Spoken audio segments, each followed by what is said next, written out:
All right, I'd like to call this meeting to order for the Corporation Township of Puslinch on June 16th, 2021, and I will start with roll call. Councillor Bailey. Present. Councillor Balmer. Here. Councillor Goida. Present. Councillor Spoulos. Present. And I am here, obviously. All right, we will have a moment of reflection.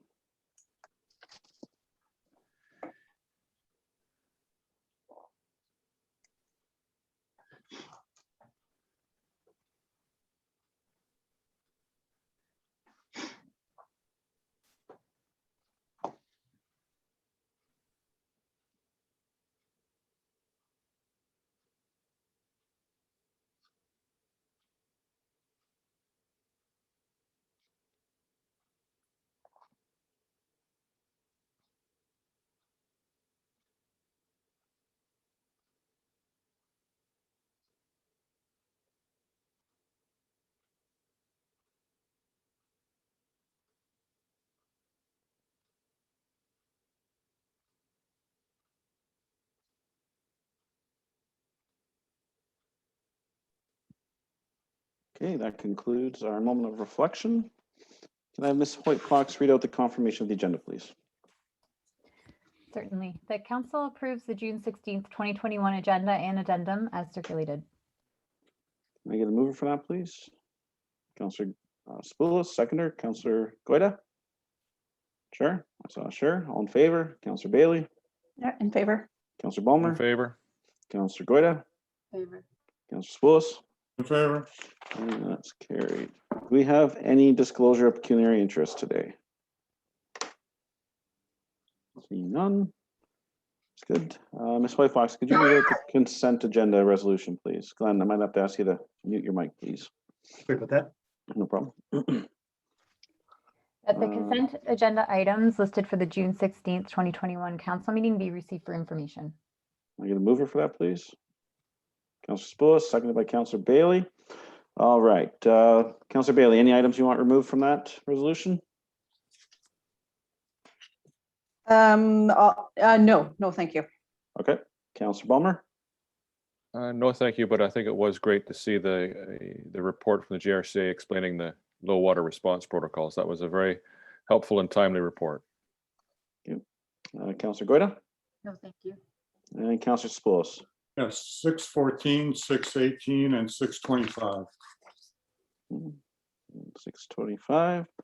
All right. Ms. Hoyt-Fox, if you could remove those and then just we'll pass the resolution for the remainder items. Certainly, Yeah. I've put the exception in there for that resolution.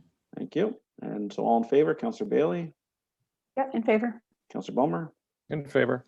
Councillor Goida, Favor. Councillor Spoulos. In favor? Okay, also passed. All right. Councillor Spoulos. Yes, 6.4 deals with City of Guelph and the revised submission regarding 388 Arkell, which is basically the high school located north of the corner of Victoria Road and Arkell.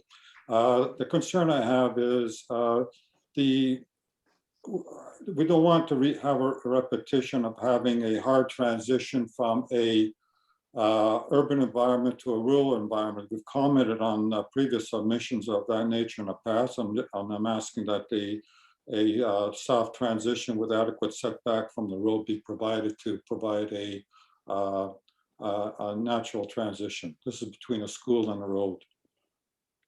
Okay, thanks, Councillor Spoulos. Councillor Bailey. Yeah, I don't have a problem with that comment. It seems like a reasonable ask, and if we've asked before, then it's no harm in reiterating it. Okay, Councillor Balmer. Yeah, makes sense. Councillor Goida. Yeah, I'm okay with that. All right. Councillor Spoulos, my only comment would be is that there really isn't anything naturalized there now. It's a farm field pretty much right up to the road allowance. So would you be looking for a berm or what was your? No, I'd be looking at, if you drive up Victoria Road, say from Clare Road, you can see the townhomes right up to the almost a curb line. There's maybe a 5-6 step and there's a sidewalk and that's it. When we looked at the Clare multi plan, we asked for a transition between the homes backing onto Maltby Road.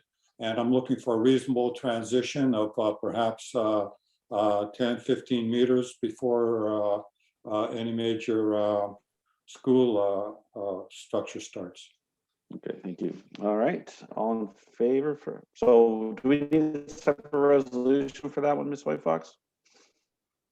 I do have it prepared. I can read for you if you'd like. Sure, please. The consent agenda item 6.4 listed for the June 16th, 2021 council meeting be received, and that council direct staff to prepare comments to be submitted to the city of Guelph, requesting that the school be adequately set back from the road to provide a soft transition of approximately 10 to 15 meters to the rural environment. You, and so council will move that, seconder for that. Someone, I I'll will. second it. Councillor Bailey, all in favor? All in favor, Councillor Bailey, Yeah, in favor of that. in favor? Okay, Councillor Bulmer, In favor. Yes. yeah, Councillor Goida, In favor. and Councillor Spillis, you're up. I In would assume favor. in favor. Yep, all right, so your next item, please. 618 is automatic speed enforcement photo radar. Even though we may not use it, I think it's important to support it. At least we'll have something in our back pocket if we intend to use it in the future. So it's basically a support of the motion and of the resolution, and it signifies our concurrence with something along that nature as well. Okay, I'm gonna try and just speed this up a bit. So can I get a seconder for Councillor Spillis' motion to support 6.18 resolution for will. support of electronic speed enforcement? That's Councillor Bailey. Okay, comments, and if you're in favor, Councillor Bailey. Yes, I would also support that. And I didn't know if you can add any wording to say or other safety measurement tools. I just know there's, new science coming in about cars and other tools. I like your thinking, Councillor Bailey, but I'd like to just keep it specific to the resolution that's provided on the agenda. And Sure. with I'm fine with that then. the roadmap from the county going through, there's going to be lots of opportunity for us to have some more discussions around this. Yep. Thank you. Councillor Bulmer, In favor. Councillor Goida, In favor. and Councillor Spillis. I assume you're in favor. All right, next one. 6.25 updates to Ontario Heritage Toolkit, ERO. I just want to ask that it be passed on to our Heritage Committee for review. I know we've gone through a process already. I just want to make sure that what we've done complies with this toolkit, and we're good to go to continue on our process as we had set out at the last public meeting to do with heritage matters. Yeah, I'll take that as a move resolution. I guess seconder for that to have the Heritage Committee take Sure, over I'll this. second that. That was Councillor Bulmer. All right, and then if you're in favor and have comments, Councillor Bailey. I am in favor. Good idea. Right, Councillor Bulmer. Yeah, just maybe I want to make one friendly amendment or clarification. I'm not sure the committee is actually scheduled to meet again until September, which I believe will be after the closing date. But if the intent is just circulate to the members of the committee that they can provide comments back to staff before the deadline, that would be, I think that's the intent here. I don't know if we can wait for the committee to meet and review it as a committee. Councillor Bulmer, the ERO, I believe, is passed. All I'm looking for is to make sure that the process that we are following Right, meets the intent of this, and there's no hiccups down the road. Somebody saying, well, you didn't follow the process. right. Understood. So you're looking to, yeah, share it with the committee to make sure our practices are in line with the new toolkit. Okay, in favor, Councillor Bulmer. Yep, in favor. Councillor Goida. Favor. And Councillor Spillis, in In favor. And that's carried. Delegations, none. Public meetings, none. Reports. First report is our Finance 2021-018, and that would be Ms. Hassan. Thank you, Mayor Sealy. So the purpose of this report is just to provide council with a general status report on the township's general surplus for the 2020 fiscal year end. Now that our audit is completed, this report it indicates what the surplus is, and based on past council direction, there's a draft resolution in there for council's consideration. I can take any questions from council. Thank you, Ms. Hassan. You see the recommendation. I get a mover for this report so we can discuss it just for procedure. Move. Councillor Ballmer, seconded by Councillor Spillis. All right, comments. Councillor Bailey. Sorry, I'm checking my notes here. No, I do not have any questions. Thank you. All right. Councillor Ballmer. Just thank you very much. Appreciate the support and support the recommendation. Just a question on, as we move into using, I think it's citywide that includes the asset management piece. When we have future updates to the estimated balances in the future asset management plan, they'll be able to show what the expected borrowing is for those years as well. And I believe this report put a table showing what the balance of the reserves would be, but didn't show what the estimated borrowing would be in those same years. Yes, Councillor Ballmer, you are correct that once we implement the citywide asset management system, that it'll assist more with what our future obligations are as it relates to asset replacement. Super. I look forward to this. I appreciate the clarity of this report and look forward to that additional detail in the future. So thank you so much. No problem. Councillor Greta. I have no questions, thank you. Okay, Councillor Spillis. Yes, I have a comment on a question. Several meetings ago, I moved a motion to staff prepare a report to do with engineering costs associated with upgrading a unpaved road. And I'm wondering if this would be opportune time to ask that some of the surplus be allocated to that activity. So question of Mr. Glenn Swindiger. Thanks for the question.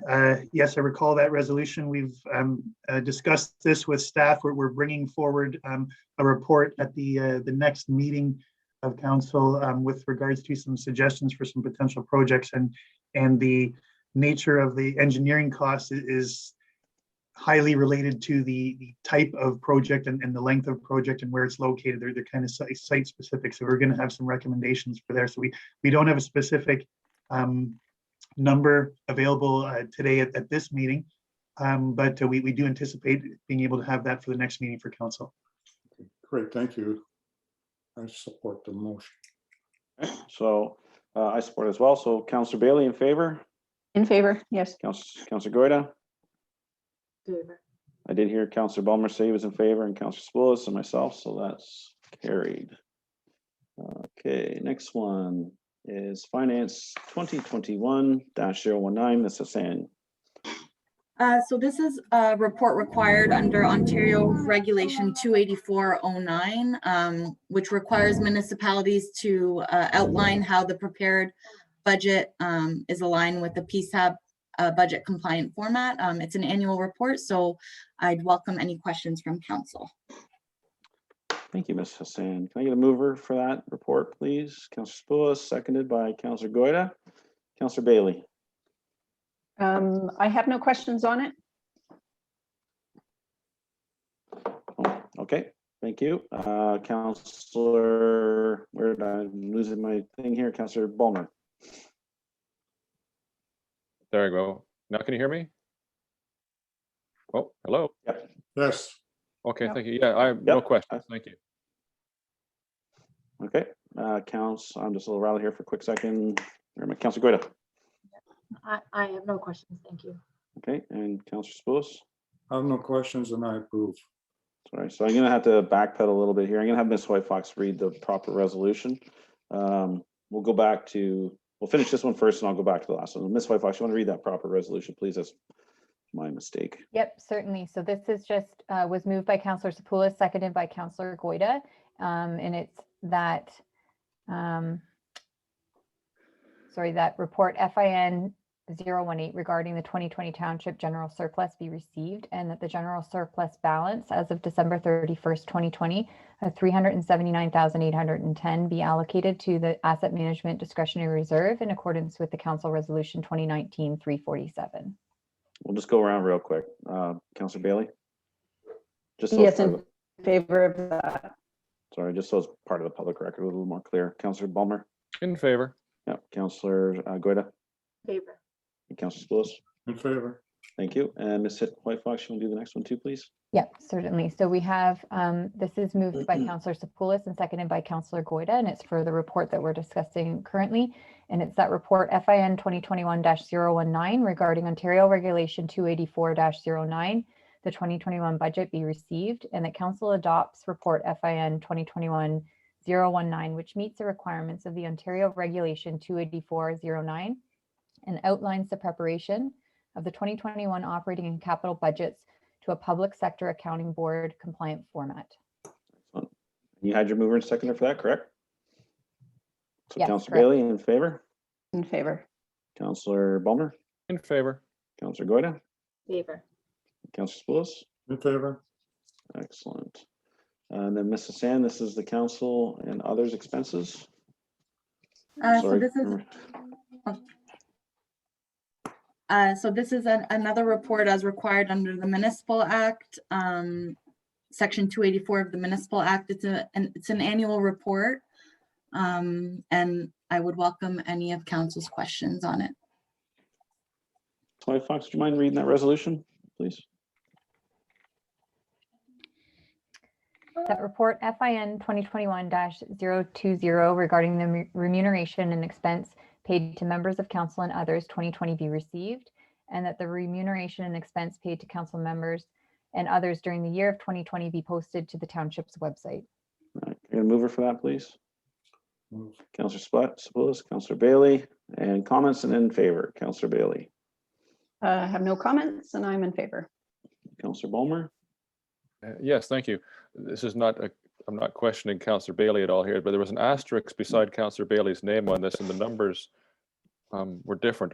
And I just wondered if we could have an explanation as to why Councillor Bailey was singled out for special treatment in this report with different numbers for both the base salary and the price of the benefits.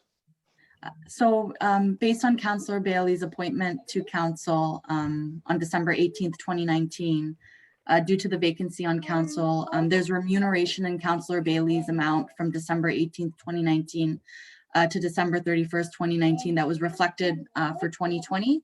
But for other council members, those amounts were reflected in 2019. So I just wanted the public to be clear as to why her amount is a little bit higher, and it just relates to when she was appointed onto council through the council vacancy.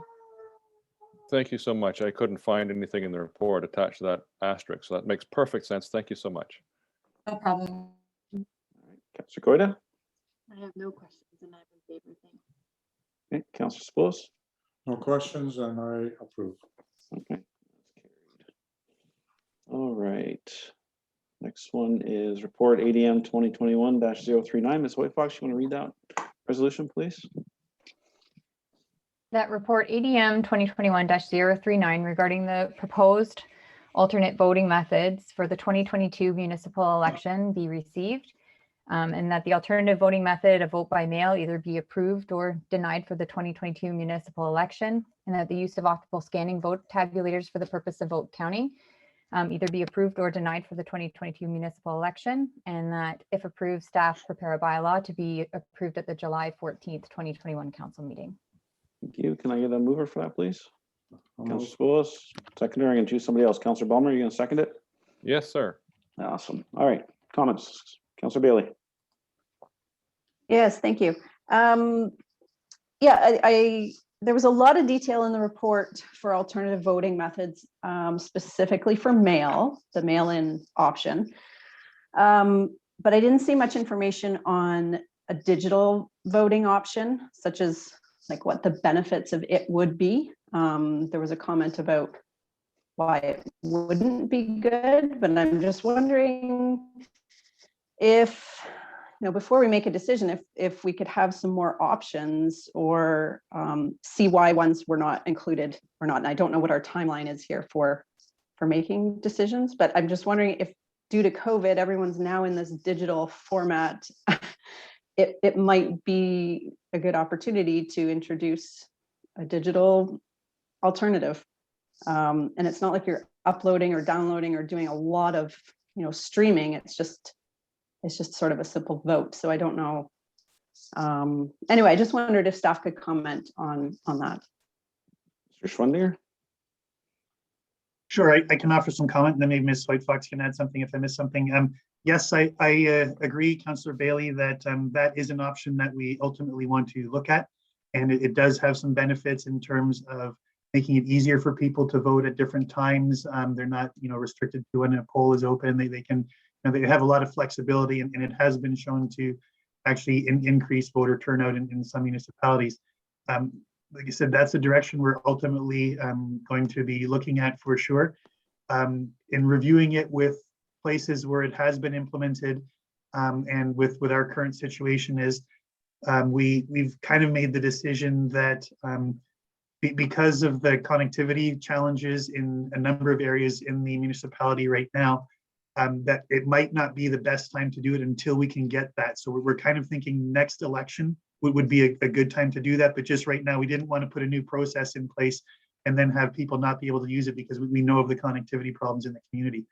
So maybe Ms. White Fox, if you have anything else you want to add to that? No, I think you summarized it very well. It's mostly to do with just the possibility of inconsistent voting experience for the elector. And so just until that is resolved across the township, perhaps that's not the best route to go at this time. Okay, I can appreciate that. And I didn't know in terms of the cost, is it a lot more to be implementing, or is a simple software program? Is that something we need to be budgeting for then? So for the, I think when Glenn said the next election, not the 2022 municipal election, so the election after that, perhaps would be when we would look at going to a full digital voting method potentially. So we would look at the cost for that closer to that time frame. Okay, thank you. Okay, Councillor Bulmer? Thank you very much. Well, I support this direction, and I think it is the best alternate to use. Connectivity issues aside, the security of online voting does not pass my sniff test when I see banks and credit card companies and large computer companies and Google being hacked and things. It's just I don't think it's worth the risk for my take, but I certainly like the alternative of mail-in voting and the continued use of the tabulators. So thank you. I support it in favor of the motion. Okay. Sorry, Councillor Bulmer. Councillor Goyda?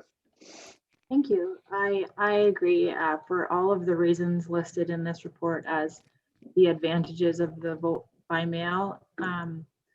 It definitely appears to be the most reliable alternative method. And I would agree that based on the connectivity issues in the township, that it's the most suitable alternative option as well. I did just have one question about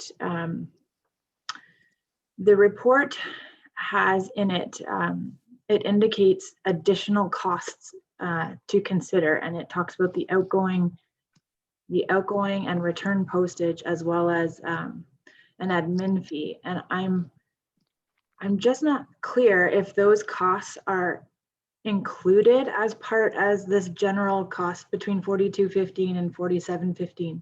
Are those included in that number, or do we have to then add those additional costs to it? And if so, do we need to contribute more to the reserve to ensure that we have adequate funds? Thank you, Councillor Goyda. So yes, the amount at the bottom, the range there does include the postage fee, and the range is just because the kits have a range too, with them not being able to nail down exact pricing. So the $350 to $450, but it's all inclusive in that number. Okay. I just wasn't sure, but that helps. Thanks very much. Councillor Spools. Yes, I support the mail-in and the optical scanning vote tabulators. I have a question with respect to the mail-in. I know that some residents are, specifically when paying their tax bills, would prefer to drop it off. And I was wondering if it's possible to have a drop-off box for mail-in for those individuals who prefer not to use the postal system, but rather would like to drop it off. Yes, certainly, Councillor Sepoulis will be looking at that as we establish procedures. If the vote by mail is approved, we will have that. Great, thank you. Okay. Yeah, I'm supportive of this report as written, and those tabulators are very accurate, and it's great if we can increase the uptake on voters, then that's a positive. So all in favor, Councillor Bailey, Yes, I am in favor. Councillor Bomer, In favor. Councillor Goida, In favor. Councillor Spools, In favor. and that's carried. Okay, next one is our ADM 2021-040, the parking update. Ms. White Fox, you want to read that resolution, please? That report ADM 2021-040 regarding the parking report update be received, and that council direct staff to proceed with the preparation of the reference plan of Side Road 10 North and prepare a bylaw in order to open the portion of the unopened road allowance, and that the affected property owners on Side Road 10 North be notified of the parking area changes, and that if approved, council give 3 readings to bylaw 2021-034, being a bylaw to amend the township's parking bylaw in accordance with option 2 parking solution, the revised Niska Road parking restrictions, and the County of Wellington updates. Thank you. Can I get a mover for that, please? We can discuss this. Councillor Spools, seconded by Councillor Goida. Very well. Awesome. Okay, discussion. Councillor Bailey. I just had one comment on page 116 in the short form wording. Number B, I just wanted to, I don't know, I'm not liking, I'm thinking it should say parked in accessible parking space. Maybe What page? In did you order- say? One. page 116, and then that would be consistent with wording up above in the definition. Staff? Yes. Is that, Thank you, Councillor Bailey. I can see exactly what you mean, and that does need to be consistent with the wording in the rest of the bylaw, so we can make that change before this is enacted. Great, thank you. I think that's all for me. Councillor Bulmer? Okay, thank you. Yeah, so, and this, just thinking about the Side Road 10 issue, we did receive some comments from a resident who had property on both sides of the road. I'm just wondering, were staff able to address any of their concerns as part of the design of the expanded parking area down Side Road 10? Mr. Schwendinger, or anybody had contact with the individual Matthews referencing? Anybody hear me? I can hear you. Okay. Sorry, could you repeat the question? I was just wondering regarding the Side Road 10 parking issue. We received some comments from a resident who owns property on both north and south of the river on Side Road 10. And I wondered if staff was able to address any of that residents' concerns regarding extending the parking along Side Road 10, especially in particular his concerns about encouraging or enabling more access by ATVs or trucks to his property there. Yes, we did discuss that internally. We received those comments. Maybe Mr. Fowler, you could speak to those concerns. I know you indicated that we'd be able to address those satisfactorily. Yeah, so basically whatever is currently established as far as a gate and barrier system will be duplicated farther down Side Road 10 once it's reopened. A gate will still be provided, which will be locked to allow Mr. Hutton to access his property. on the request of a setback of over 100 feet from his bush line, we still have ample room to provide that. And in regards to his concerns, you know, regarding illegal dumping or we'll say illegal activity, unfortunately, that is a possibility that could happen, but in fairness, it could happen on any of our public roads. So through weekly road patrols, this is where these problems can be identified. Well, thank you. So it sounds like you're able to address the majority of the concerns that we are able to deal with. So I appreciate that. Thank you so much. Councillor Goyda? Thank you. I appreciate that those comments were considered. And I'm in favor of everything. I just have one question about something. I did try and Google this Whitelaw Road Park, and I read the reviews on it, even though it's not really a park. I'm not really sure how that gets established, but I did see quite a lot of comments about dog waste, and I'm just wondering if what it would take to put some garbage bins there to alleviate the problem of trash getting dumped everywhere.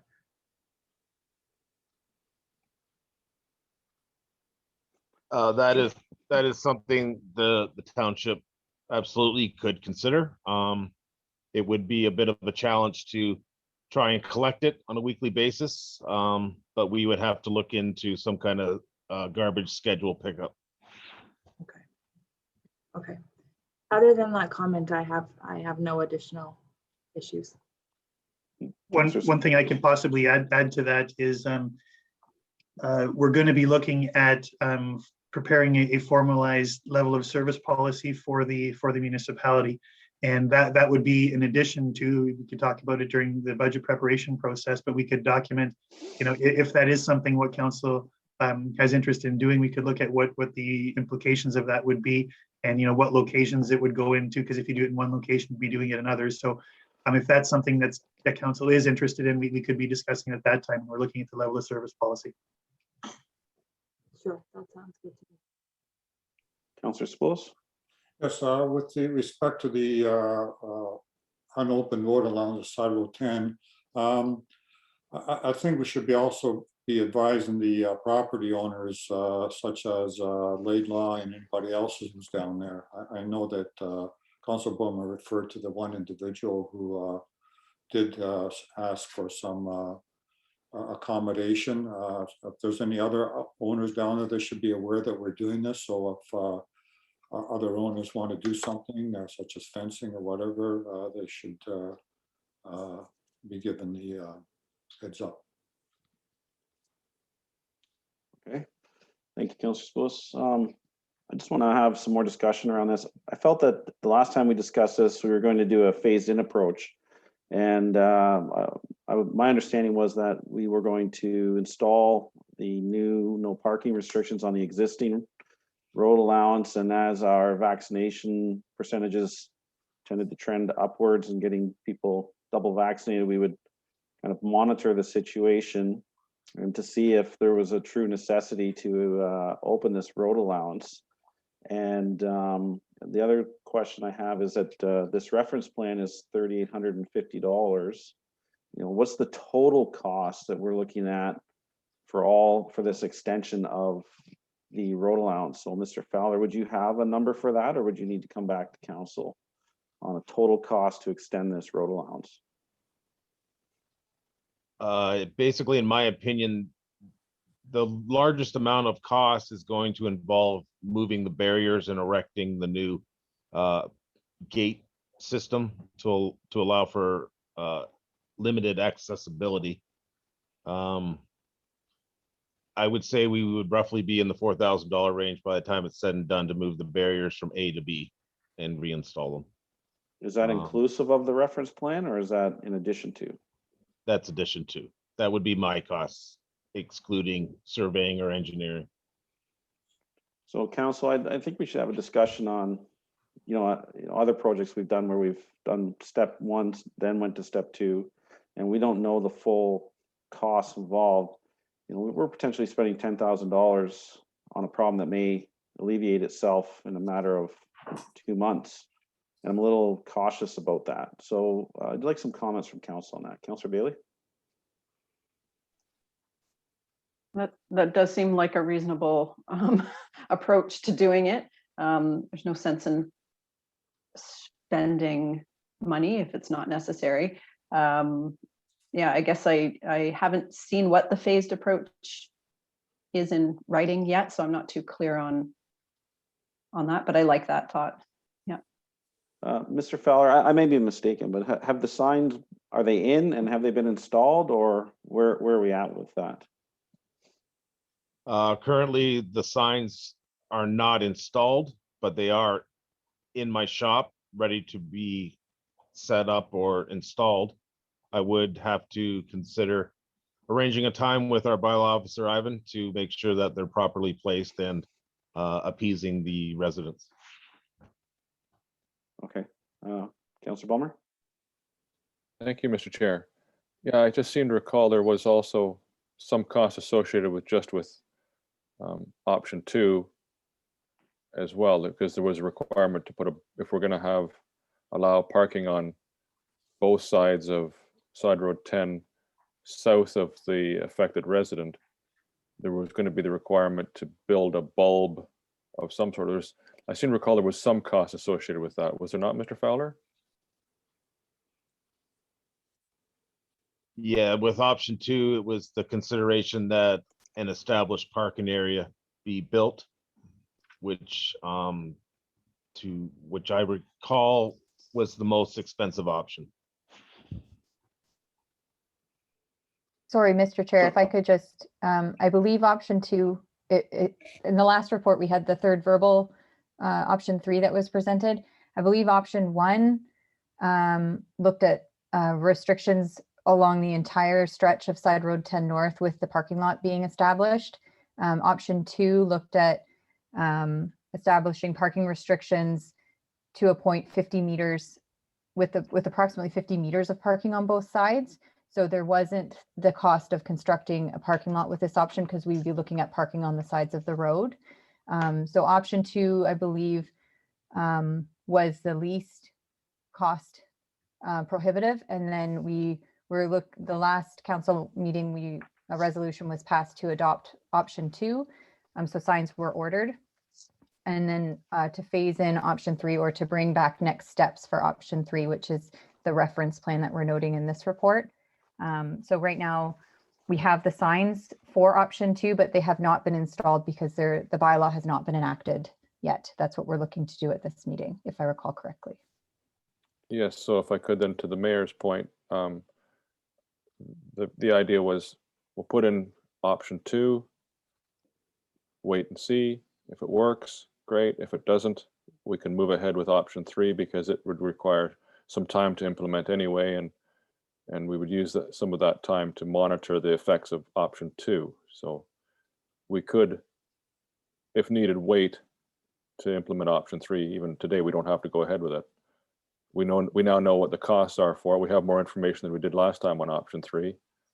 And we could just pause and wait to see how option 2 works out, knowing we have a third option to proceed if it's not sufficient. Does that make sense, Mr. Fowler?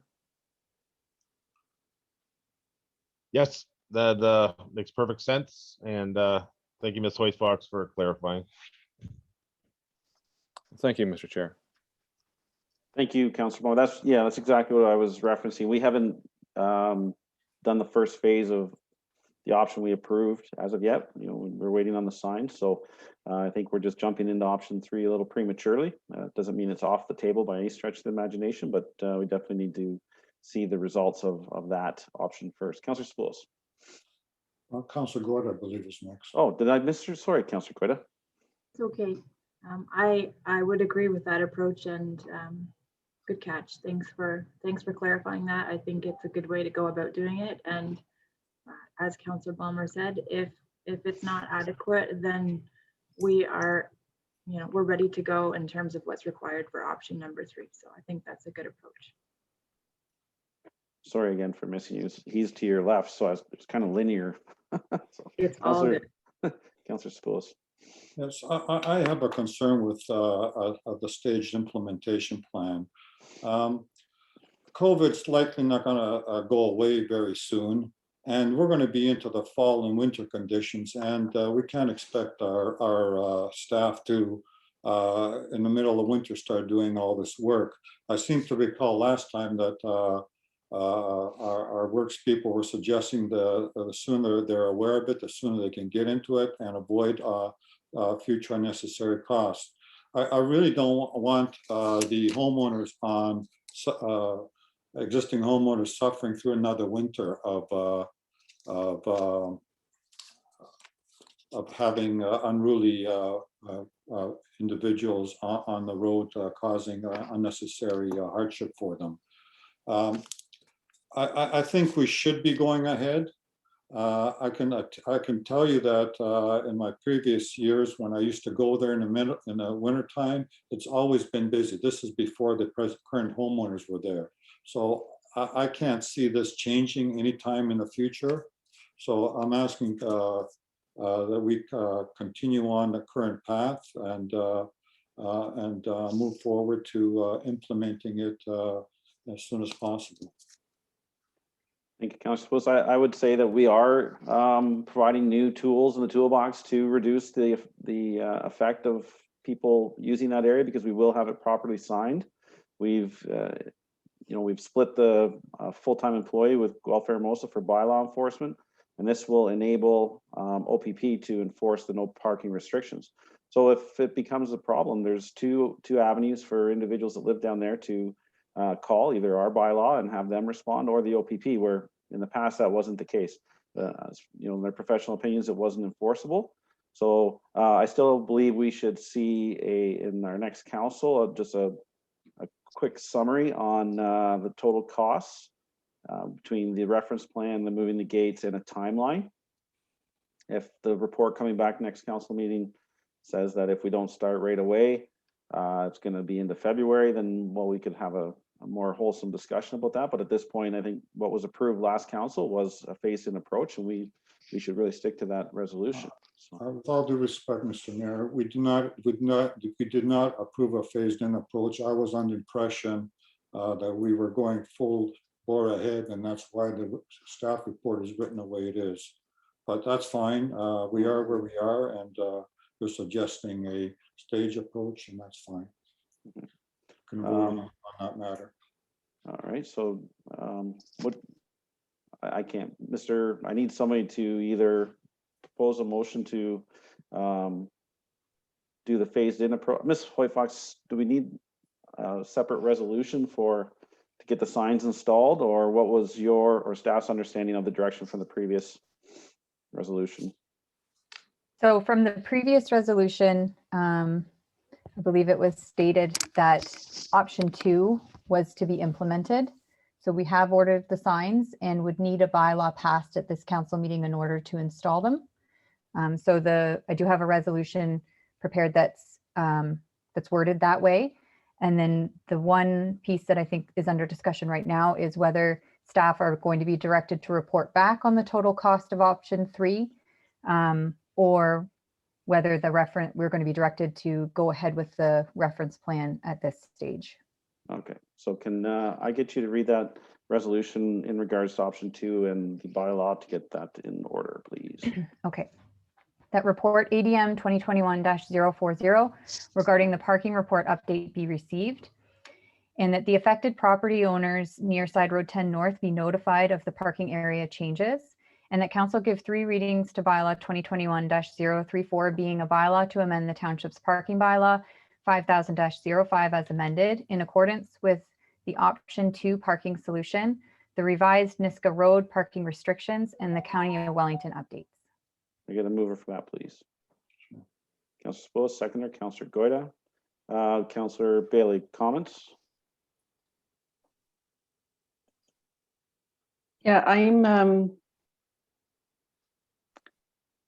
no comments. I think we should be kind of going ahead and doing the option 2 and getting those signs in and notifying neighbors. It sounds like those are that's the current kind of plan right now, and I'm good with that. Okay. so you're in favor?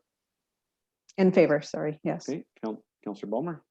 Thank you. Yes, I support the motion, but I think it's important we should address Councillor Sepoulis's concern here because he raised a valid point on what is the actual timing to do this, and we don't want to be in a situation where we end up with a problem that we aren't able to fix.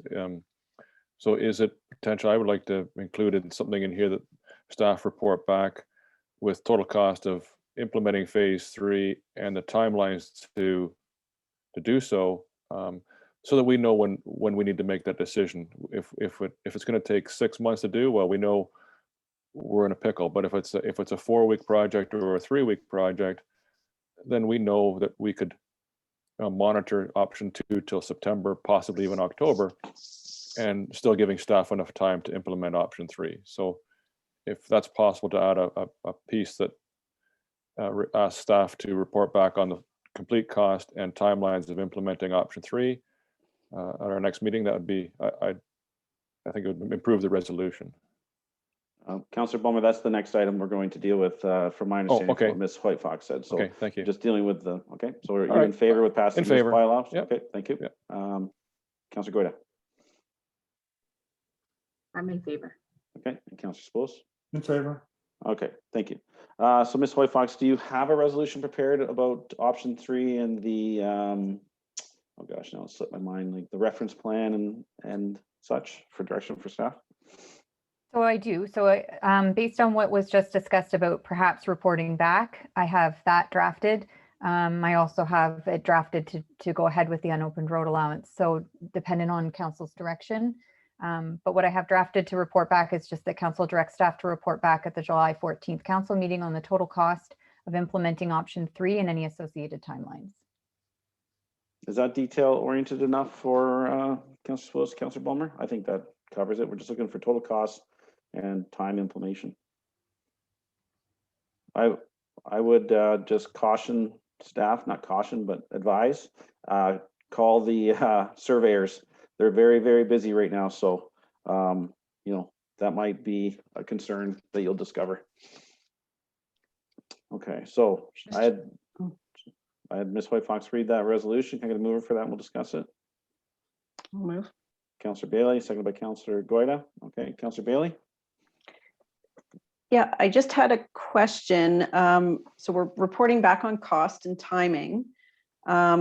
Is it also being based on how well it's working in terms of neighbor complaints, or how are we judging if it's working? Well, I would say a month. Well, Mr. Fowler, when would the signs be implemented or installed? Sorry. I will be in contact with Ivan once this council session commences. So what I would say, Councillor Bailey, is that that could be part of the holistic discussion there next month. If they've been up for a week, then we'll have to determine whether we want to give it some time. And I think the biggest caveat would be the timing to do the improvements. If it's a 6 months to get the project done, then we're going to be under the gun to make a decision without all the information. If it's a 2-week project and we can give it some time, but that's something we'll have to discuss in July. Are you comfortable with that? Yeah, I guess I'm just not clear how we know if it's working. Is it, we're just basing it on, oh, there weren't any neighbor complaints this month, therefore the parking signs are working, or there's less, I don't know. Let's, I don't know. as an evaluator, I need to know the tool that we're using to evaluate if it's working. I would assume if we're, the people that live on that road will be in contact with ourselves and staff if it's not Okay. working. Yep. Okay, good. Councillor Bulmer? Thank you. Yes, and Councillor Sepoulis raised one other point in his discussions I think is valuable, and perhaps we can include in this just that the staff do some additional landowner contact before we move the gate. You know, I think it's Lafarge is there, and perhaps they'd like to know we're going to be allowing cars down there. There may be some license implications since those properties are still licensed as aggregate operations. I'm not sure if there are fences along each side of the road. I can't recall. And there may be a requirement for them to put fencing up if we open that road allowance.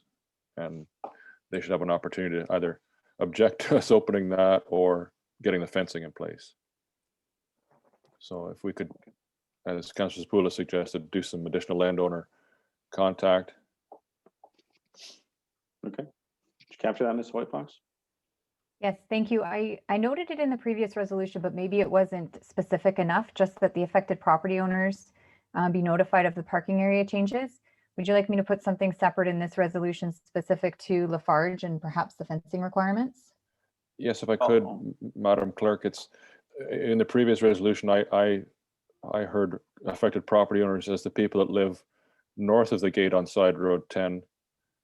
And the decision to reopen the road allowance is a different set of affected landowners. So they're Okay, south of the gate on Side Road 10. I will add that. Thank you. Councillor Goyda? Yeah, I just have one question. I'm not actually sure who this is for, but just in terms of the reference plan that would be required if we were to go ahead and open up the road. Is that site work that would need to take place? Or I guess what I'm asking is, do we not already have a reference plan of that unopened road? Or I guess I'm not exactly clear what the surveyor is plotting on the reference plan that we would maybe not already have. I can speak to that. So the uniqueness of this situation is that we need to provide a legal description. If we're going to be reopening the road allowance, we need to provide a legal description of it. But because it's stopping partway through a parcel, we need to identify what that specific location is, and we're opening it from here to this particular point. You can't reference it to an existing lot line, like to say, I'm just picking something hypothetically, or like to the south limit of lot 12 or something like that, because it's not, it's partway through a lot. Okay. So we have to create a legal description of the portion that council wishes to open, and the only way to do that is through a reference plan. Okay, that makes sense. And then based on that, I think it is important to report back specifically on that, because as Mayor Sealy said, I know that land surveyors are booking months out right now. So it may be something that we have to consider sooner than later in order, if we want to have this considered before the winter comes. So that's my only comment. Councillor Spillis? I can wait a month for a decision, but I'm concerned about the land surveyor issue, as you stated, Mr. Mayor, and as Councillor Goyda stated. I think it's going to be something that's on a critical path, and if it's on a critical path, we should be dealing with it right now rather than later. Okay, so we have our direction of staff. I'll call in favor. Councillor Bailey? Sorry, have we added anything? Have we amended the direction then? We amended it that it to include all affected landowners from the new proposed end of the road allowance. So, So yeah, so, and that staff contact them. yep, I am in favor of that. Okay, Councillor Goyda, or sorry, Councillor Bailey. Oh my gosh, Councillor Balmer. I'm looking at people. In favor. Balmer. Thank you, Councillor Goyda. In favor. Councillor Spillis.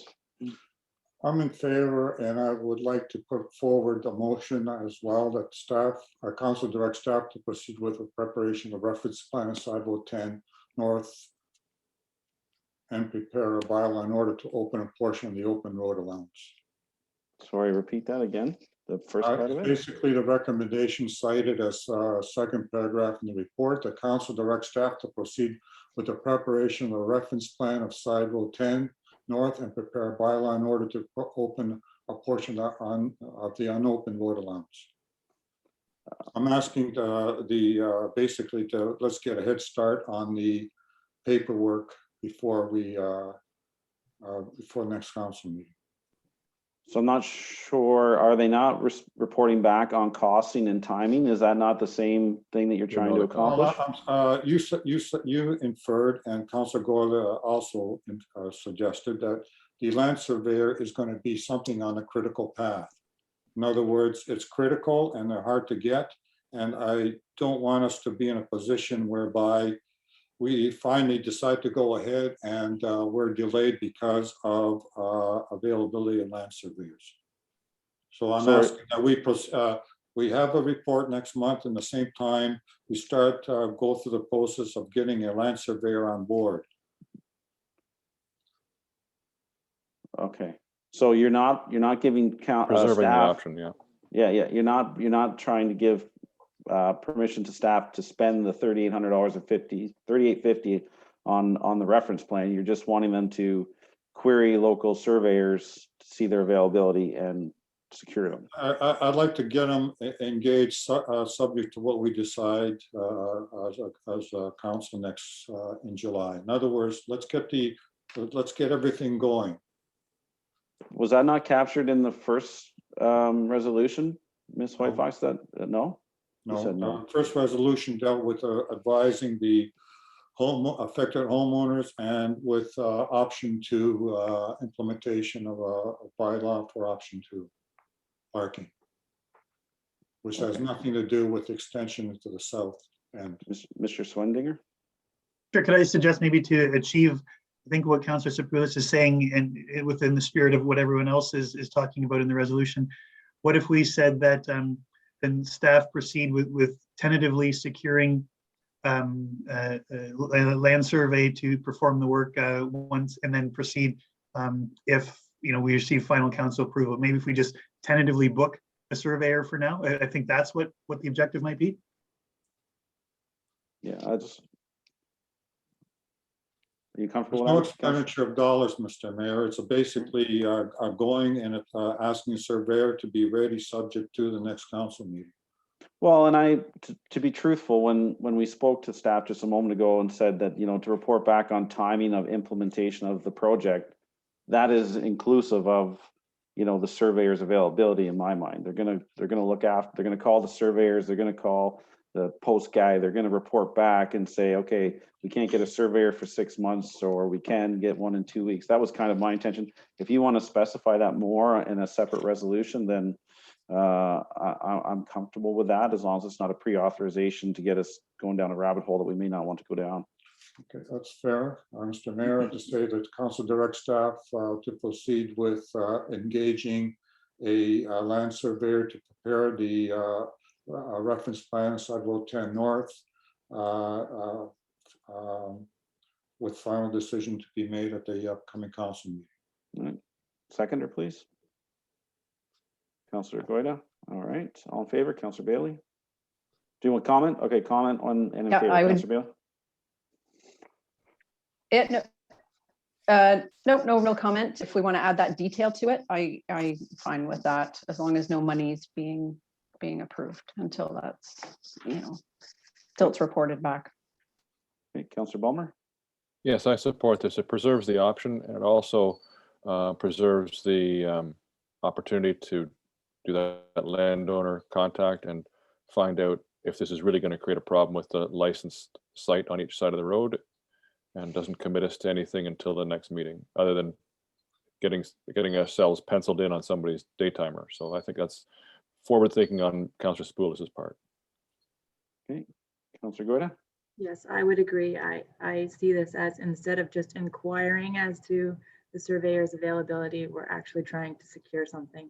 And we can always cancel it if we decide not to go that route. So I do think that's a good option. And thank you, Councillor Sapoulis, for suggesting it. Councillor Spoulis. I'm in favor of my motion.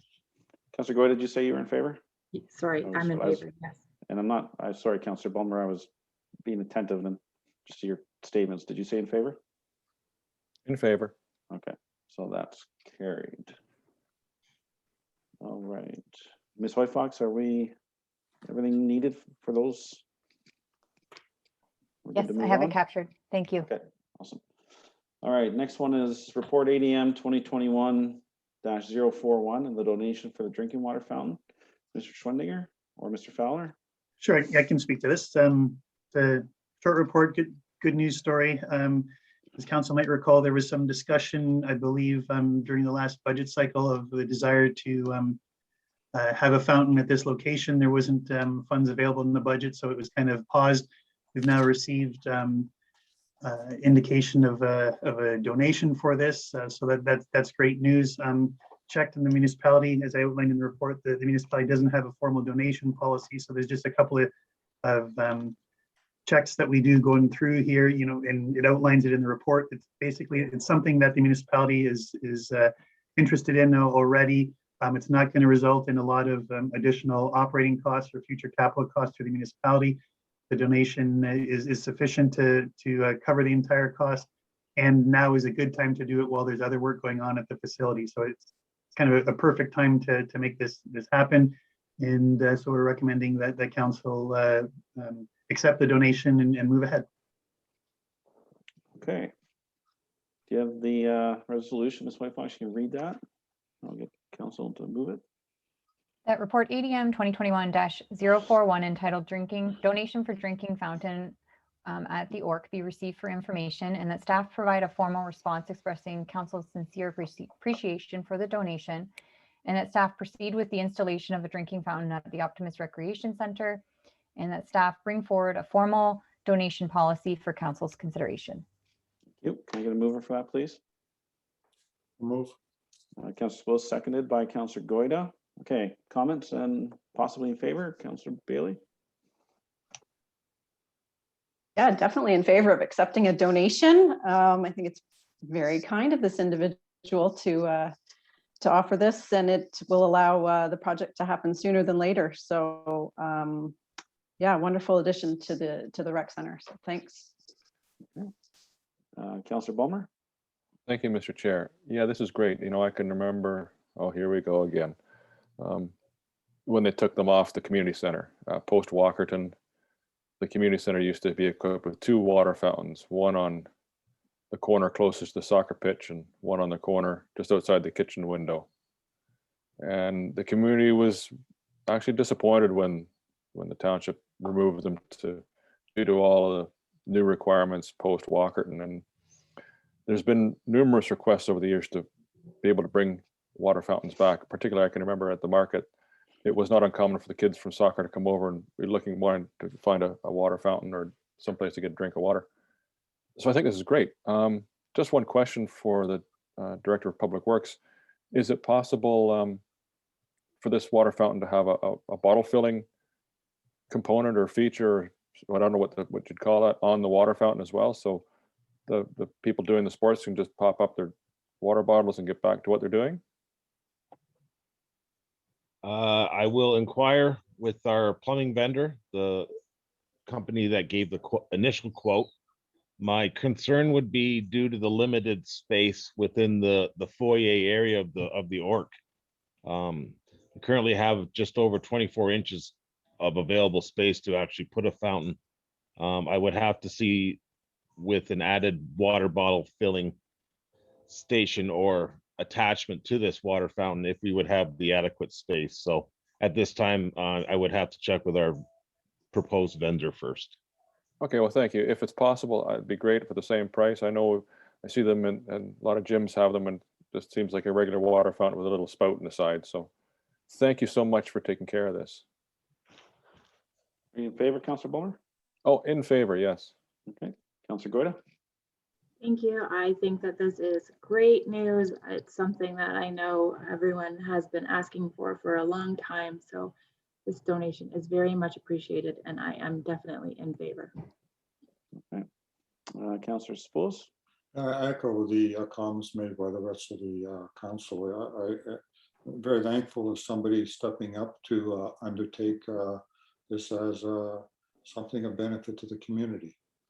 And I also want to thank Sarah Bailey for bringing it up. Councilor Sarah Bailey, I think it was one of her ideas initially, and Good on you. Awesome. Okay, that's carried. Good job, everyone. Next one. Okay.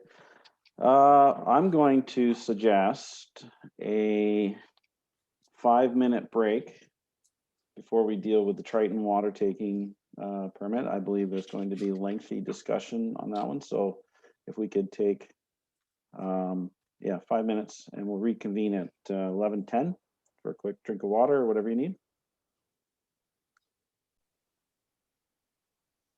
Excellent. We'll do a quick roll call. Councillor Bailey, Present. Councillor Bulmer, Here. Councillor Goida, Present. Councillor Spillis, Present.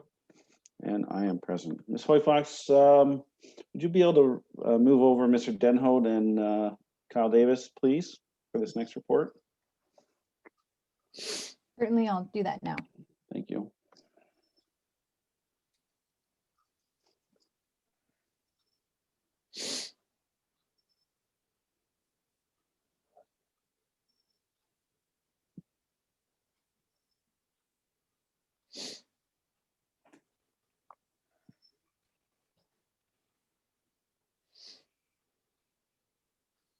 Kyle, nice to see you. Mr. Denhout, how are you? Good, thank you very much. Doing well. Good. Okay, we have two lengthy reports here to discuss. I believe Mr. Denhout and Mr. Davis have or desire some direction from council on a few specific items. So I feel the most efficient way to go about it, and I didn't do this in any particular order, is I'll go with Kyle, let him give a summary of his report, then let us know the items that he needs direction on.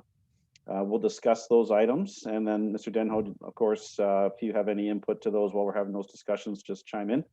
And then I'll come to you, Stan, and we'll do the same thing, and then we'll work towards a resolution. So, Mr. Davis, the floor is yours. Okay. Thank you very much, Mayor Seeley, members of council. My report today deals with the Triton Water or Blue Triton permit to take water application that has been submitted to the Ministry of Environment, Conservation and Parks and posted on the Environmental Registry of Ontario. Comments to the province are due next Wednesday, June 22nd. There is no expansion of the water taking in this application. This is a renewal application. Therefore, it's important to note that there's no council resolution in support or not in support of the taking required under the Ontario Water Resources Act. Instead, the resolution is regarding forwarding comments to the Ministry of Environment, Conservation and Parks for their consideration. The ministry is a decision body on this permit, and we are a commenting agency. The ministry is under no obligation to follow our comments. However, they do put weight to comments from the municipality where the water taking is located. Overall, my report and the accompanying Hardin environmental report outline a number of recommendations for the ministry to consider when issuing the permit and are present in your agenda package for your review, comment, and direction. I do wish to highlight, however, a few points from the report specifically for council's consideration and direction. Council in the past has asked for a 5-year renewal on water takings in the township, but Blue Triton is asking for 10 years. So my question to council is what length does council wish to ask the ministry to consider? Second, overall, we are recommending that the current permit to take water conditions stay in place. However, the current permit conditions don't include what has become current practice, specifically a well interference protocol and the township receiving the annual report directly from Blue Triton. Blue Triton's predecessor company always worked voluntarily regarding these points, and I think they will likely continue with that practice. However, with the ownership change, does council wish those requirements to be part of the permit going forward and therefore a legal requirement? And lastly, there is a recommendation in my report and in Hardin's report related to including low water response conditions in the permit. So both myself and Stan Denholt from Hardin are available if there are any questions or concerns. And then there is a recommendation resolution for your consideration regarding forwarding comments to the Ministry of Environment. Thank you. Excellent. Thank you, Kyle. So I have the 3 items listed here. And first one I want to deal with, which I believe will be, I'm going to do the easiest ones, which I understand, and then we'll go to the more difficult one. So the current practices, Mr. Davis identified that the previous operators of the well were including and is not in their permit. I'd like to know council's opinion on, I think it's pretty clear, if we like those to be included on the new permit. So Councillor Bailey.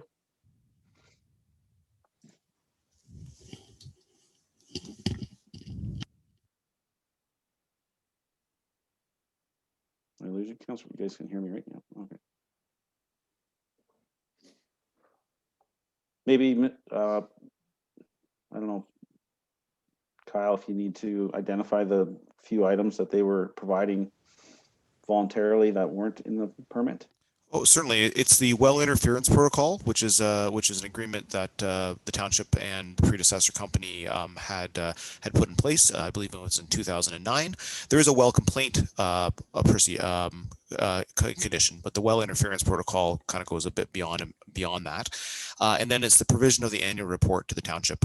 Again, both of these things have been done voluntarily in the past, but just with the ownership change, I thought it was maybe necessary to ask council their thoughts on this. Okay, Councilor Bailey, are you? Yes, Sure. for There we go. sure. Yep, I was just out of order from what we had listed here. So yes, I agree with formally adding the well interference protocol and the requirement of an annual report to the township. Yeah. Councilor Bulmer? Thank you, Mr. Chair, and thank you, Mr. Davis. Yes, I think it's only reasonable to ask that the annual reports be shared with the township as part of the license.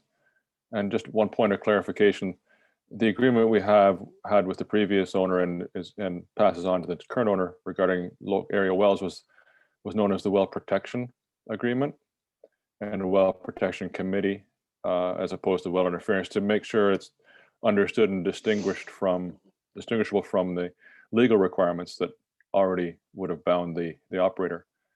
And as someone who was around and part of working with the owner operator on that, developing that agreement in the committee, I'm not sure I'd be comfortable putting it as part of the license. It's a goodwill agreement between the two parties, and I don't want to take away that opportunity for the owner to demonstrate their willingness to be to work on a goodwill basis with their host community.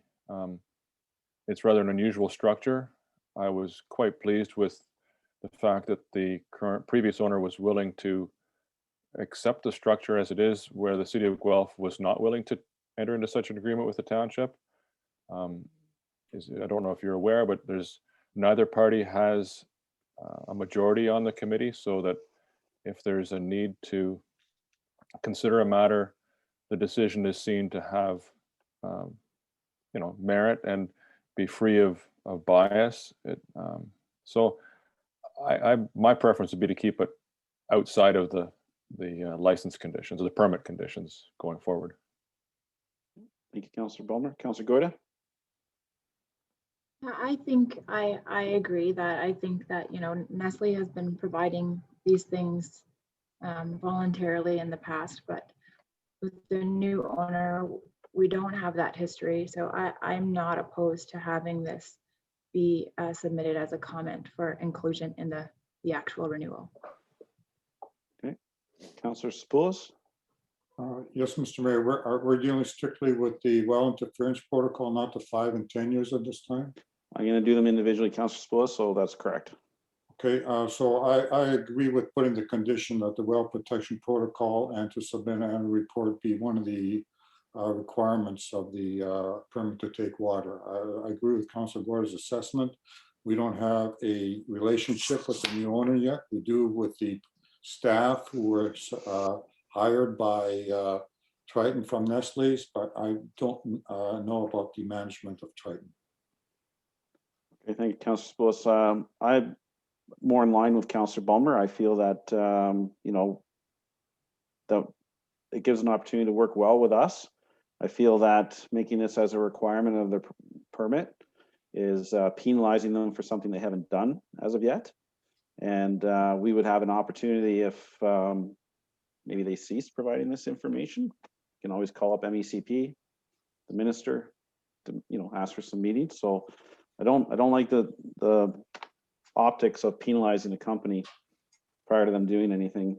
And I get there's still some risk, not risk, but some concerns they don't have a record with us, but give them the opportunity to build the record. So I'll give you one. We're going to go. Oh, sorry. Go ahead, Councilor Bulmer. Just to clarify, Mr. Chair, those are two separate issues. The sharing of the annual monitoring report, I support that going into the permit as a condition of the permit. It's the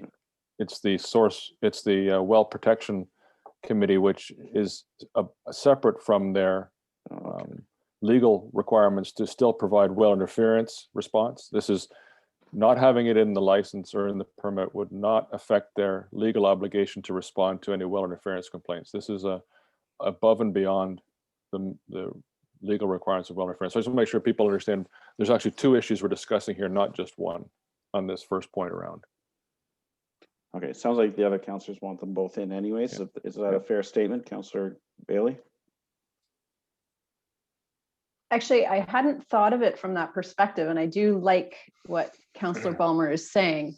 You know, you have to give trust to get trust. So maybe this is the opportunity to say, sort of, you know, welcome to the community, and let's see what you can provide for us with trust. So,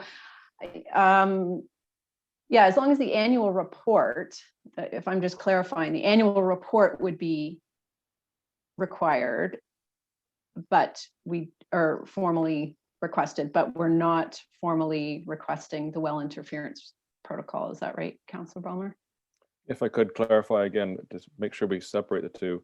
The well interference protocol is a legal requirement that we can't change under this permit to take water.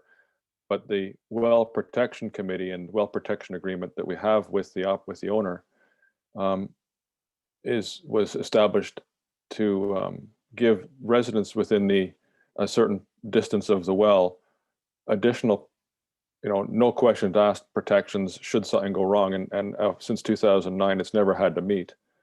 So it's outside of their legal responsibility to correct any well interference conditions. It's just another level of providing 24-hour response for emergency water supply. If someone has a well problem or a pump problem, not having to wait until we determine who caused it. We'll be there, we'll make it right. It's completely voluntary on both parties to maintain this agreement. And so the residents would not lose any of their legal rights by not having it in there, by not having it in the permit to take water conditions.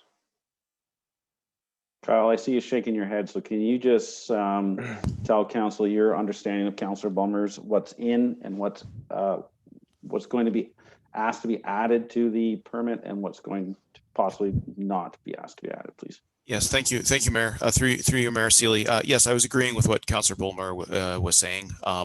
So the way I understand it, and Councillor Bulmer, thank you for correcting me on the well interference versus well protection. I haven't been involved in that committee, so the well interference label actually came from the ERIN agreement. So that's kind of, I carried it into this report. So that's my mistake there. So Mayor Sealy, what I'm hearing is sort of separation of two things: annual report being one requirement that it sounds like council is possibly in agreement with for adding that to the permit, and then the second would be to leave the well protection committee outside of the permit, because as Councillor Bulmer correctly points out, there are already legal well interference conditions in the permit. Perfect, thank you. Okay, so now I think that's a little more clear. And Stan, did you have anything you wanted to add to that? Oh, sorry, you're muted, sir. No, I don't have anything to add to the well protection. Okay, so just Councillor Bailey, you comfortable with those two? Yep. One being in, one being out? Okay. Yes, thank you. Councillor Balmer? Oh yes, I support one being in, one being out. Yep. Councillor Goyda? You're unmuted, but we're not hearing you. That's weird. Sorry, am I maybe just talking too quiet? Okay, sorry. Yes, I support that, and thank you for the clarification. I don't think I understood that correctly, so I'm happy to make that modification. I just did want to say that asking for the annual reports to be included, I don't really see that as penalizing. I don't look at it as that we're trying to penalize. It's not meant to be that. It's something they've been doing anyway. So it's just just looking to formalize that. And I don't think it requires any extra work or distrust. It's just, making sure that it is in fact taking place. So I just don't want it to come across that we're looking to penalize a new company coming in. Councillor Spillis? Yes, a question of Kyle. With respect to the well protection protocol, you mentioned Aaron. Do they have a similar protocol? Yes, they call it the well interference protocol, but yes, it is still a similar agreement. Yes, from what I understand. And is it embedded in the permit to take water? It is not. Thank you. So I'm fine with splitting it. Okay. So that's the answer on that one. Low water. If you could give us a little summary on that, Kyle, please, and what that entails. Yes, certainly. So Stan's here to talk about the scientific and the technical rationale in regards to this particular site. My point, however, is more from a policy and implementation perspective. I feel that it would be beneficial to start having the ministry consider whether or not to add low water response conditions to all the permits to take water in the area, including municipal, as this could be a useful tool for both the low water response program and the source protection programs. Ultimately, the ministry is the decision-making body, and the ministry would need to decide if this makes sense on a site-by-site basis. But starting to provide this comment to the ministry from the township to consider this for all permit, I believe makes sense. For the reduction to be meaningful, and this is where Stan will need to jump in. However, it needs to be set on a different threshold than maximum permitted takings, because most water takers never reach their threshold of their maximum permitted taking. So the ministry would ultimately need to decide on what that meaningful threshold is. We have some suggestions in the comments, but there could be other thresholds that are appropriate, and the ministry would likely decide what that threshold would be in consultation with the water takers themselves, the low water response team, the municipalities, the GRCA, and other agencies.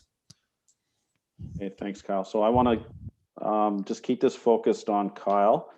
Stan, I know you have probably a lot to discuss about the low water on the technical side. So I want to focus on your statement, Kyle, that in your comments that are going to be submitted is going to be based on all permits to take water. And I think that's an excellent comment, and that the ministry should be taking that into consideration. So for councils right now, I want you to just focus on that statement that Kyle will be submitting, that we need to look at low water levels across all water taking permits, and that to be submitted to the ministry in his report.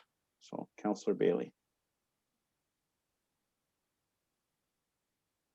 Yes, so I think I've split it into two things, and maybe make sure I've captured this right. But I just said I agree with the environmental recommendation that the ministry be requested to insert permit to take water conditions related to the Grand River Low Water Response Team declarations. And then I've said, and support the suggestion that the low water response conditions be added to other permit to take waters in the township. So if those are the same as what you just said, Kyle. I'm in agreement. Kyle's nodding his head. Yes, through your Mayor Sealy, yes, that is what I was saying. Yeah, okay, then I agree with those comments. Councillor Bulmer.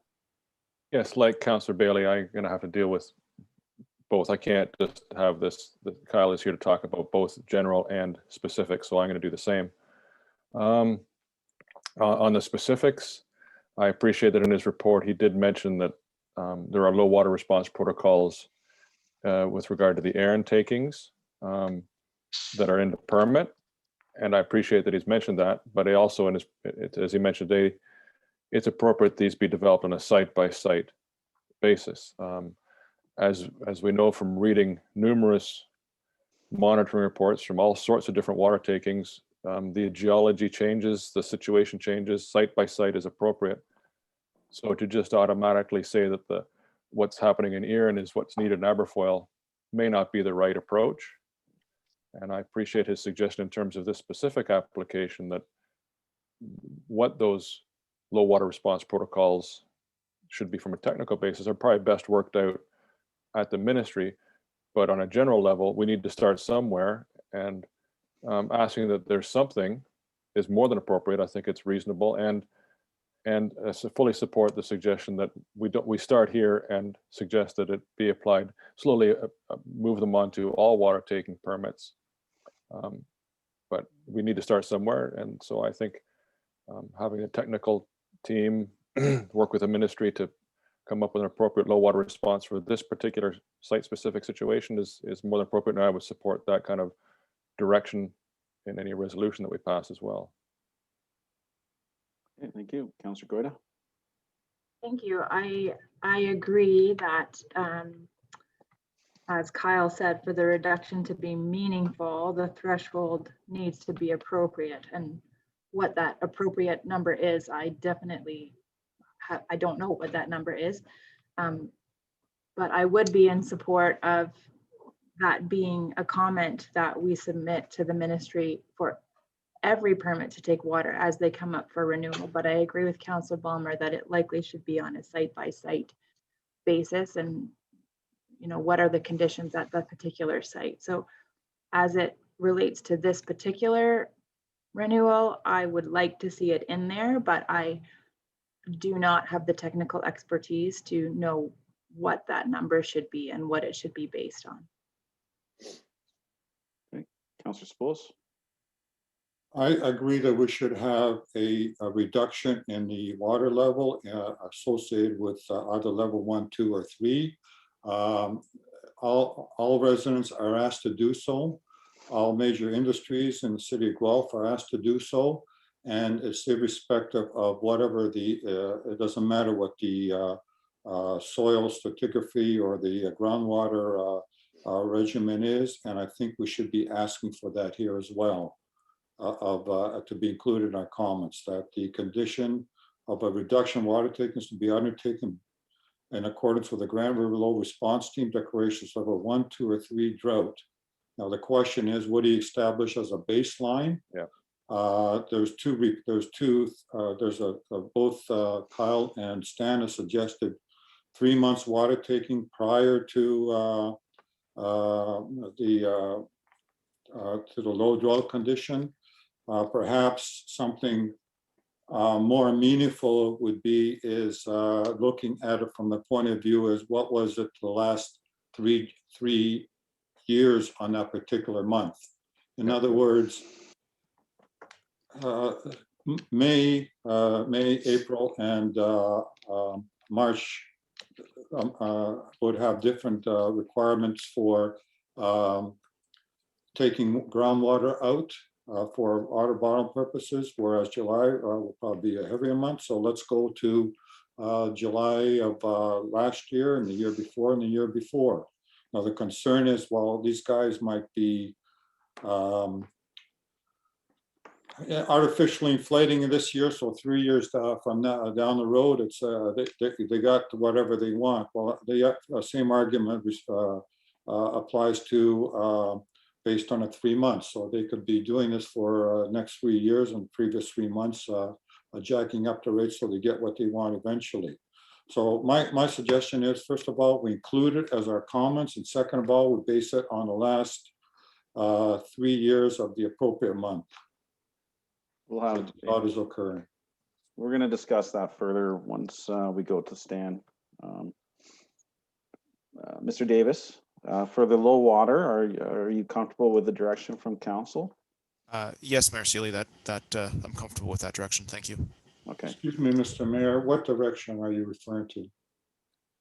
Mr. Davis, can you summarize what you've heard from council? So what I heard from council in regards to kind of sort of the general approach would be that we start to look at providing this comment around low water response on all permits as they come up for renewal. And that including in there, similar to what I stated, that there'd be the understanding that there's some site-by-site discussions on needed on what thresholds would be required. And for this specific site, I understood that we were deferring the discussion on the technical merits of that to Stan's report, since my report doesn't really talk about the exact threshold. My point is more that maximum taking is not an appropriate threshold. There needs to be a different threshold, and the technical staff need to sort that, what that threshold is. Okay, Mr. Mayor, I'd like to see a motion that. Well, just No, Mr. Mayor, Spruce. please, this is Okay. a very tenuous point for me. And if we're all agreeing without having a motion, I disagree with that. I think we should have a motion on this particular item and have a vote.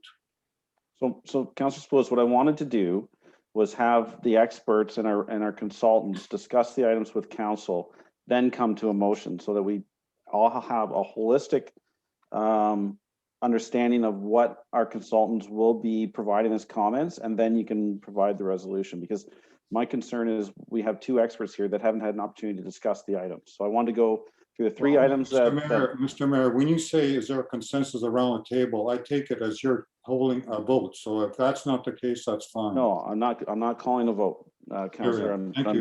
I'm just trying to address each item so that everybody understands it, and then our experts here know what our direction is, then we'll come back to it. So If I the could, next, Mr. Chair, sure, Councillor before we Bowman. go on to the next point, I just want to build on Councillor Sapoulis's point there. I think he's put some good wording there that I want to make sure that Mr. Davis understood.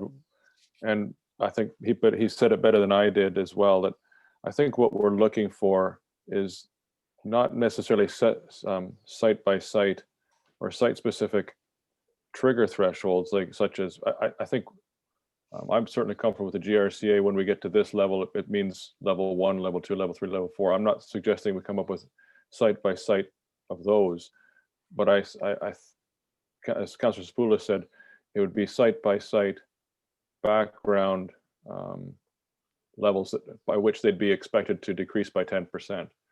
And I think those are the things that need to be established, site by site, based on the specifics of that location, so that we're not coming up with 1,000 different low water response protocols for what constitutes a level 1, 2, or 3.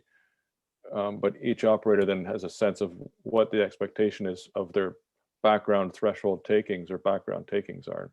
Is that fair, Councillor Sapoulis?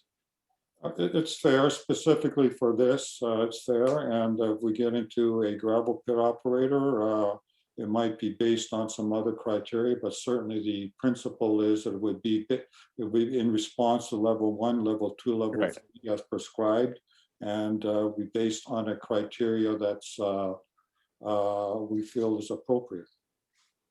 I was concerned that my comments might have been misunderstood as establishing different what constitutes a level 1, level 2, and level 3 independently on different sites.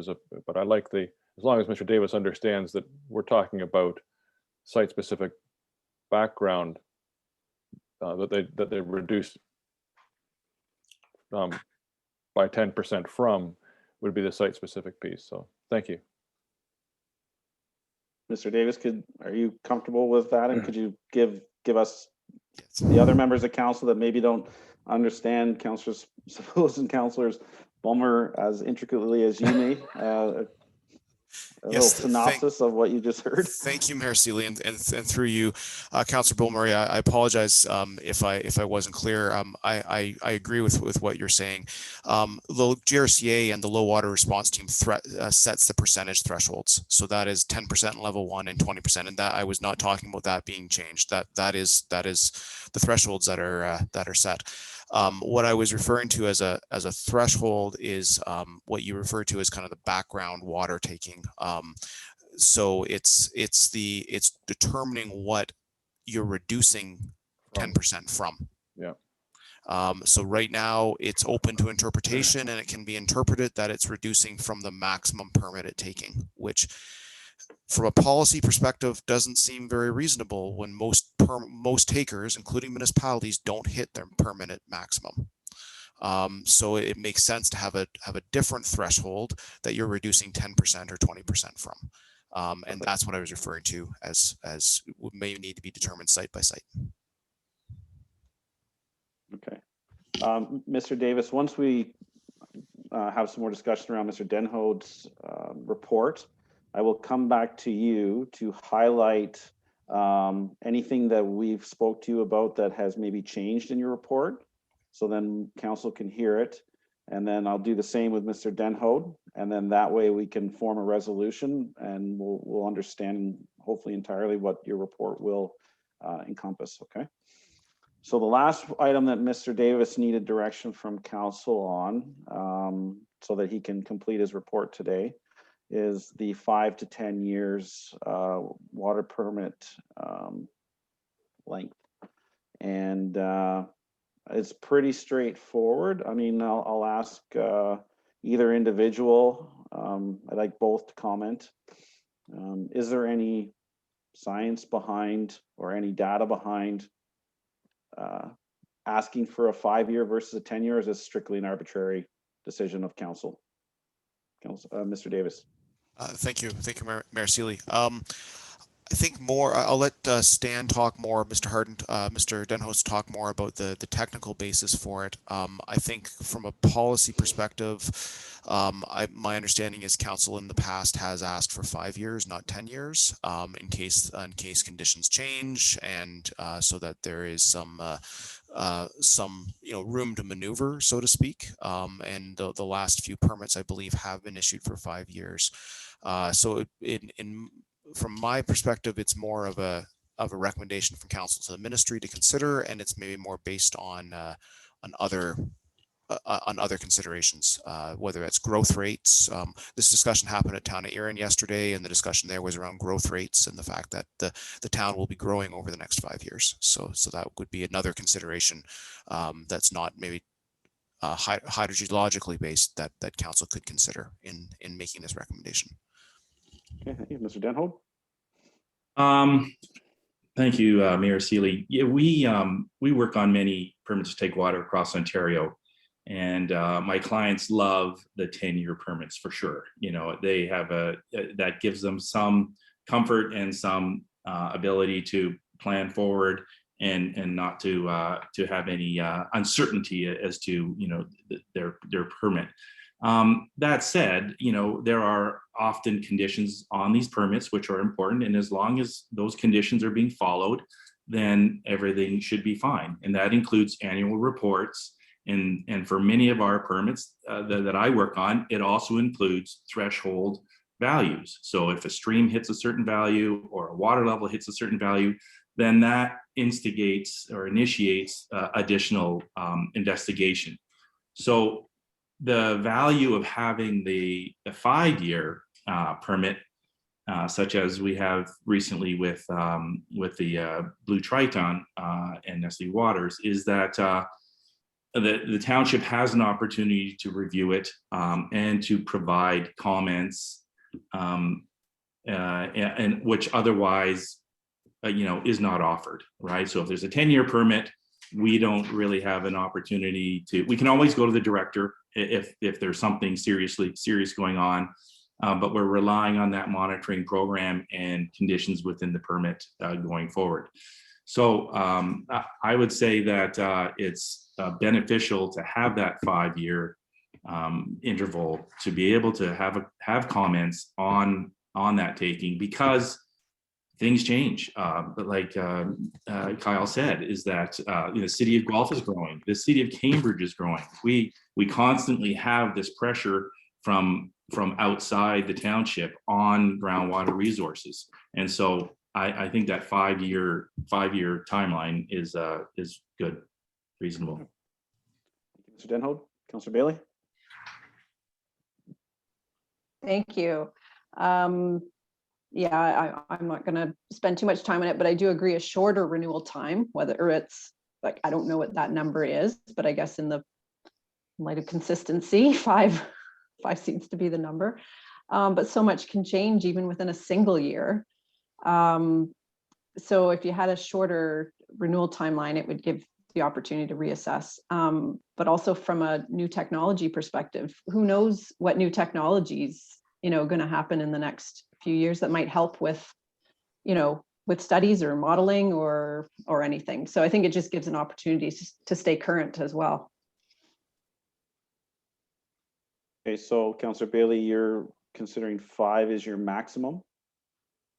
I have just stated shorter, and I guess I'm just looking to hear what the conversation is around why it would be 5. where that numbers come from. Mr. Davis, did you want to speak about that, maybe from the Erin perspective? Yes, certainly. The five, just actually generally, the ministry will usually, if they're not issuing a 10-year permit, they will usually issue a 5-year permit. So it's more of a ministry sort of practice. That's where the 5 typically comes from. There wasn't a lot of discussion yesterday at the town of Erin in regards to the kind of the merits between 5 and 10. There was just more discussion about concerns around growth, and then a recommendation for it to be 5. So it's more coming from ministry practice, from my experience, and Stan may be able to add a bit more from his experience. My experience is that shorter permits have been issued 1 year in some cases, 2 years in some cases, and 3 years. And that is mainly to give the Ministry of the Environment some opportunity to assess the potential impacts from that permit. So if it's a brand new permit, there's uncertainty involved in whether or not there's going to be an impact. They say, we'll give you a 1-year permit, we'll review your annual report, and then if everything looks good, then we'll reissue you a new permit. And that's not the case here. We have lots of history. There's lots of data at this particular site to give us some comfort that the wheels aren't going to fall off the bus. So I would say that a shorter period of time it probably isn't necessary. Councillor Bailey? So then I just have one question, and we might not know the timeline on this, but I think in the report, we mentioned a well being installed north 4 kilometers for Guelph. Do we know the timeline of when that could be happening? And then maybe this could be based on that new well? I'm not familiar with the timeline on that. It's part of their 30-year water management plan. We know they've done a test. They now have to go through an EA process to get that well online. So it will be several years before that is possible to come online. We did look for an indication of impacts from that pumping test that was done, and we didn't see any in the Aberfoyle area. So we know there was impacts from the Guelph pumping test, further to the west, to the Green Legacy well for sure.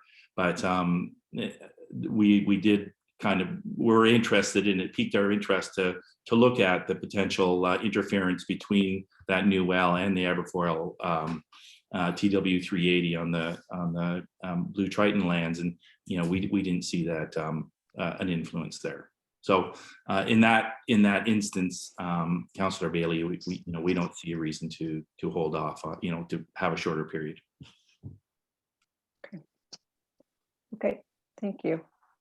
Councillor Balmer? Thank you, Mr. Chair. Yeah, when I look back and see that it's been how many years of monitoring we now have on this site. We've got the Well Protection Committee sitting, or been around since 2009, never been needed. The current permit has been in place for some 8 years. And as Mr. Denhout said, we went through the process here with the previous owner of shorter timelines when they first changed from a fish farm to a water bottling operation, to sort of proof of concept, and then some shorter timelines when they asked for increased takings.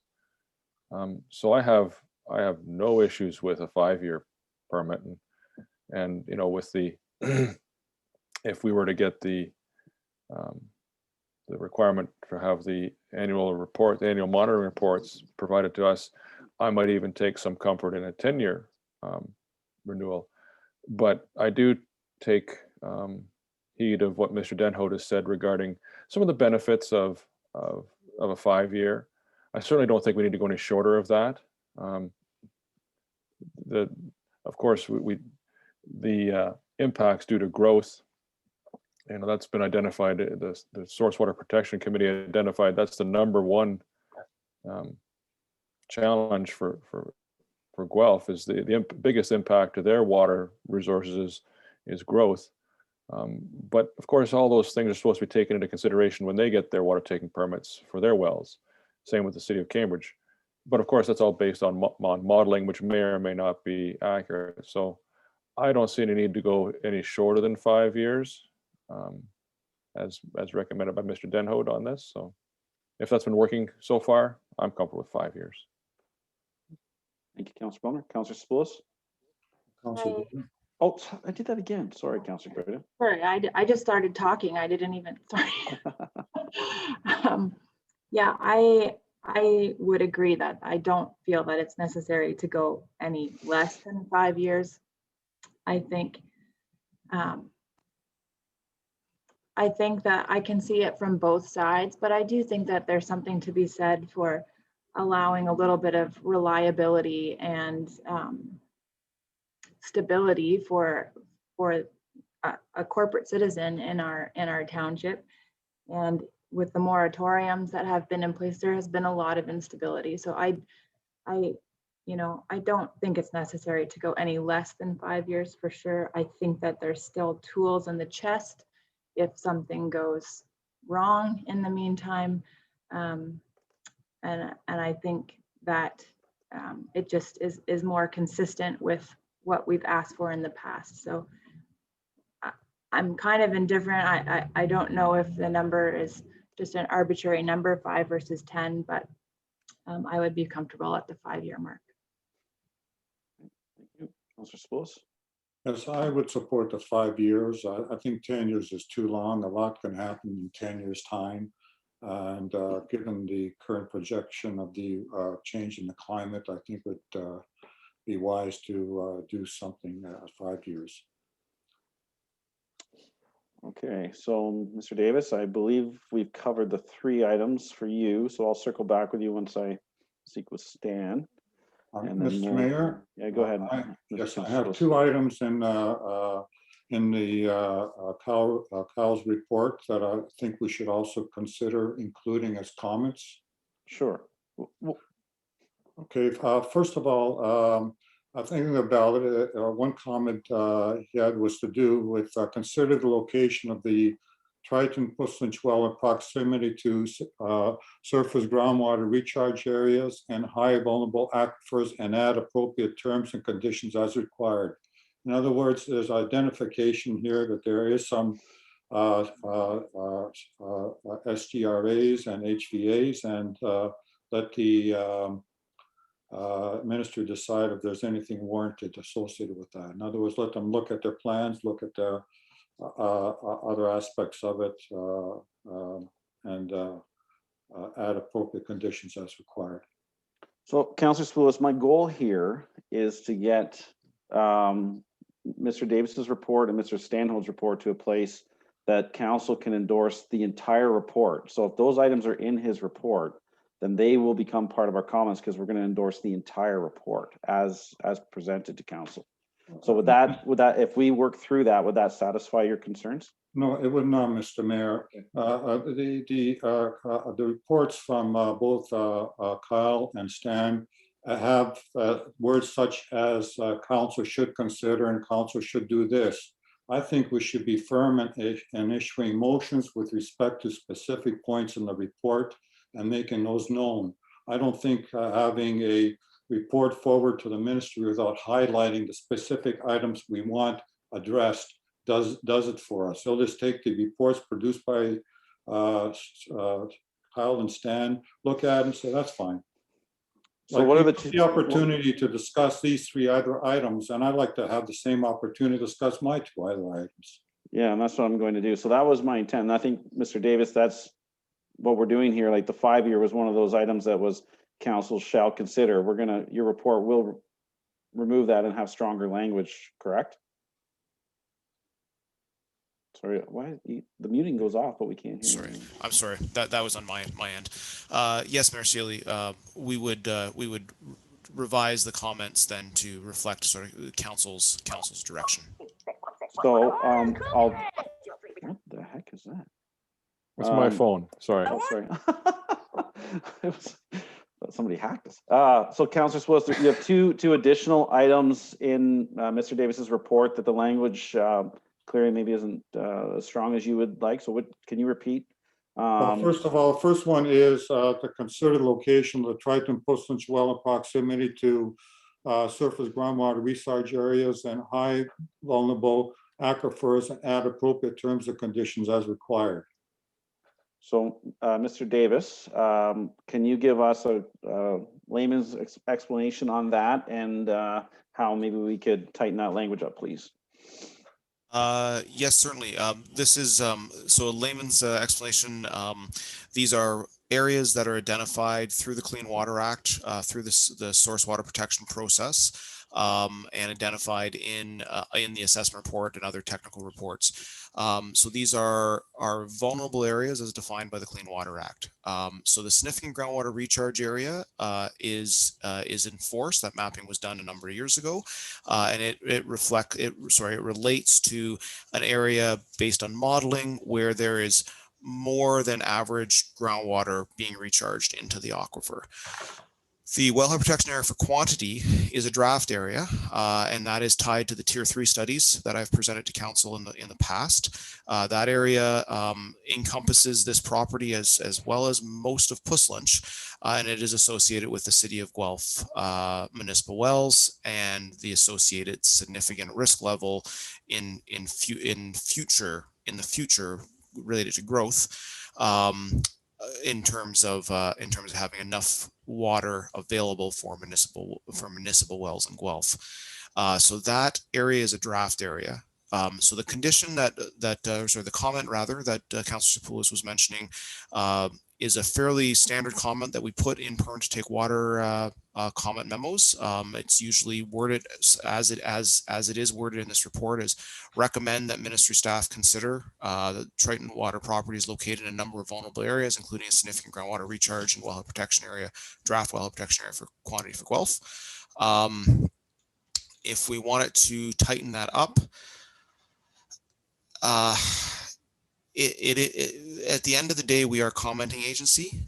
So the most we can do is make a recommendation to the ministry for them to consider. So I'm not sure with that particular one, if we're able to tighten it up too much more, especially as the one area is actually draft. The next part of that recommendation then pertains to the policy text, which is also then, which maybe, I'm not sure if that's the second part that Councillor Sapoulis wanted to. Yes, I'm fine with ensuring that the wording includes consideration of type of thing. I just don't want to be lost in the, just focusing on the 3 items we discussed. So, Mr. Mayor, shall I go on to the next item that I have on my list? Okay, sorry? Sure. Sure. The considered draft policy WCMC 22.1 in the Wellington County chapter of the Grand River Source Protection Plan pertains to existing permitted take waters and add terms and conditions to the permitted water where appropriate. So you want that one tightened up as well because it was. Well, if it's a consideration, and I just want to say that council endorses that this be considered. I just don't want it to be we may or may not consider. I think it's important that we had this. The ministry considers these 2 points in their report. So, Mr. Davis, as long as the wording indicates that the ministry will consider, you're comfortable? Yes, Mayor Sealy, it does indicate that. Okay. Mr. Denholt, I apologize. I didn't ask for your input on the previous item that Mr. Sapoulis brought up. Was there anything that you wanted to add to that one and this one? Any comments? I'll just ask Councillor Sapoulis to repeat the second one. In terms of the significant, it's to do with consumptive water taking, that chapter that's referenced. There's Kyle has provided a lift of that particular comment, and it's located on page 4 of his report, or 128 of the agenda package is in italic. And it's to do with consumptive water taking. In other words, we don't want consumptive water taking to be a significant threat. And it goes on to say that the ministry shall review and amend permit to take waters to ensure that it doesn't become a threat. And it goes into a lot of more technical detail. It looks at groundwater, surface monitoring, information, all that sort of thing. Right. Okay. So that sounds like a, you know, and Kyle, maybe you can inform me, that's related to the significant threat at the city of Guelph. Yes, that's through Mayor Sealy. Yes, that's correct. This is the draft policy wording. It's actually draft policy wording from the Center Wellington Wellhead Protection Area quantity.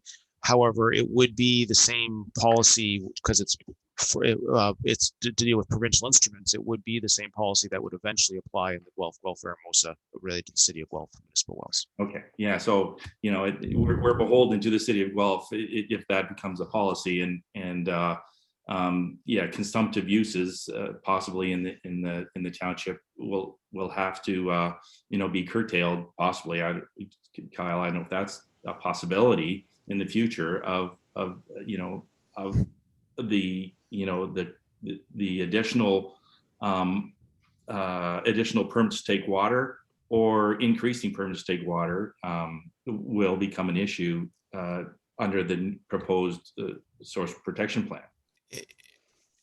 If I may, Mayor Sealy. Just sure. Go ahead, Kyle. Thank you. Through you, Mayor Sealy. The policy actually is draft, first of all. Second of all, the policy, as it's worded, it's the ministry shall review and if necessary amend existing permits to take water. And then the ministry, where appropriate, shall consider establishing conditions and permits to take water. And then it goes on to list those permits. So as it's being, it's still draft in Center Wellington, but we're a little bit further ahead in terms of applying this. So as it's being applied up there in the discussions with the ministry, it basically becomes a document that the ministry refers to, and they conduct their analysis, and they can choose to add the conditions, or they can choose not to add the conditions. It's the word of shall consider. So nowhere in the policy does it talk about curtailing or stopping water takings. It's about managing water takings. And if I could, Mr. Chair, if I could ask, then this is Mr. Davis. This would apply whether we ask for this to be a condition of license or not. It's just that this would be a normal course of source water protection policies being developed that would direct or suggest that the minister should take action when a problem is identified at a particular water taker. It doesn't need to be in the permit to take water to have effect.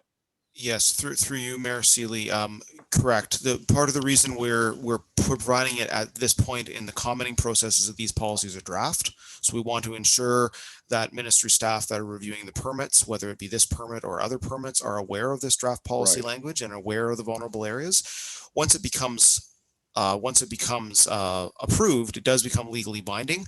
Right. We probably will still provide the same comment, but in that case, it'll be, you know, it is legally binding. It's something the ministry should already be looking at. But yes, this is something that if it becomes approved, then it would eventually become a legal requirement for the ministry to review permits and, if appropriate, add certain conditions.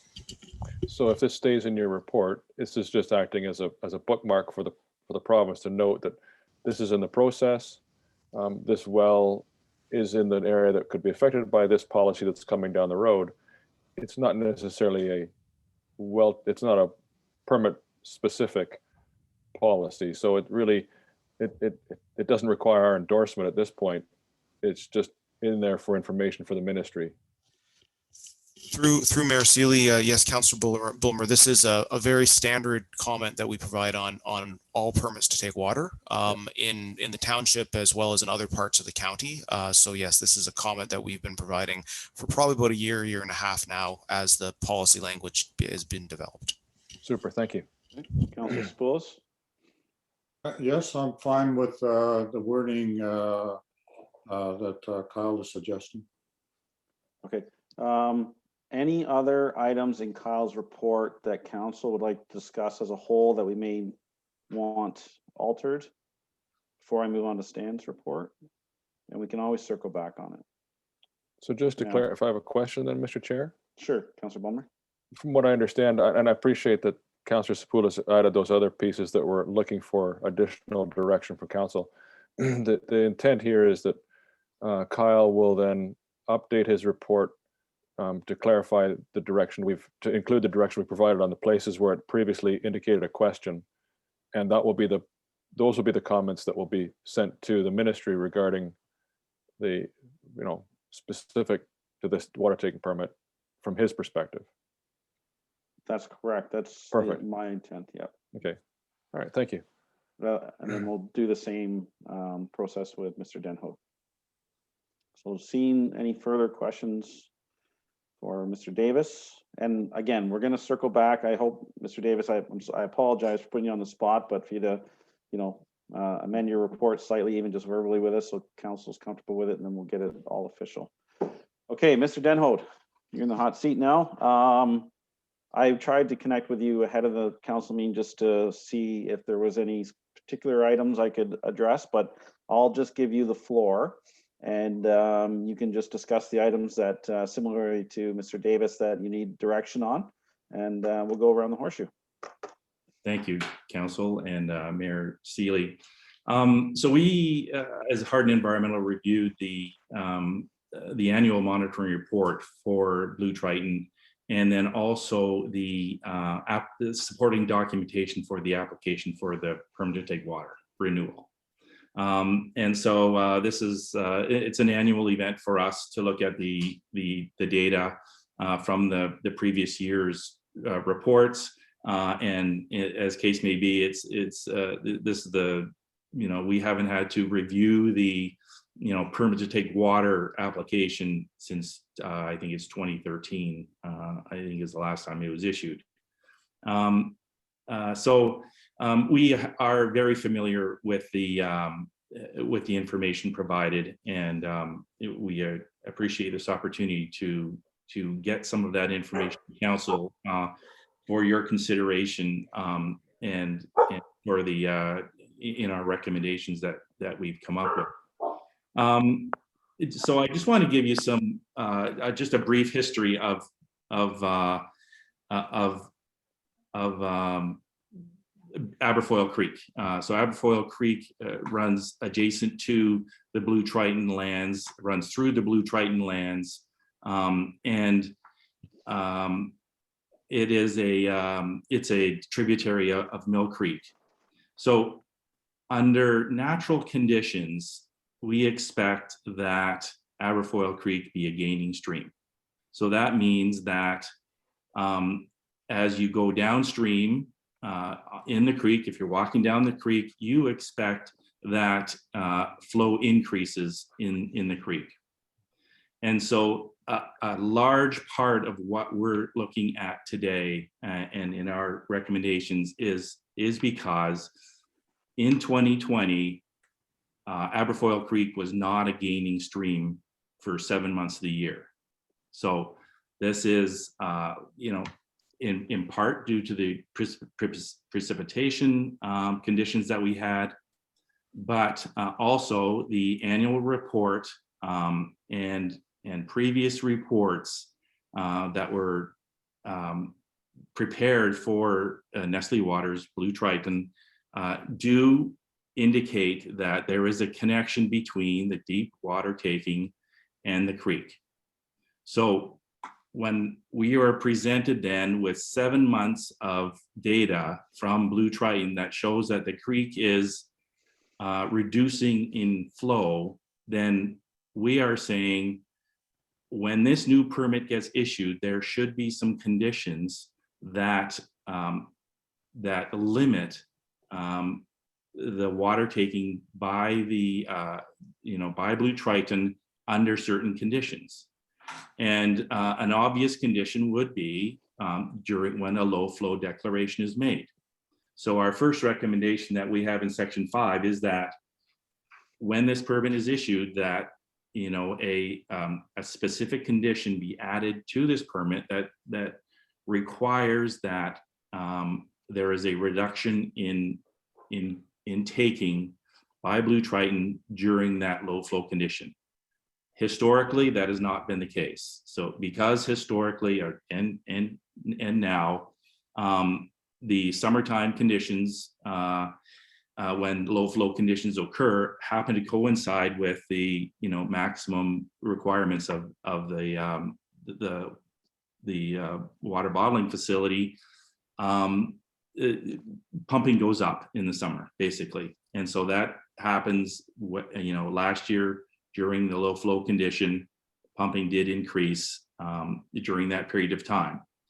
The wording from the Ministry of Natural Resources and Forestry and from the GRCA and from the Hamilton, from Hamilton Conservation, which I sit on,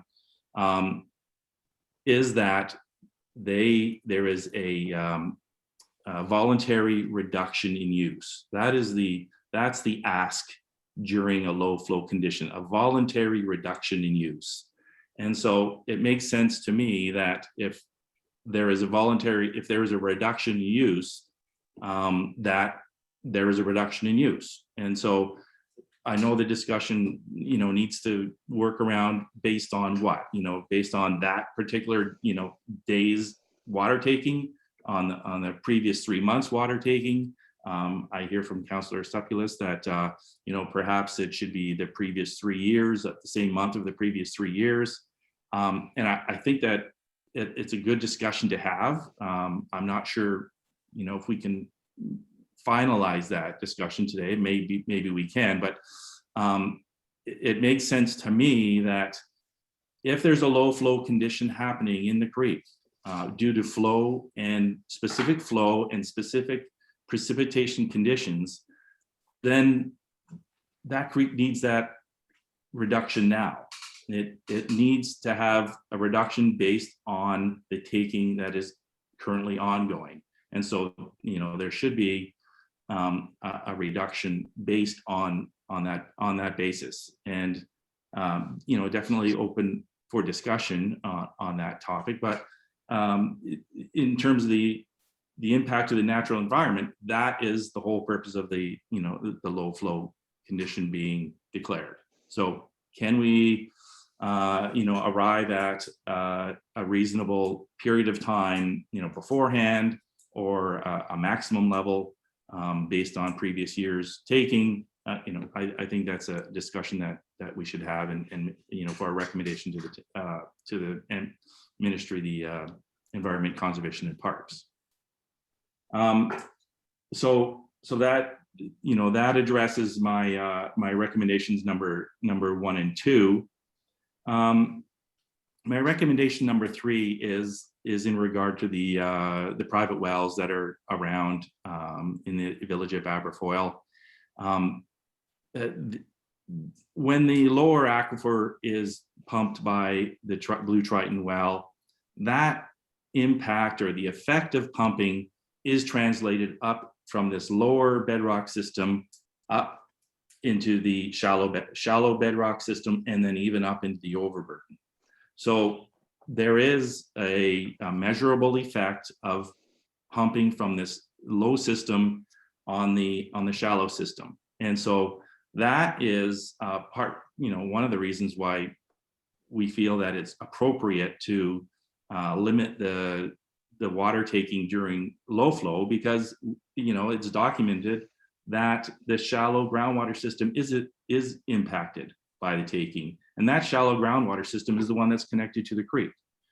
So we feel that there's a strong enough connection between those things that it's appropriate then to reduce that taking. But the other thing is that these these wells that are within the village, and there's several of them, they are also a 6-inch conduit from that low system, that lower bedrock system, up into the upper bedrock system.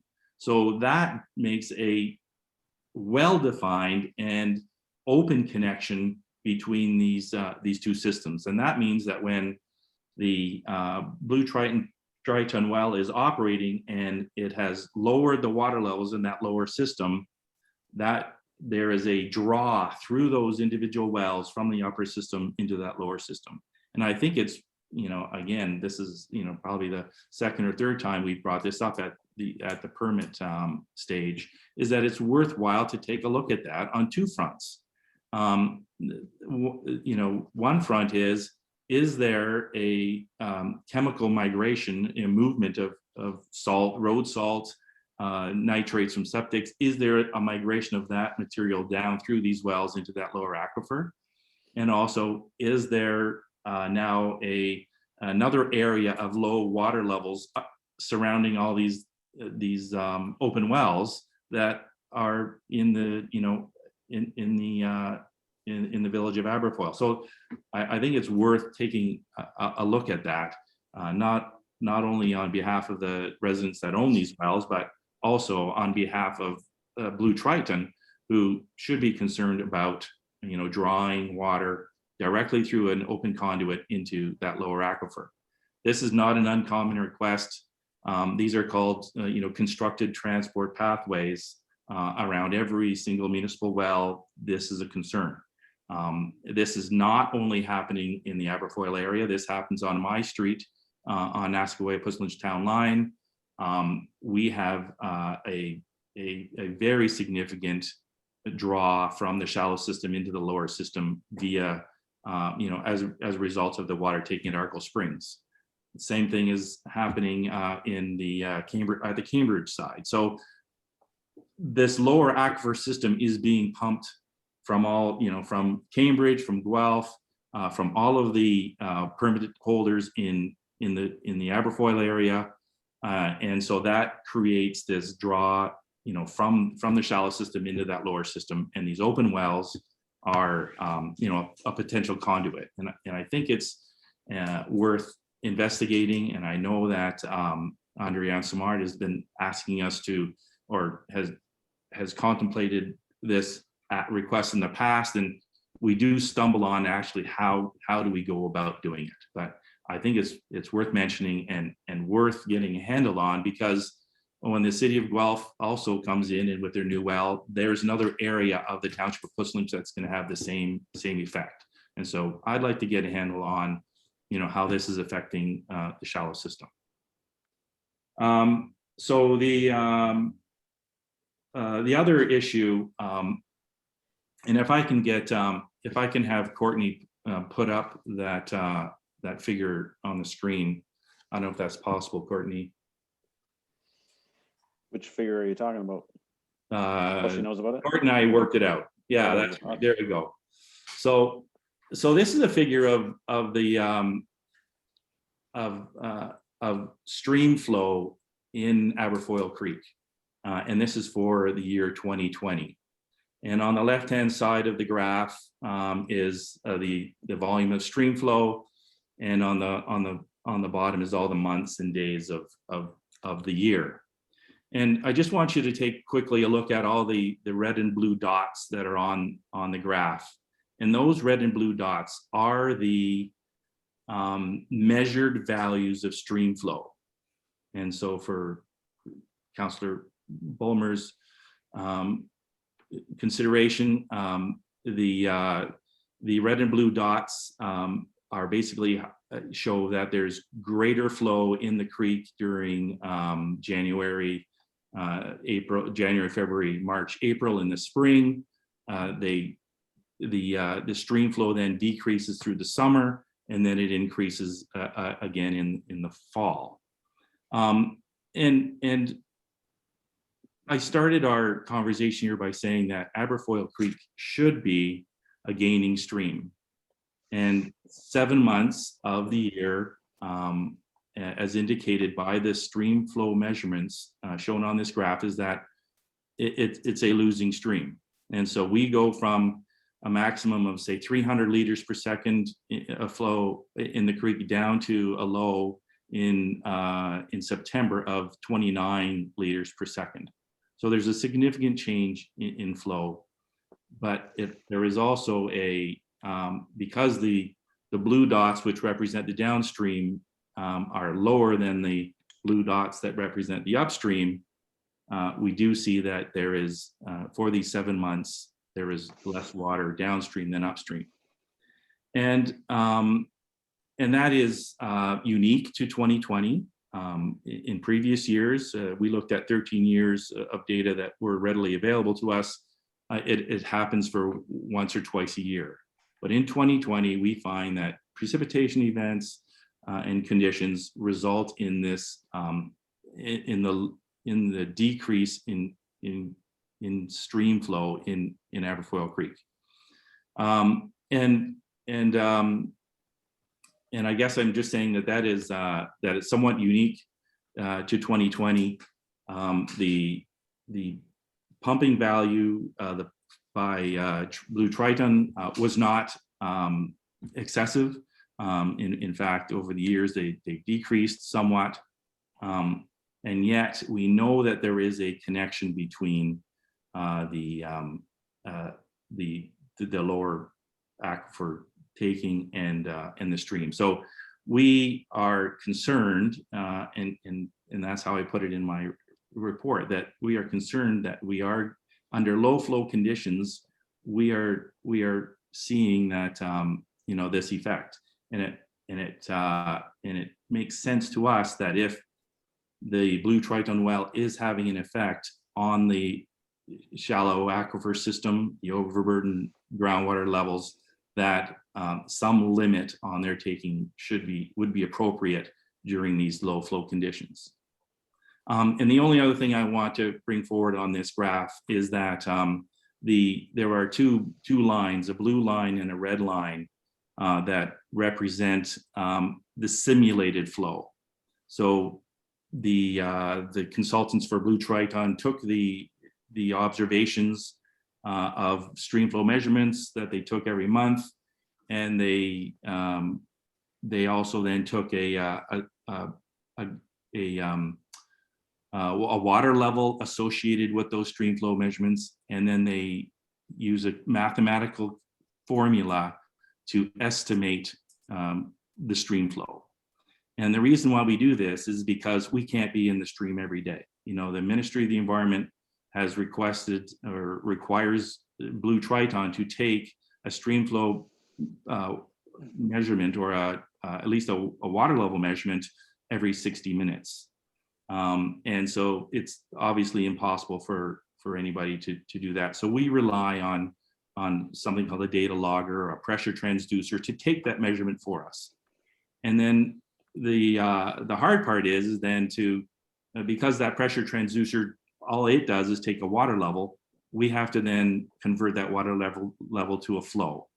And we use this mathematical formula that we derive from all of the data that they've taken, and try to estimate the flow in the creek. And if I just ask you to look at the month of September, for instance, the blue dot, or sorry, the red dot in September, the red dot represents about 30 liters per second of flow, and that's the measured value. Yet the red line is suggesting that there's close to 100 liters a second of flow. And so when we looked at this, we said there is a disconnect then between the data that's being collected, the actual data that's being collected, and the simulated data. And we just think it's worthwhile for them to review that and to adjust their simulation such that it better reflects the conditions in the creek, particularly at low flow.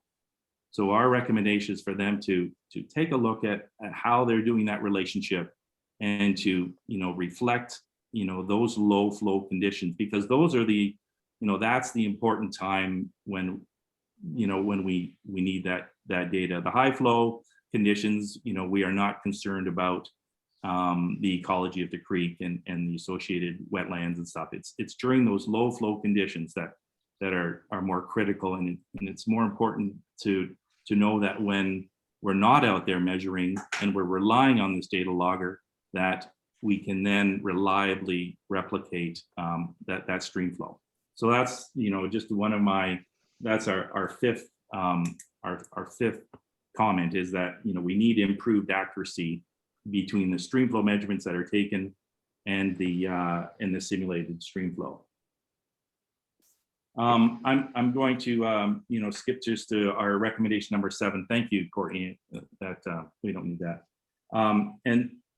And that is it's related to the low flow condition. First, but this is this would be a specific permit condition on this particular permit because of this relationship that is established between the shallow groundwater system, between the mini piezometers that are underneath the creek, and the pumping from the lower aquifer, that we feel that it's a reasonable idea to set up a minimum threshold of stream flow in the creek, whereby after which the taking is curtailed. So we don't know what that stream flow level is. We saw the water level get down to, the flow get down to 29 liters per second. And according to the all the ecological work that was done for that site, the fish are still happy, the frogs are still swimming, and there's no indication of there being an ecological impact of that taking. However, at what point, my question is to the ministry and to Blue Triton, is at what point does that become problematic? And so we think it's reasonable to say, to put a threshold on this specific permit saying if stream flow gets below a certain level, then the water taking would be curtailed. So those are my our recommendations. Okay, thank you, Stan. So I want to discuss the drought conditions and the reduction in water taking. Is it appropriate to just word it so that we request the ministry to come up with a policy surrounding that specific issue? Or because I'm hearing from you today, Stan, that we might not be able to come to a consensus on what is appropriate, and since they're the regulating body. Because I heard you not recommend, but maybe it was Councillor Spoulos state that maybe one way to gauge instead of their maximum water taking is July of the last 3 years, and then in the report it's 3 previous months, which is troublesome for Blue Triton, as their busy season is in the drier months. Right. So what's your opinion on trying to formulate a comment that we just fairly strong language that we request or require the ministry put into place a policy for reduction in water taking? Yeah, I guess I'll leave it with you there. Mayor Seeley, I appreciate the comment that Councillor Bulmer had, was that not every permit is the same. And the water taking, by the aggregate industry is different than the water taking, by Blue Triton. There is a subtle muted effect of water taking on the creek, by Blue Triton, for instance. So it isn't a one for one. They increase their water taking by 100,000 liters a day, and then there's a automatic reduction in stream flow, and so I think that I appreciate the fact that the water taking by Blue Triton is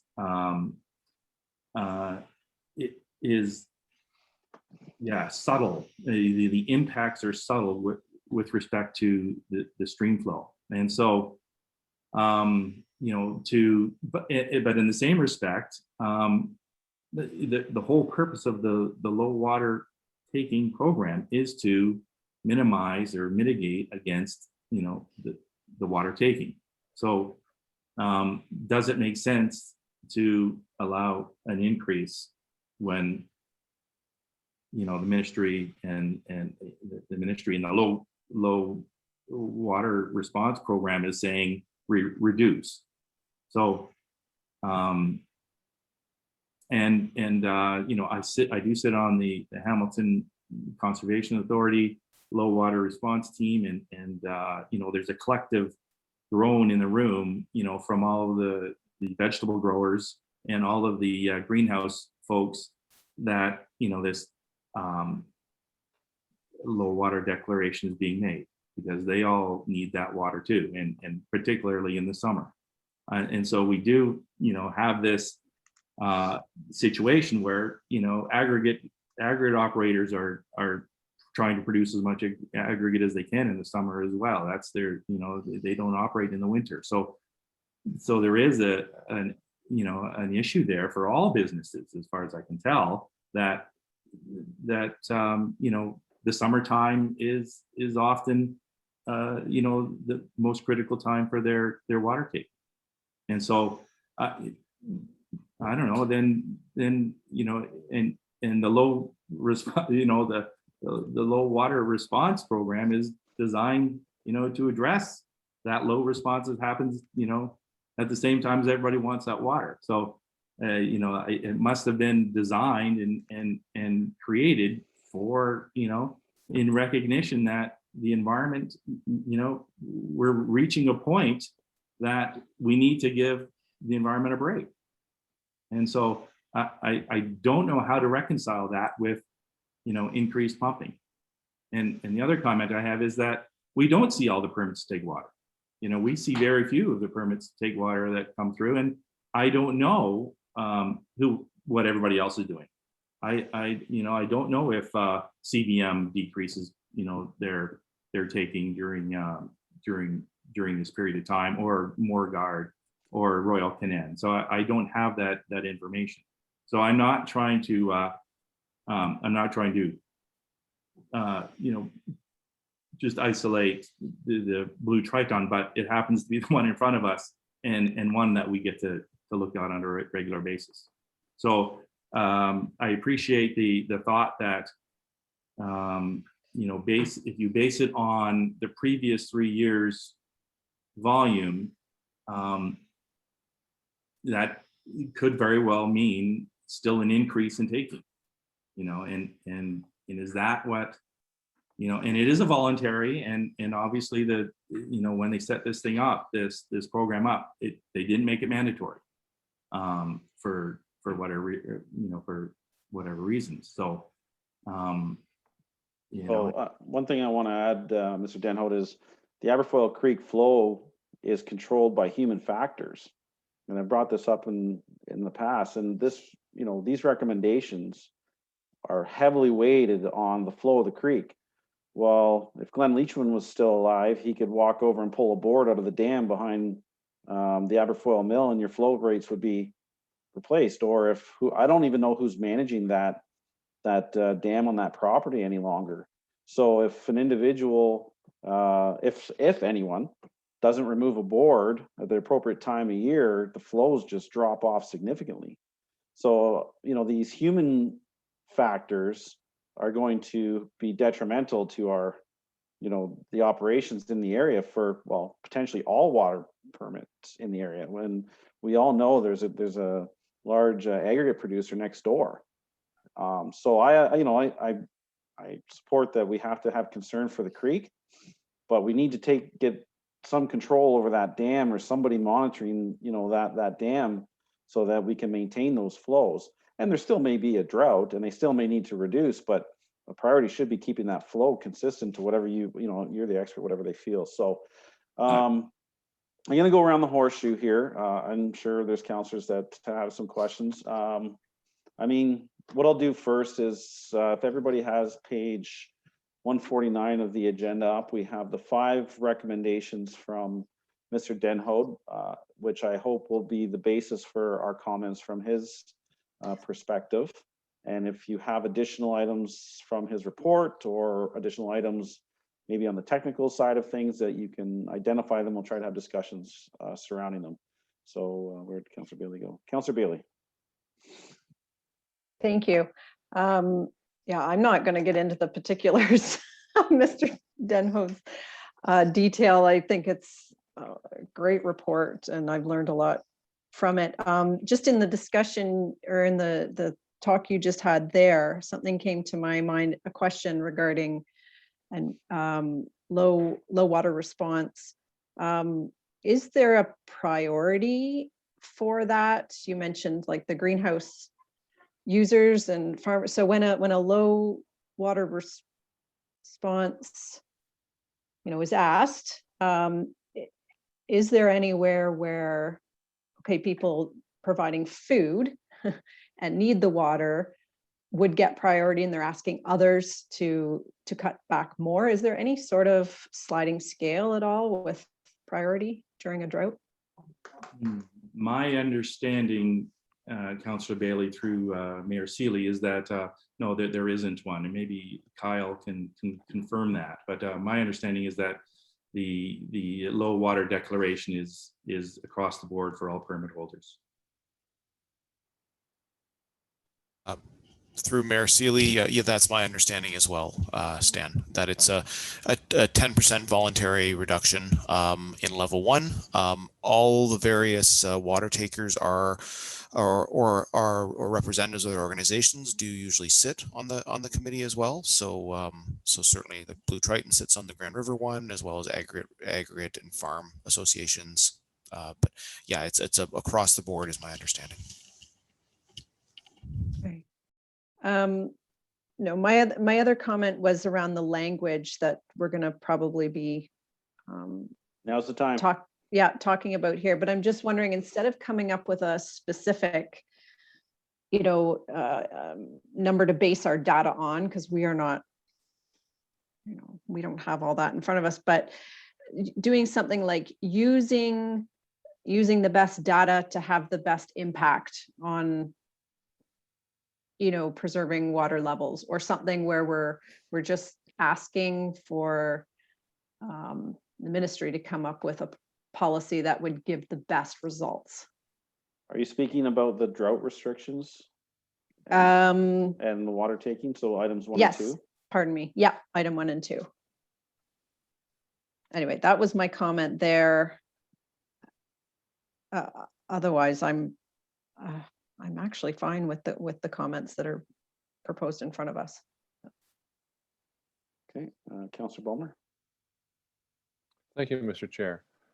I have a couple of questions, but I just want to maybe, I think I look at, we've got 2 issues that we're discussing, and primarily here is whether the stream, some months and some years, is a losing stream, or and also you mentioned a absolute low flow threshold for the creek. This is complicated. This is remarkably complicated. As you mentioned, there are lots of other water takers in the area.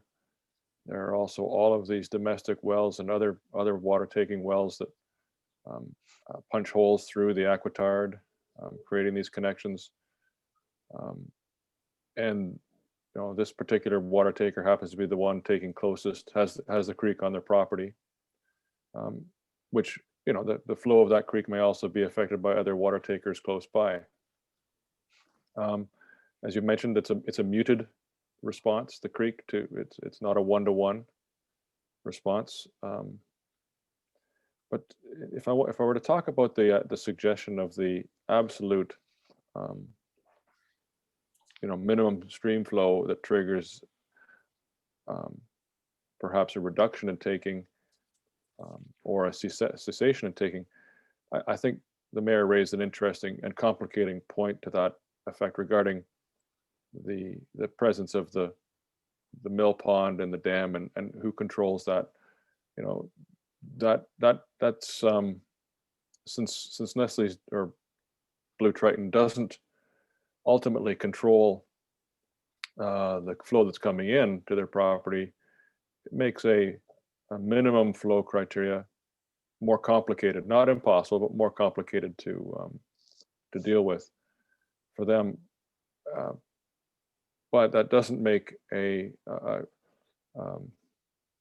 threshold that was to be based on creek loss going across the property perhaps more meaningful, even though it's again complicated by the open boreholes and drought.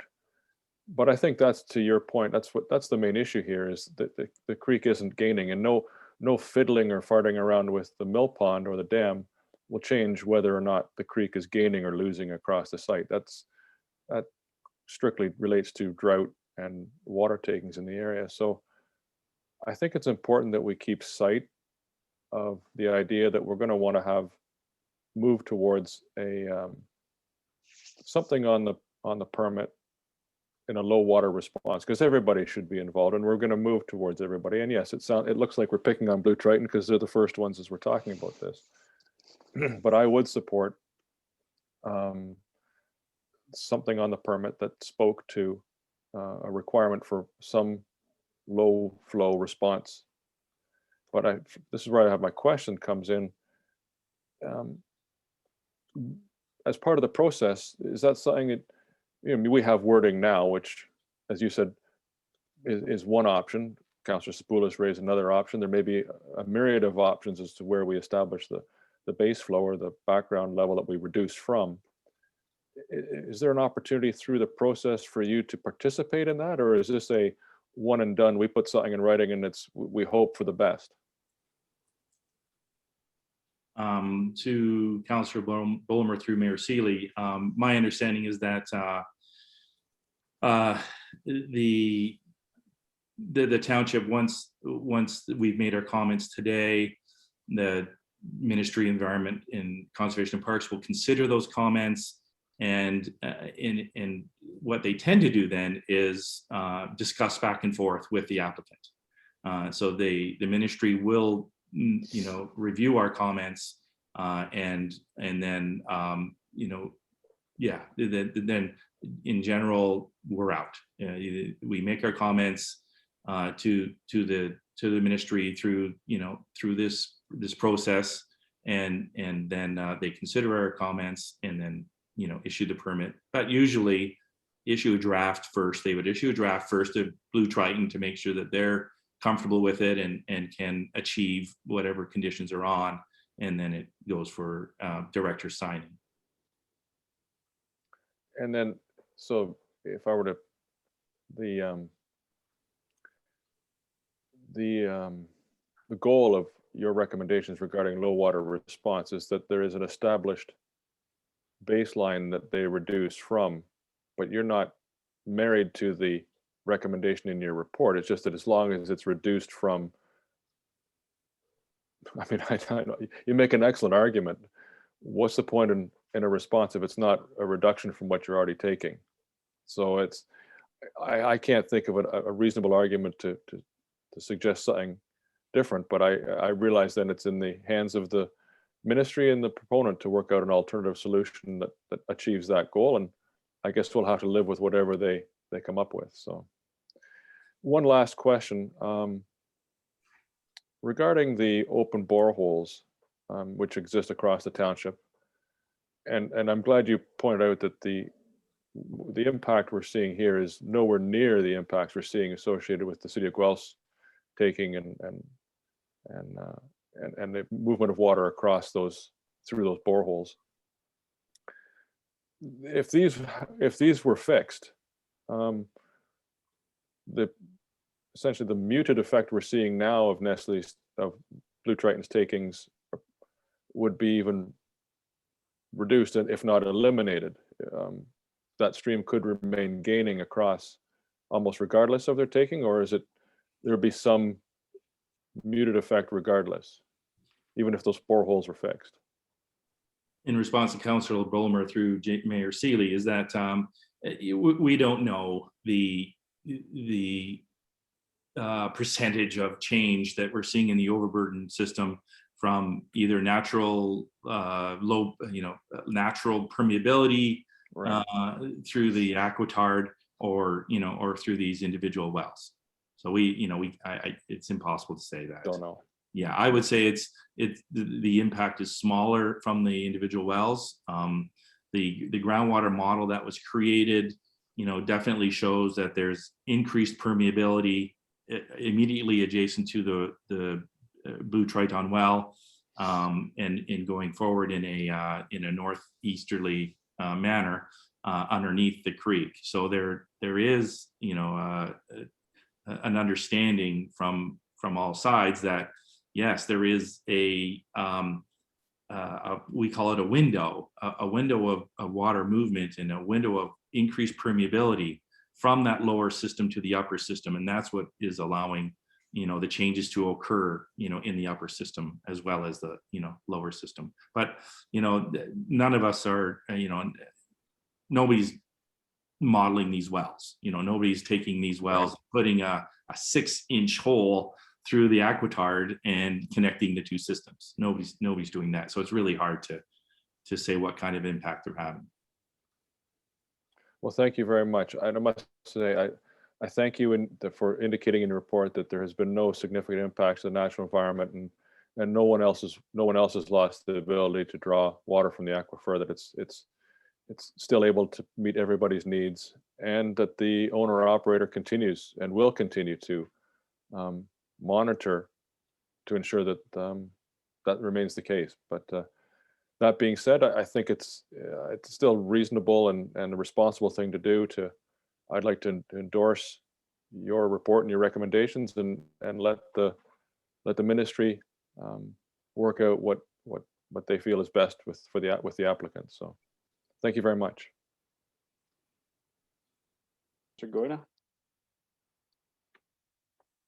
Thank you. It's definitely a very complex and complicated report to digest. I'm making notes frantically here, but I really, at the end of the day, I don't think I can contribute anything other than what's already been said. And at this point, I would endorse the report as it's written. Thank you. Councillor Spoulos? Yes, thank you, Samir. With respect to the a reduction based on a 3 months taking for all permits, what is that based on? In response to Councillor Sepulus through Mayor Seeley, that is based on the 2017 bottled water moratorium document. So there was a document that was prepared by the Ministry of the Environment, and this was one of the conditions or guidance that they had, in order to, and I can't recall exactly under what circumstances that they were asking for that reduction, but it was based on the previous 3 months, 3 months taking, and I think it was for the low water declaration. So that obviously the Ministry of the Environment thought about it. They thought that in order to achieve a goal of actually having a reduction in the creek, or reduction, improvements in the creek, or in the environment during this low flow condition, that they felt is, what they came up with was the 3 months previous data. And yeah, just to confirm that has been rescinded. So that document is no longer in play at all. It was just a very interim, recommendation from the Ministry of the Environment. No, on that basis, that was their suggestion way back when. I don't have no problem continuing on with the same recommendation. With respect to the minimum flow in the creek, say the threshold is reached. Say hypothetically, let's assume a threshold has been established and a threshold is reached. What do you anticipate should be happening? Well, what we find with our aggregate partners in the township is that it initiates, immediately initiates a study. So what you've got to do is, there's not a stoppage. It doesn't require you to turn this pump off, but it requires you to assess what is leading up to this condition. Perhaps it's, beavers have created a blockage upstream, and so then, that isn't at all related to the water taking. Maybe somebody has stopped up the mill pond, and again, not related to the taking and not a natural occurrence, and so there is an opportunity then to say, hey, not us, we're not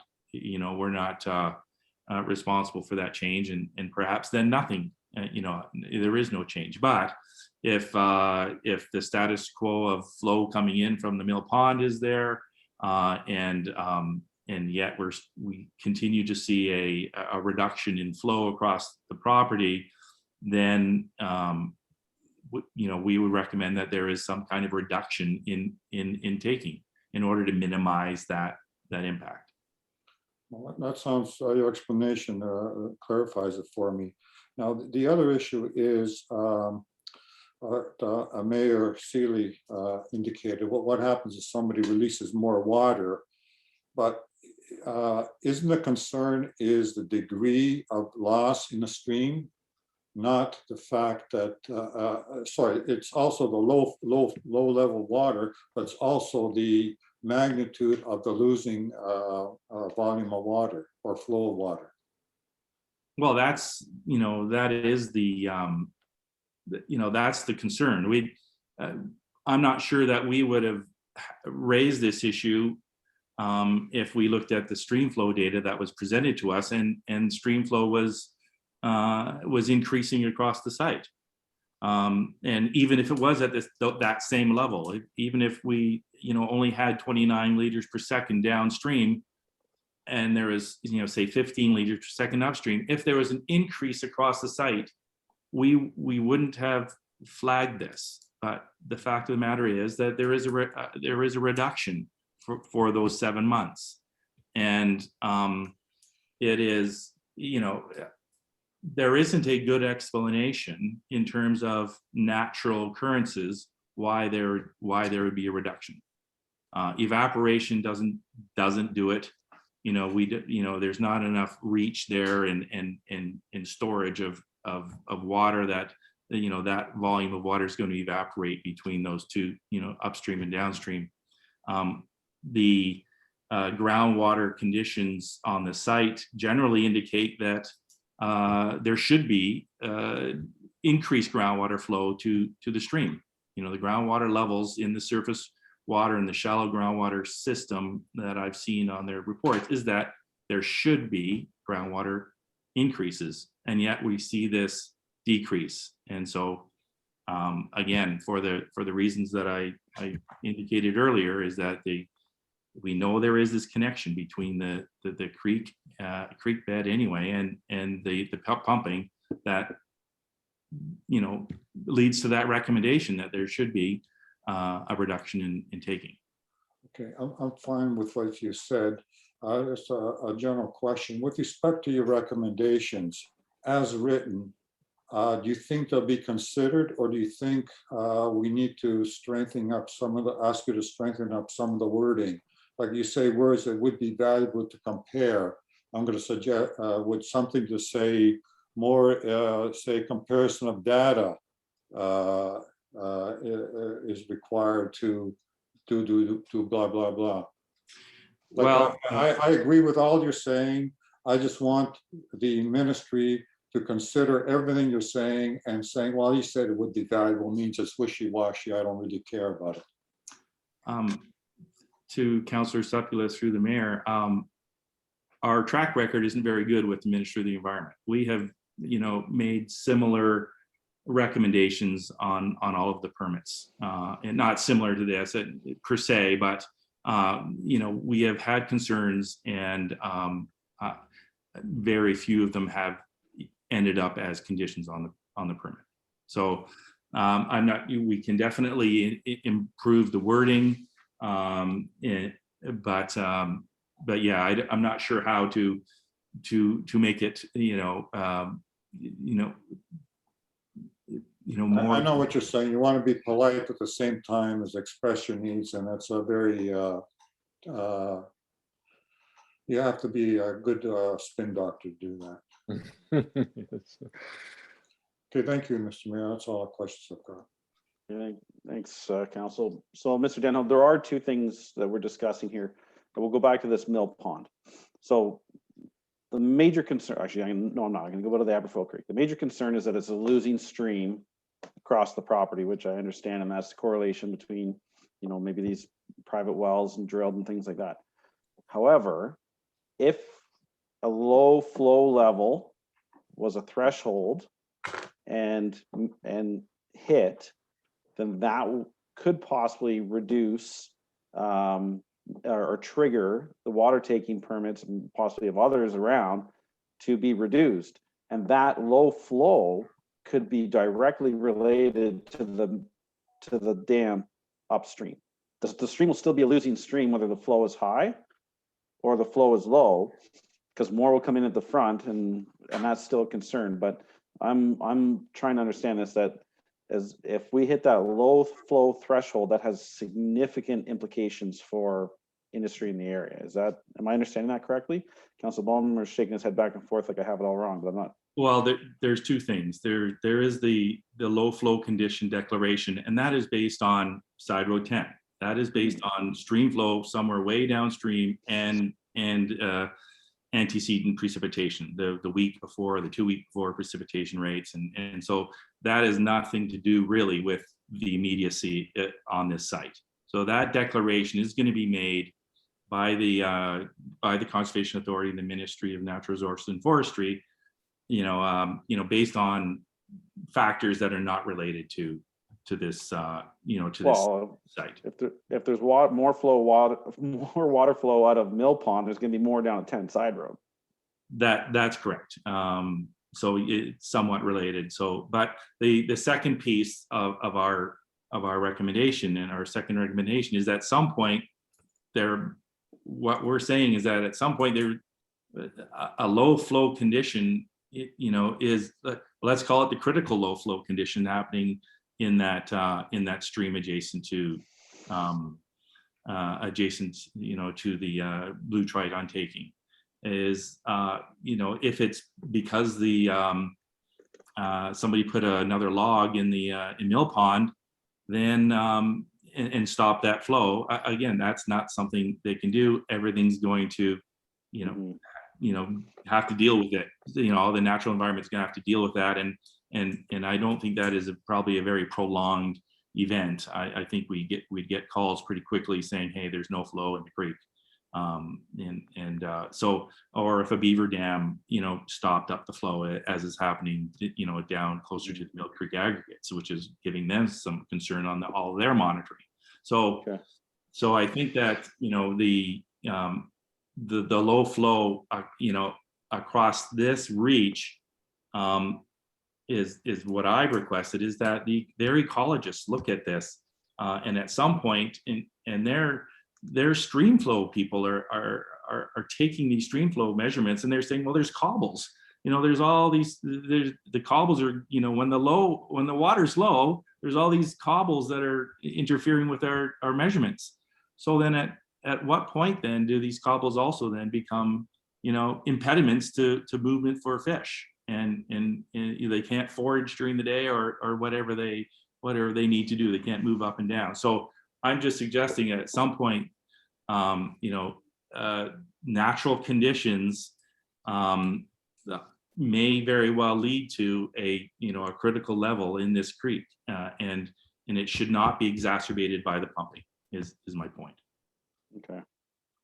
All right. So, council members, do you have any recommendations for stronger language or any changing of Mr. Denhold's report? Councillor Bailey. I'll go.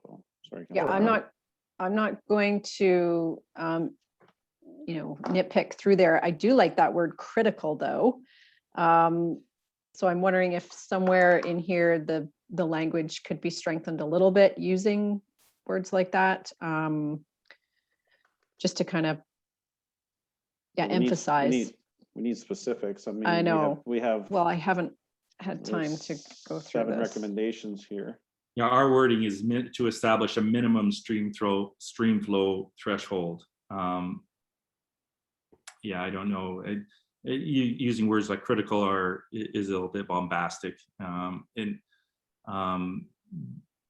be critical for what, and maybe you have to be specific. Critical for fish movement or whatever. But I think that the word we've used the word a minimum stream flow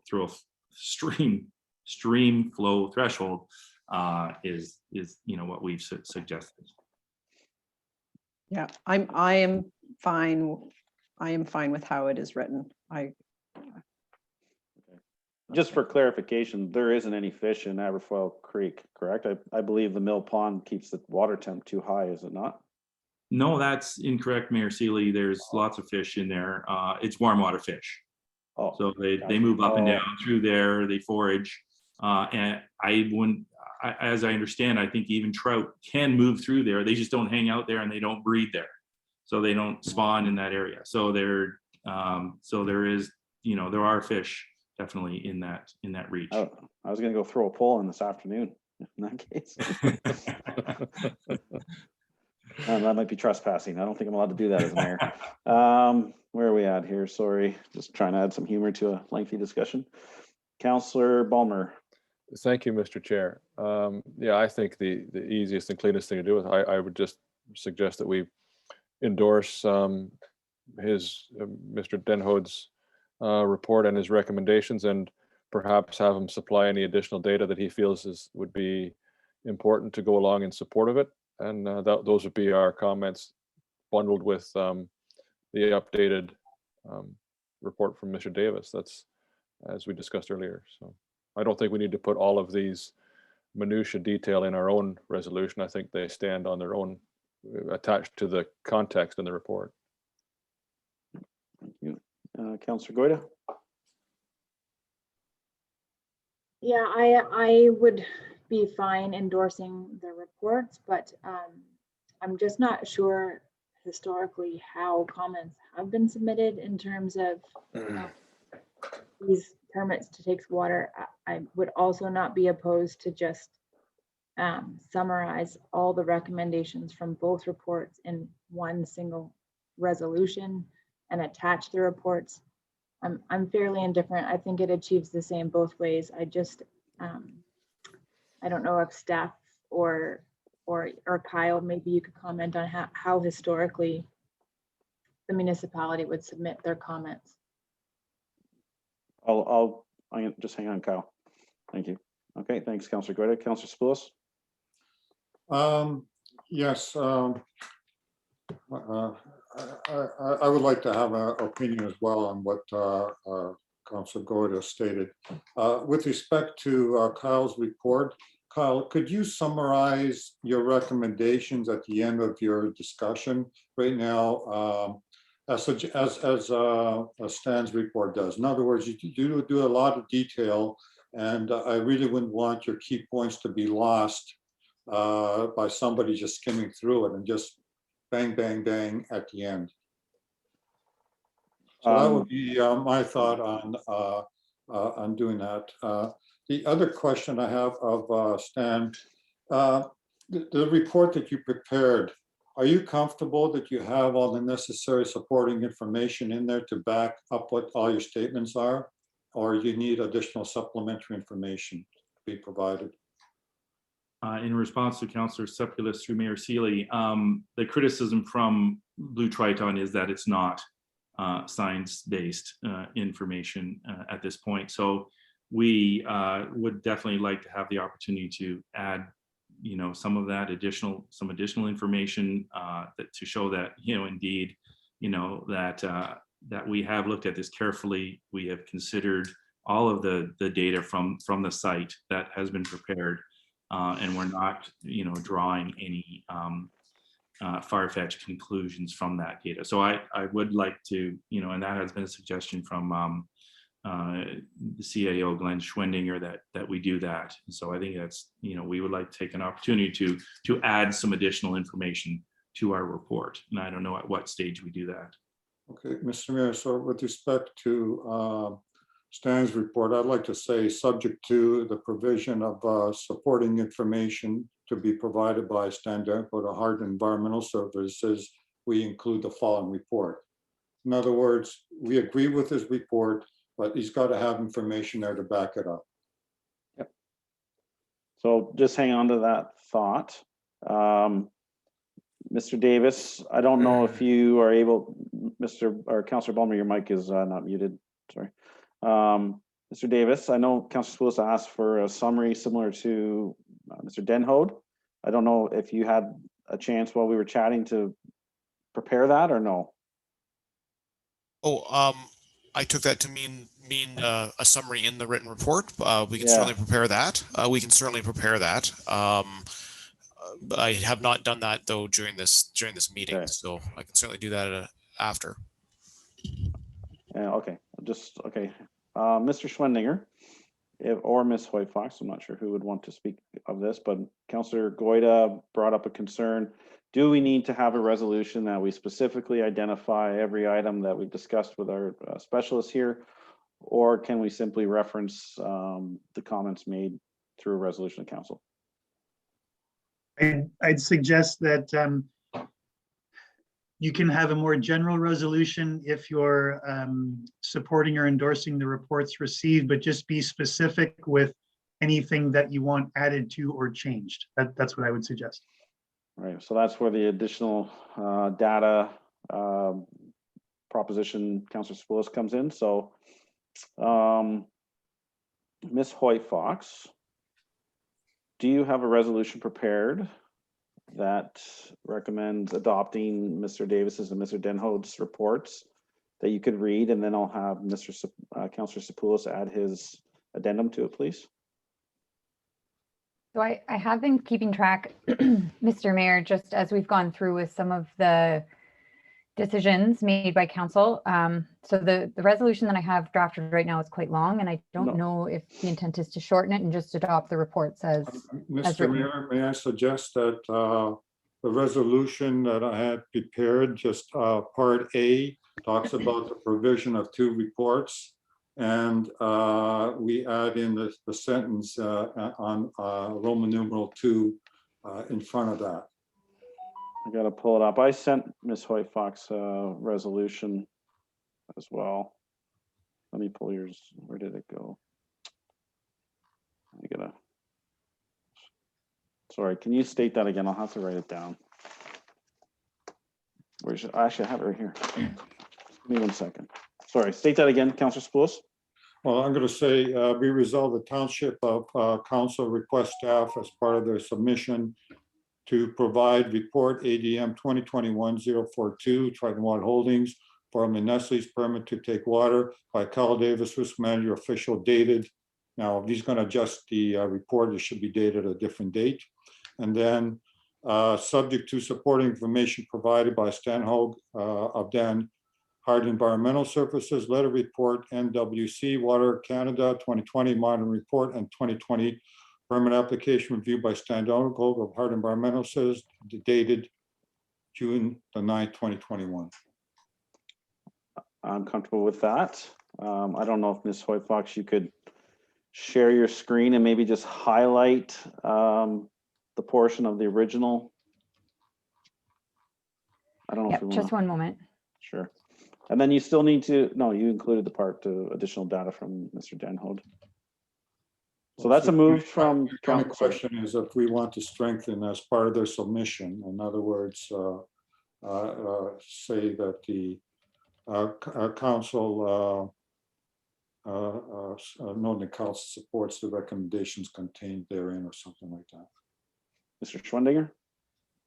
I just wanted to double check to make sure. I think there was some discussion about coming up with some type of plan or making a suggestion that the province comes up with an approach to deal with reduced during drought water conditions. How are we at with that? I think there's a couple different options that were thrown out there. Just want to make sure that that's included in the resolution if you want it to be. I believe it's just being endorsed as presented by Mr. Denhode. Councillor Bailey? And it'll be in the hands of the province. Yep, I am fine with that. I think they'll do with it as they would like anyway. So. Yeah. Where am I? Councillor Bomer. Thank you, Mr. Chair. Yes, I think we've stated one option, and this puts it in the hands of the operator and the ministry to work out. You know, if the ministry feels it's necessary, they can work with the operator to come up with something that works with them. As Mr. Denhode said, we submit our comments, and it's pretty much left to the applicant and the ministry to work out the details and whether our comments are considered or not. I just think it's important we put it in there. So thank you. Councillor Goida? I agree. Councillor Spillis? No, I agree. Yeah, okay. All right, just waiting for, I don't know if Ms. Hoyfox, you can share that resolution, or if Sure. we'll have it reread, whatever's easier for you. Either one's easy for me. Yep, I think I've captured it, but if you can see the screen, it's just that report ADM 2021-042 Triton Water permit to take water renewal be received. And whereas the Township of Puslinch is in receipt of and endorses the following: report ADM 2021-042 Triton Water Holdings Canada Inc., formerly Nestle Canada, permit to take water application by Kyle Davis, risk management official, dated June 16th, 2021, and subject to additional information in the letter report NWC Waters Canada 2020 monitoring report. In 2019, permit to take water application reviewed by Stan Denhout of Hardin Environmental Services, dated June 9th, 2021. And then we could put in a following that these be submitted to the ERO on behalf of the Township of Puslinch as its formal comments. Councillor Sapoulis, did you not request that the Mr. Denho's report be supplemented by the data as required, or however you termed it? Yeah, Is that something to show? Courtney has put that in. My wording was subject to supporting information to be provided by Stan Denhout of Hardin Environmental Services Limited.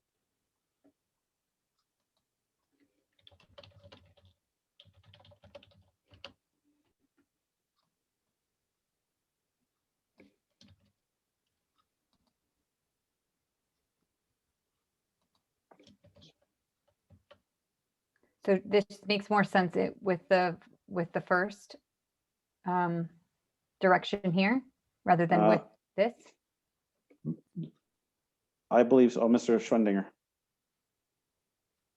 Yeah, just wanted to double check with Kyle. I know in your report there were a few questions, and council went around and discussed that and gave some direction. Should that be in this resolution, or do you have the direction you need or the responses to those questions? I'm just wondering what your thoughts are on that. Well, maybe you can stop sharing your screen for a quick second, Sure, there, Ms. yes. Fox, no problem. Awesome. So yeah, Kyle, go ahead. I believe the intent of the resolution is to capture today's, because that's why the date has changed, because you're going to update it. And I apologize for not coming back to you for the final summary on what you've heard from council, but go ahead. Thank you, Mayor Sealy. Yes, my understanding is that I'm to update the report that's in your agenda package. So you're right, the date does reflect that as of today, but it could be maybe specific. I can list off what I've heard if you wish to add that in the resolution, or just as edits as discussed, or direction as given. I'd like you to list off one final time. I don't believe it needs to be in the resolution, because the resolution captures the report. And I'll come back to you, Stan, as soon as he's completed. Okay, so what I have, thank you, Mayor Sealy. What I have listed is to indicate 5 years for the renewal, to correct the well interference committee to the well protection committee, but to not request that well protection committee be added as a permit condition, and then to request that a copy of the annual report be provided to the township and that is a permit condition as well. And then in terms of low water response, to discuss to edit in the wording to show that the discussion around the low water response being provided, the low water response comment being provided for every permit, but that we defer to the ministry on specific thresholds that were discussed more in Stan's report. And then in regards to the other changes, we talked about the location and number of vulnerable areas and the policies. And I did not have any changes from that discussion beyond kind of taking all of these recommendations and putting them in kind of a bulleted list similar to Stan. There would be, there would be the 3 recommendations I just spoke about, plus the other 2, which were about the policy and the vulnerable areas. So there, it looks like there would be 5 recommendations in total. Okay. Councillor Bailey, that sounds good. Yeah. Councillor Bulmer. Yes, thank you. Councillor Goyda. Yep. Councillor Spillis. I think we have to be consistent between Stan's report and Kyle's report. Stan's report, we accepted the water taking based on the previous 3 months in response to drought levels. And here we're saying to be determined by the ministry. I think we should have one or the other. And my preference is to run with what Kyle had said in his report, to be consistent what we agreed with Stan's report. Yeah, I'm okay with them being consistent. So the 3 previous months is what you were saying? Is your Correct. preference? Council Bailey, you comfortable with that? Just keeping them consistent? Yes. Councillor Bulmer? Yes. Yeah, Councillor Goida? Okay. All right. So now that one's good. I'll go to Mr. Denhoed.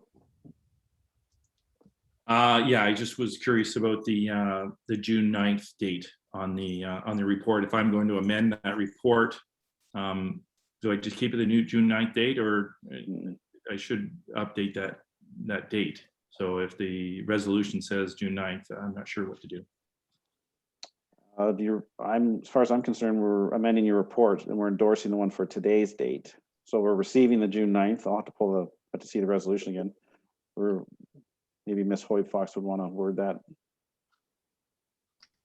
I can share what I have on the screen, and then I have noted that it's the reports, including the revisions as discussed. Do we want to perhaps change the dates of both reports to be the 22nd of June, given that's the date that the comments are due? Well, if I could, Mr. Chair, I don't think we asked for any, there were no changes suggested for Mr. Denhoed's report. We just Oh, that's right. adopted it as presented. I believe you're correct. So the date could stand of his report, because it's a technical report. So Yeah. thanks.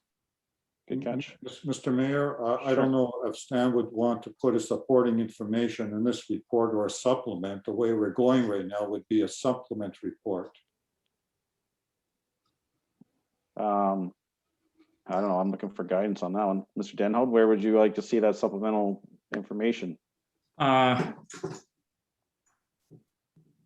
would say a separate report would be better. You know, we spent a lot of time on this report getting the wording right, and you know, it'd be hard to just start inserting additional technical information in between the paragraphs. So I guess I would like to, you know, just have an additional a separate addendum or a supplemental report that we can that it contains the reference. Basically, it's going to contain references to all of the Blue Triton consulting work that's been done. So, but it would, it'd easier for me, I think, and the flow would change entirely. I think within this report. So after in the part 2, and then just add in there a supplementary report or data or supplementary reference report. I don't know, how do you want to word it, Mr. Denhoed? So I don't know if you can see on the screen, it'd be item 2. Or I shouldn't have Mr. Denhoed write our resolutions. Mr. Mayor, is it just this part here stays, like we're still, or is this the supplemental report? That's the one. Yeah, that's the one he's talking it? about that wants to be changed to like a report in addition to. Excuse me, Courtney, that sentence you just highlighted should be in front of item 2. Okay. Okay. And maybe provide instead of subject to supporting, subject to providing. I think it should have been at the end, Courtney. Oh, sorry. Yeah. Okay. See your and at the bottom. That's where it should. Oh, you would like, Yeah, okay, there. so down there. Yep. Yeah.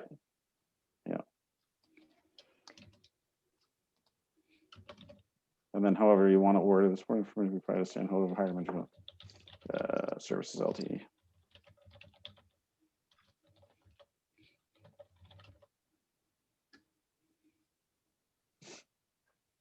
John, you want to take a quick read through that and see if that captures what you want? I think you want to have a subject to providing a supporting supplementary report. You need to say supporting.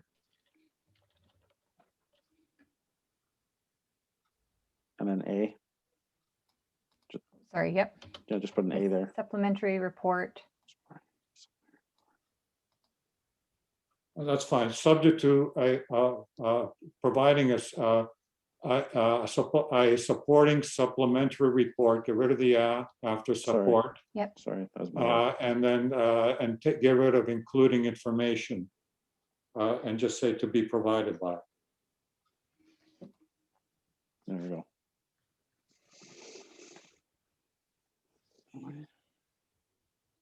All right, want to read it one more time, Ms. White Fox, please? Certainly. That report ADM 2021-042 Triton water permit to take water renewal be received. And whereas the Township of Puslin is in receipt of and endorses the following.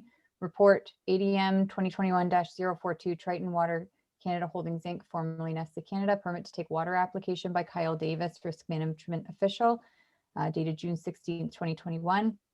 And letter report NWC Waters Canada 2020 monitoring report and 2019 permit to take water application review by Stan Denholt of Hardin Environmental Services, dated June 9th, 2021, and subject to providing a supporting supplementary report to be provided by Stan Denholt of Hardin Environmental Services Limited, that the report, including the revisions as discussed by council, be provided as the township's formal comments to the ERO number 019-3531, permit to take water for Triton Water Canada Holdings Inc. for bottling water purposes by June 22nd, 2021. One thing I want to say is, I'll look at Courtney or Glenn for this, is that the first one should say his report was June 9th and as revised, and versus June 16th.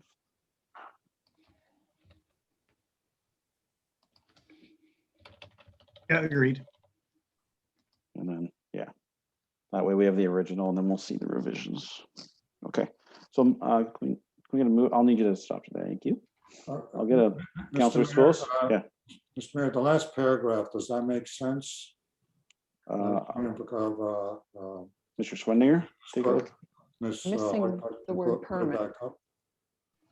Oh, sorry. I think you're right. We're missing the word permit.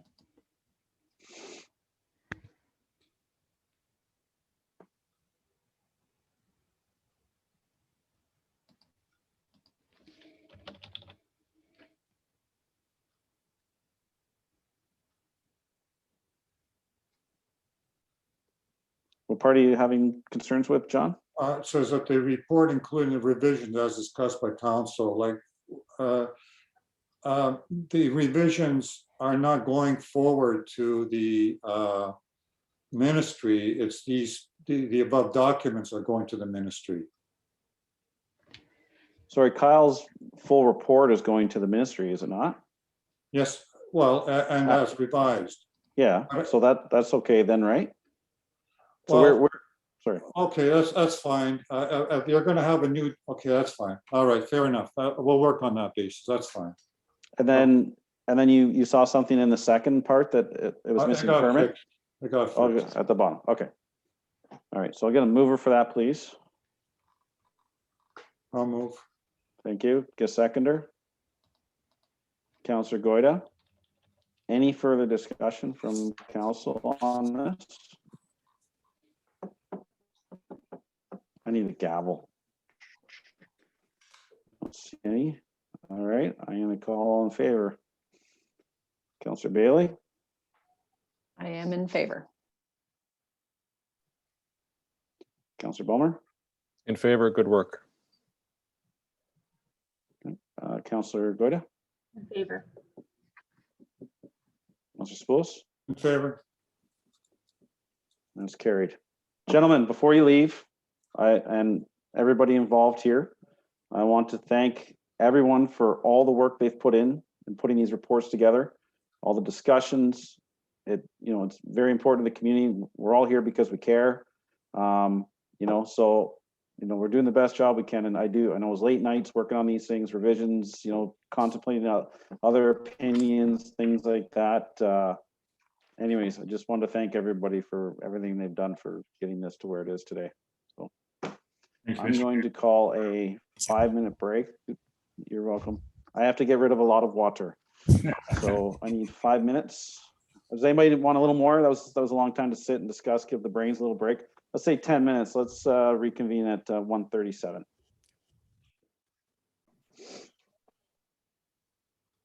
Okay, welcome back from our very short break. I'll do a quick roll call. Councillor Bailey. Councillor Balmer. Here. Councillor Goida. Present. Councillor Spoulos. Present. All right, so I believe planning building is nothing, emergency management, nothing, roads and parks, recreation, I think we're on to, oh shoot, what happened here? Correspondence, give me 2 seconds. Oh, sorry, reports. Right, no, we did that one, sorry. Here we go, correspondence. 10.1. I don't believe the county is here. And I will get Ms. Hoyt Fox to read the resolution. We'll have some discussion around it. The council received correspondence item 10.1 regarding the county official plan review, alternative intensification target for information. Can I get a mover for that, please? I'll move. Councillor Balmer, seconded by Councillor Bailey. All right, Councillor Bailey, comments? Maybe No, I don't have too many comments. I mean, from my understanding, if my understanding is if the growth plan says that the county can request a lower target and the targets can't be met, then I think asking for an alternative target is appropriate. So I'll leave it at that. Councillor Balmer. Thank you, Mr. Chair. I mean, I recognize from this report that just because Aberfoyle and Morrison or Arkell weren't included as don't qualify to be in the report, it doesn't mean there aren't any growth opportunities. It's just that the form of the growth that typically has occurred there doesn't qualify to meet those provincial intensification targets. But at the same time, it does remind me that I think we have an interest in making sure that we can maximize the residential growth opportunities for the hamlet of Aberfoyle. So we've had those discussions before. So I think I'd like to see council maybe confirm with the county that perhaps that as part of the MCR, the municipal comprehensive review of the official plan, just to confirm that it will include an assessment of where best Aberfoyle might be able to be rounded out or expanded to take advantage of not only that future development land that we. Oh, do we lose them? No, we lost him. Shoppable community, and perhaps ensuring that any expansion of the village of Aberfoyle is in a manner that allows people to walk not only to the stores of Aberfoyle, but also the amenities that the community has invested there. So I think it'd be kind of important for us to confirm with the county that that kind of expansion of the hamlet of Aberfoyle is being considered as part of the municipal comprehensive review of the official plan. Okay, I'll come back to you, Councillor Balmer. Councillor Goida. Thank you. I was hoping that someone from the county would be here because I guess I'm not entirely clear as to the difference between a designated urban center and a delineated built-up area R. But I guess really what I'm hoping is similar to what Councillor Balmer has just said recently here, that as part of, I think it would be part of the land needs assessment component of the MCR that's being done, that that areas for potential growth in the future could possibly include the hamlet of Aberfoyle, and I'm not even sure, perhaps the hamlet of Arkell as considerations for future growth. I just want to make sure that that's not being missed and that that is part of that land needs assessment. Thank you, Councillor Spoulos. Yes, I share the concerns of both Councillors Balmer and Goida. I'm concerned that there's no recognition of a potential delineated built-up area. We've talked about this several times before, and I would like to see how this potential growth area that we identified previously, Wellington 34, Maltby Road, Victoria Road, and Brock Road, this is that big quadrangle, be somehow considered as a for future expansion. Now, I understand this report talks about reducing everything by 15%. Sure, if that's happening, but I don't want us to lose out by not having some of that growth potential shifted over to us. There's a lot of questions around this report, and we also have to take into consideration the expansion of the Greenbelt. I'm just wondering, thinking out loud, maybe it's best we, formulate some questions and ask county to come back and be in person on this one. If I could, Mr. Chair. Sure. To Councillor Sapoulis' point, this is actually to our benefit, this report. Maybe people don't, that the province currently sets a standard that 20% of all future growth be considered intensification. By lowering the intensification target, it means that more of our growth can occur outside of these again, as in the form we typically grow in. So this is, if you read the report, it looks at the average amount was somewhere in the 20% range, but most of it was in Center Wellington. But if they can't grow at the rate they are, it means they're just asking for an opportunity, instead of having 80% non-intensive and 20% intensive growth, intensifying urban areas. This shifts it to 85%, outside of the urban intensification, and only 15% dedicated to urban intensification. So it actually makes a little bit more available for the type of growth that we can support here. Councillor Sapoulis? Councillor Boomer, I understand what you're saying, and I really would suggest that we get the experts to tell us what's happening here. What you're saying makes sense, and I hope you're correct. But as Mayor Sealy is suggesting, it would help having somebody from the planning staff here to confirm that. Yeah, I think that's probably prudent. There's a lot of questions around this, and I do know that Aberfoyle isn't labeled a hamlet. It might be a settlement area. Like, there's some technicality there with the terminology that we really need to hash out. So maybe we could have a resolution just requesting county staff to present this again at our next meeting. Would that suffice the councillors? Councillor Bailey?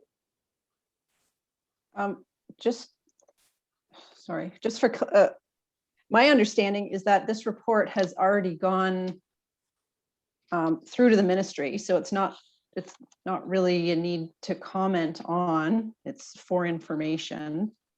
So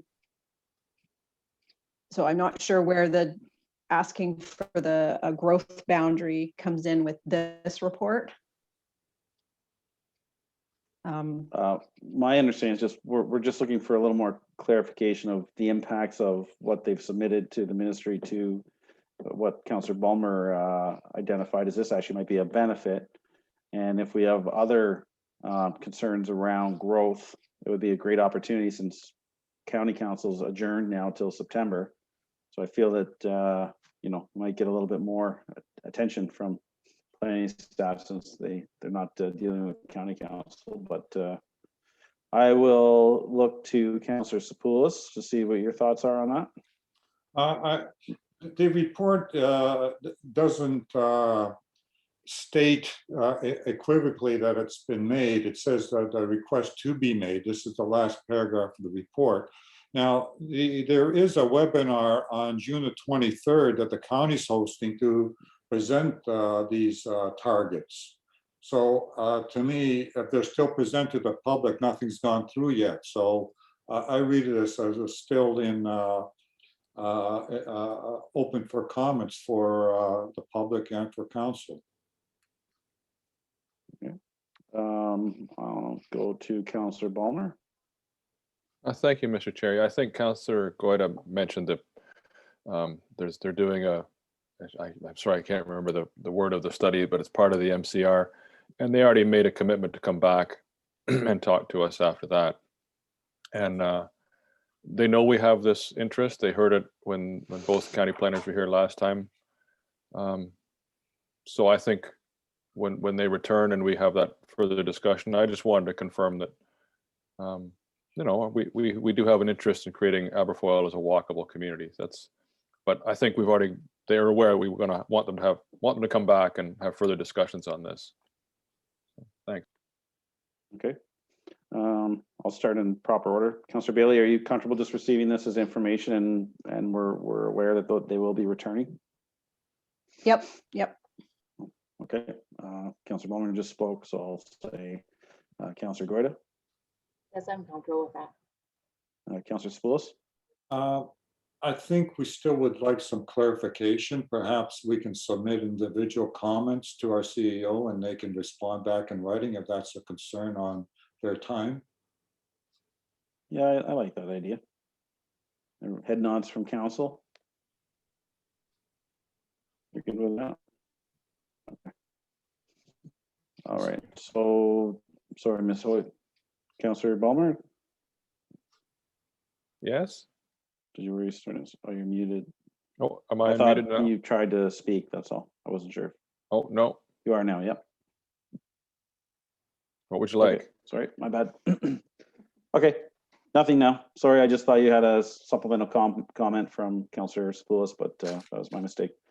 Okay, so councillors, it's just going to, if you have any concerns or some clarity, please just email Mr. Schwendinger, preferably after 9 p.m. at night, and then he'll get back to you. Didn't even get a laugh out of him. Maybe he didn't. So, Ms. I was Hoyfox, muted, so you didn't hear my response. Did we? How early in the morning can I send them? You are an early bird, my friend. Yes, sir. I don't have my air conditioning working still, and the birds get maybe at 4:50. And I'm pretty sure you're sitting there listening to them as well. But anyways, Ms. Hoyfox, did I have you read the resolution on this one? I've forgotten. It's been a bit of a long meeting. Sure.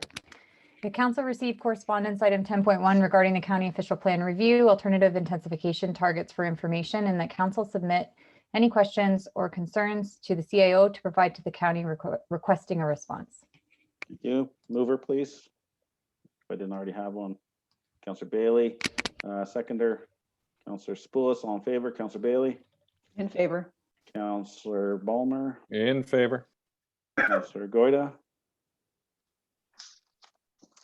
Councillor Goida. All right, in favor. No problem. Councillor Spoulos. In favor? All right. Next we have, where'd my mouse go? 10.2. Ms. Hoyfox, there's a resolution for this. If you could read that for me, please. The council received correspondence item 10.2 regarding the letter prepared by Bruce Taylor and the Train Committee of Concerned Citizens of Putzlange for information. Okay, thank you. Can I get a mover for that, please? Sure, I'll move. Councillor Spoulos, seconded by Councillor Bailey. I saw a hand raised.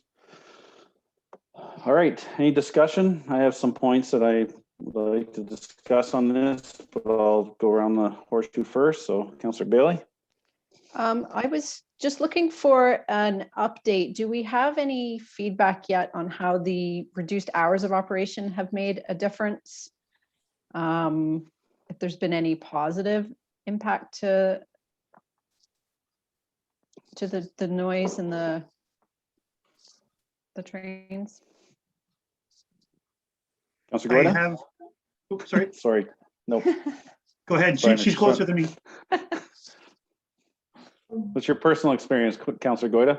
I am clearly sleeping really well these days, but because I haven't heard it, but I mean, I don't normally hear it in the middle of the night. I know it's happening. I don't hear it, but I mean, I heard it last night at around 11 o'clock. So I don't know if it's still happening after that. I haven't heard anything specific. But having said that, I'm sure all of council is aware that there is now a dedicated phone line and email that's set up 24/7 that anyone with concerns can call or email. And that way it is identified as to when it's happening and where it's happening. And I don't think that's been live long enough to be able to gather any adequate information. So, I mean, it may take a little bit of time to know for sure. I don't know if anyone else has heard anything different. Okay, and Mr. Cielo, if you had anything to add. Sure, I would completely agree with what Councillor Goyda just said, that is still quite new with regards to the direct contact information. I can tell you that I have had some feedback already from GJR with regards to a number of the concerns that we've passed along. Regular communications going on with them, and they have reduced the hours somewhat, as much as they're able to at this point. They're continuing to look for ways to do that, so it's not operating quite as late at night. And with regards to the unloading noise, I know they said that they're hoping to have something in place for the end of June. And based on something I'd been sent yesterday, it looks like they're trying some additional equipment on the unloading equipment to see how that works as well. Some technical adjustments to some of the some new equipment on that unloading equipment. So that's just been installed on some trucks. There's in the process of being installed. I can't recall offhand. So they're hoping to see what the impacts of that are too. So they are progressing on a number of fronts, and some of the impacts from what I'm understanding have been reduced, not to the complete extent everyone is asking for yet at this point, but there has been some progress. Okay, thank you. Mr. Cielo, Councillor Bulmer. Thank you, Mr. Chair.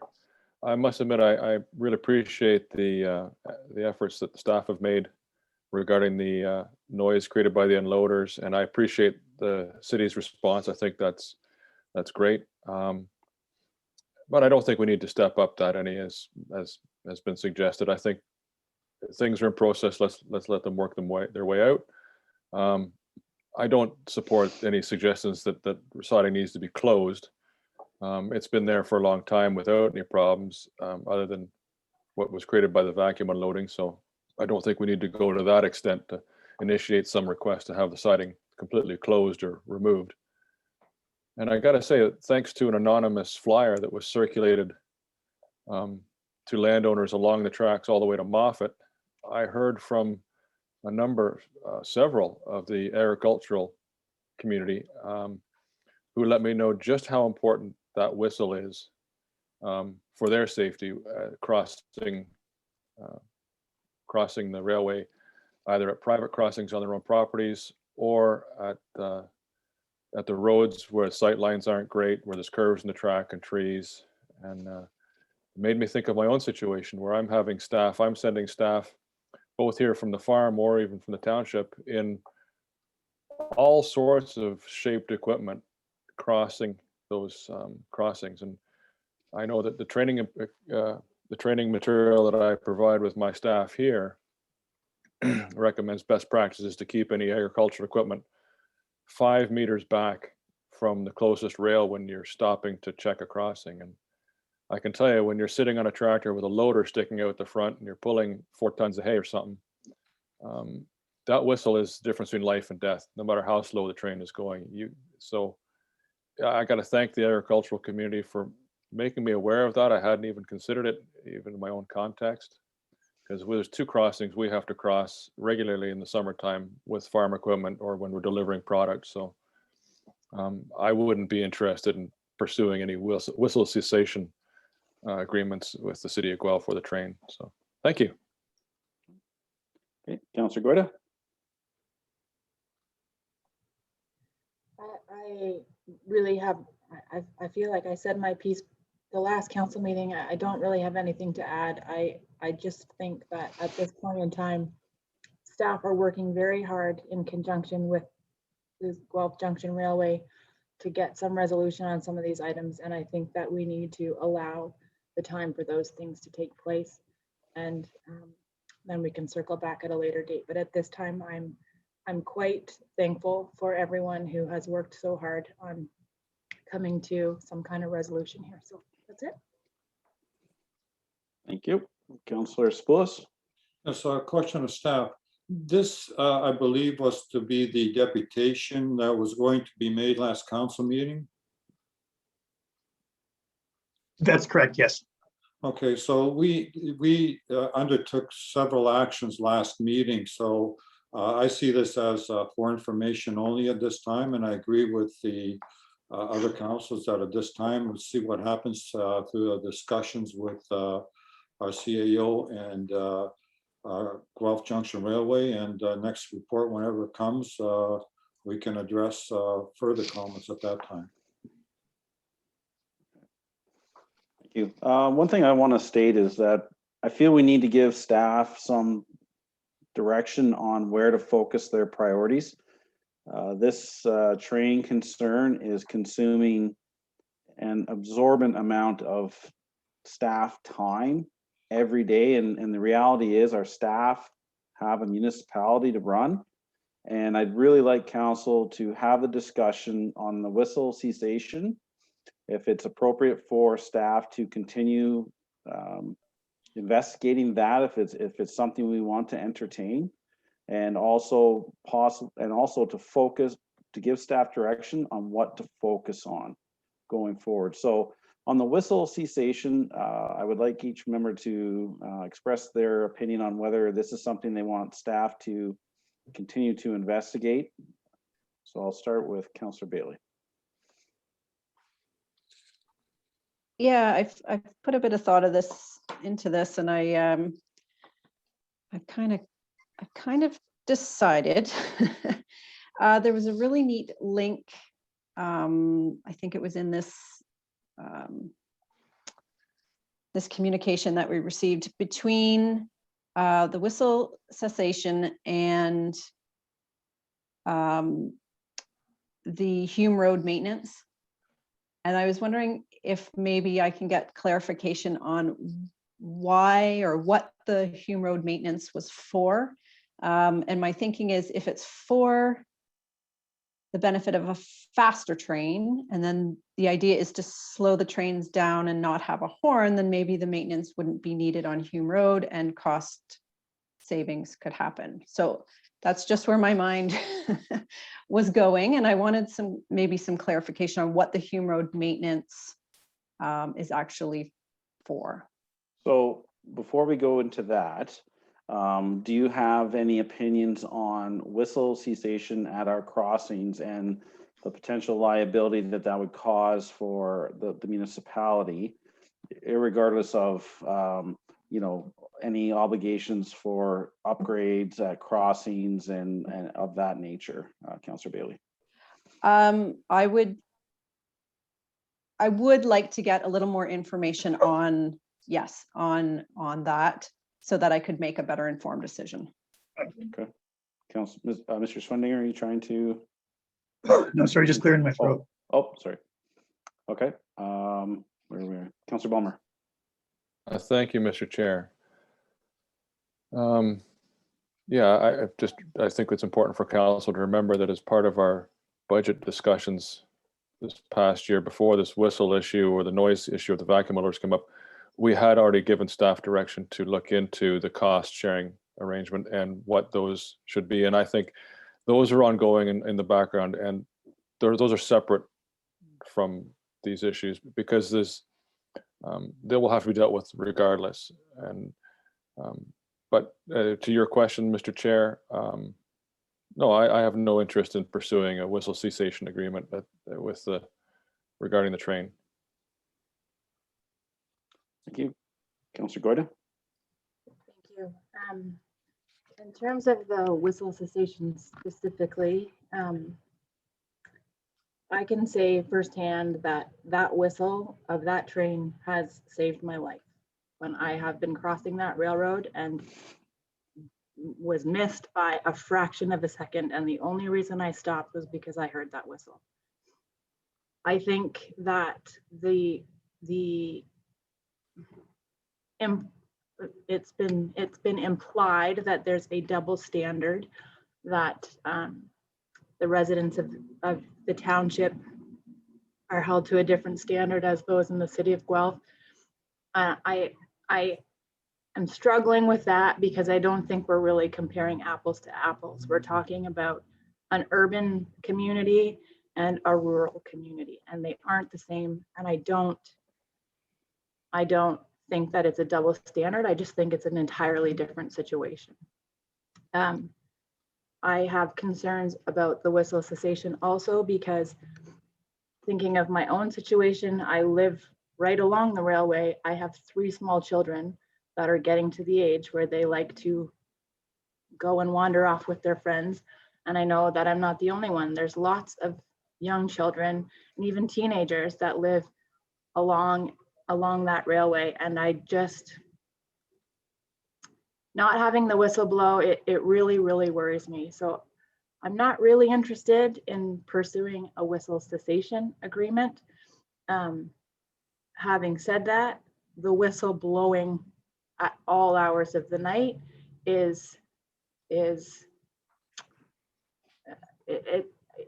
I would like to see that stop. I don't think that the train should be going through at all in the middle of the night. But when the train does go through, I feel that it needs to blow its whistle. So that's, in terms of that item specifically, that's where I would stand on that. Okay, thank you, Councillor Goyder. Councillor Spoulos. Yes, Mr. Taylor represents a group of 34 odd families who have asked us to look into this. And I seem to recall last council meeting that we discussed this matter. We agreed that we at least take the step to see what the ramifications are. I'm not asking for us to make a decision. I'm just saying, let's see what the ramifications are. I understand what Councillor Bulmer has said. I understand what Councillor Goyder has said, and I respect their comments. They're very poignant comments, and that could be part of the decision we make when if or not we want to pursue this. I think it's behooves us to at least go through the steps to find out what the costs are and the liabilities are. That's all I'm asking. Is I'm not asking to pursue it to the nth degree. All I'm asking is talk to them, get information from Guelph Junction Railway. What do you perceive as the issues? What do you perceive as the liabilities and on our part? And certainly I do not want our township to be held liable for something that accommodates a request that is desirable for some people. Mr. Schwendinger, could you speak to the potential liability increase if we were to, go down this road of maybe a whistle cessation, please, in your opinion? Based on the information I have right now, and I'm not a legal expert in this regard by any means, but based on the information I have right now is there would need to be an assessment done of the crossings and the topography in the area and the suitability and train speed and all that kind of thing. And that would form a basis of the decision to pass a cessation bylaw. And from what I've heard, there have been municipalities where they did pass similar bylaws, and there was unfortunately accidents and I believe a fatality or so. So in that location then, and then it was attributed to the whistle, or at least in part to the whistle not being blown. So then the municipality who had passed that bylaw was named in the legal action. I don't know what the outcome of the action was, or what fees or fines or costs were awarded or anything like that. But I know that there have been some cases where there have been accidents or injuries, and then that did result in claims against the municipality. Okay. All right. Well, could you also speak to, where we're at with reporting back on that specific item? I mean, I know you have a lot on your plate with this. When can we expect to see anything, or how much? Maybe a better question is, how much time are you devoting to researching a component of our municipality that could potentially put us into a situation where we're liable for any accident? Sorry, could you just clarify your question there? Sorry, so my concern is how much time do we devote to considering an option that possibly, in your opinion, would put us in a position where we're liable for a consequence of that decision? So in other words, do we spend all this staff time, over the next X amount of months, considering something that really is going to put the township in a situation where we're liable? Well, I guess the answer to that would be into how much detail do you want to go? I think we've kind of gotten to the stage of, as far as we can with staff, we've compiled information with regards to the federal regulations as to what multiple steps you need to go through and some of the components with regards to the assessment. We've kind of been able to compile that. Here's the steps we would need to go through. In terms of actually going through them and then getting the legal interpretation and then the legal oversight for that, and then the engineering aspects in terms of undertaking the assessments that would be required of the particular crossings.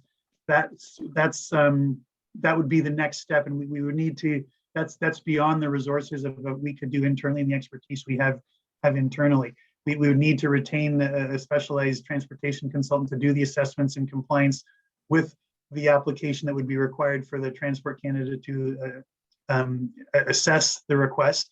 And then we need some legal input too. But one thing I'd add is that if this is something that council is interested in doing, I'd highlight that this would have to be a joint undertaking with the county as well. It couldn't just be done on our road because it's in that triangle section. So the same bylaw would need to be passed by the county as well for their crossing. They would need to do the similar assessments for their crossing and all that. So it would not be as simple as us just having an engineer come take a look at it and then pass a bylaw, or sorry, make the application and have Transport Canada do it.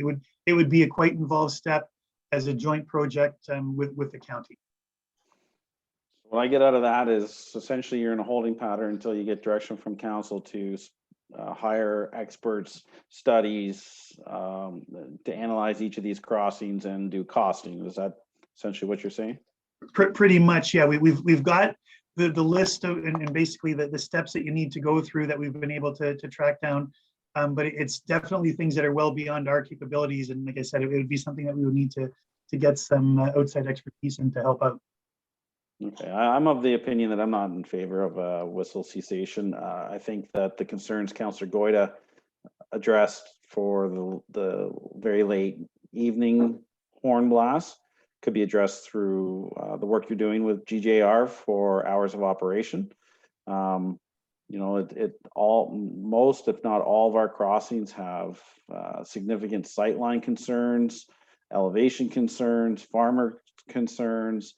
These are not things that I want to put on the residential taxpayer as a liability because of some inconvenience of a horn. But I'm confident in our CAO and his negotiations with GJR to maybe come up with some better hours of operation and to continue working towards some mitigation of the noise from the unloading.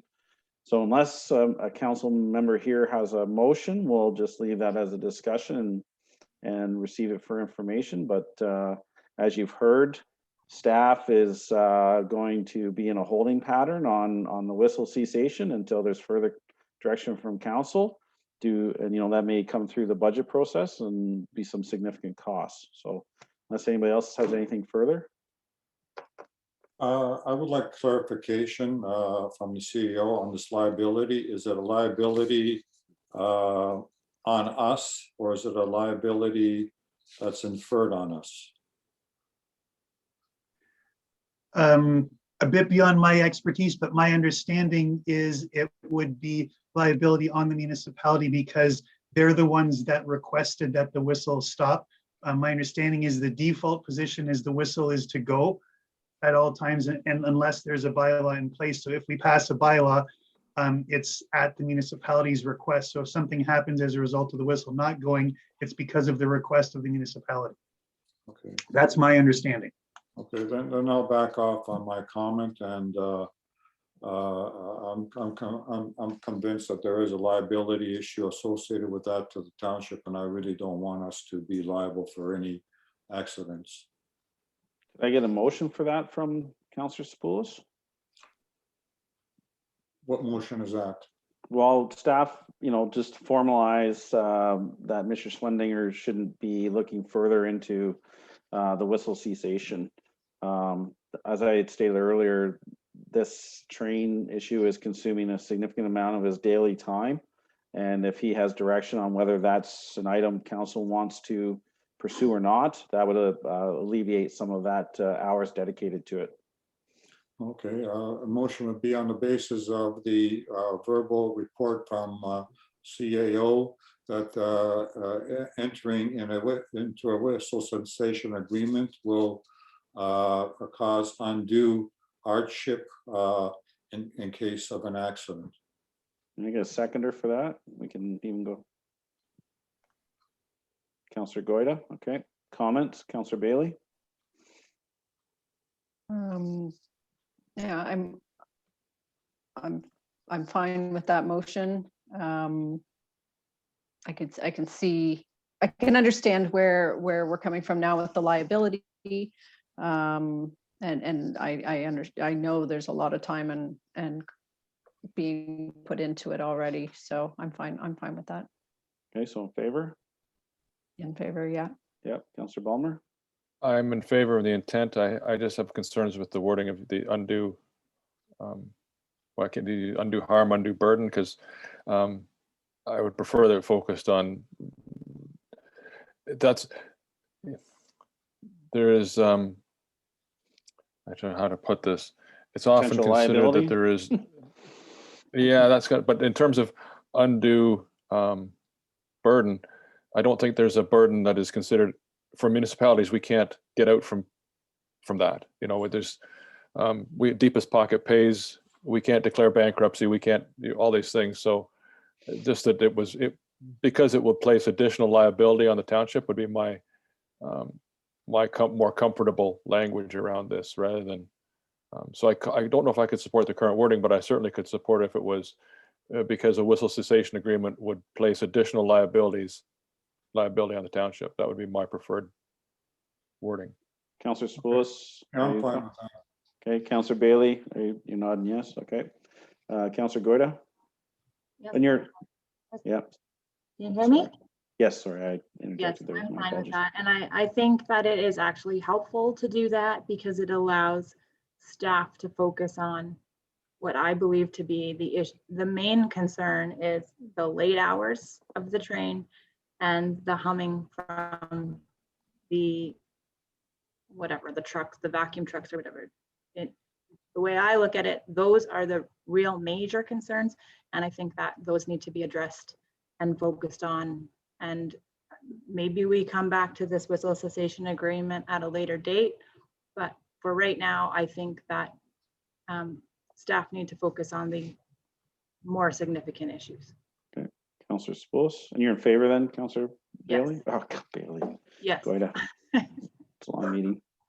Councillor Spoulos? Yeah, I'm in favor. Okay, so that's carried. Thank you.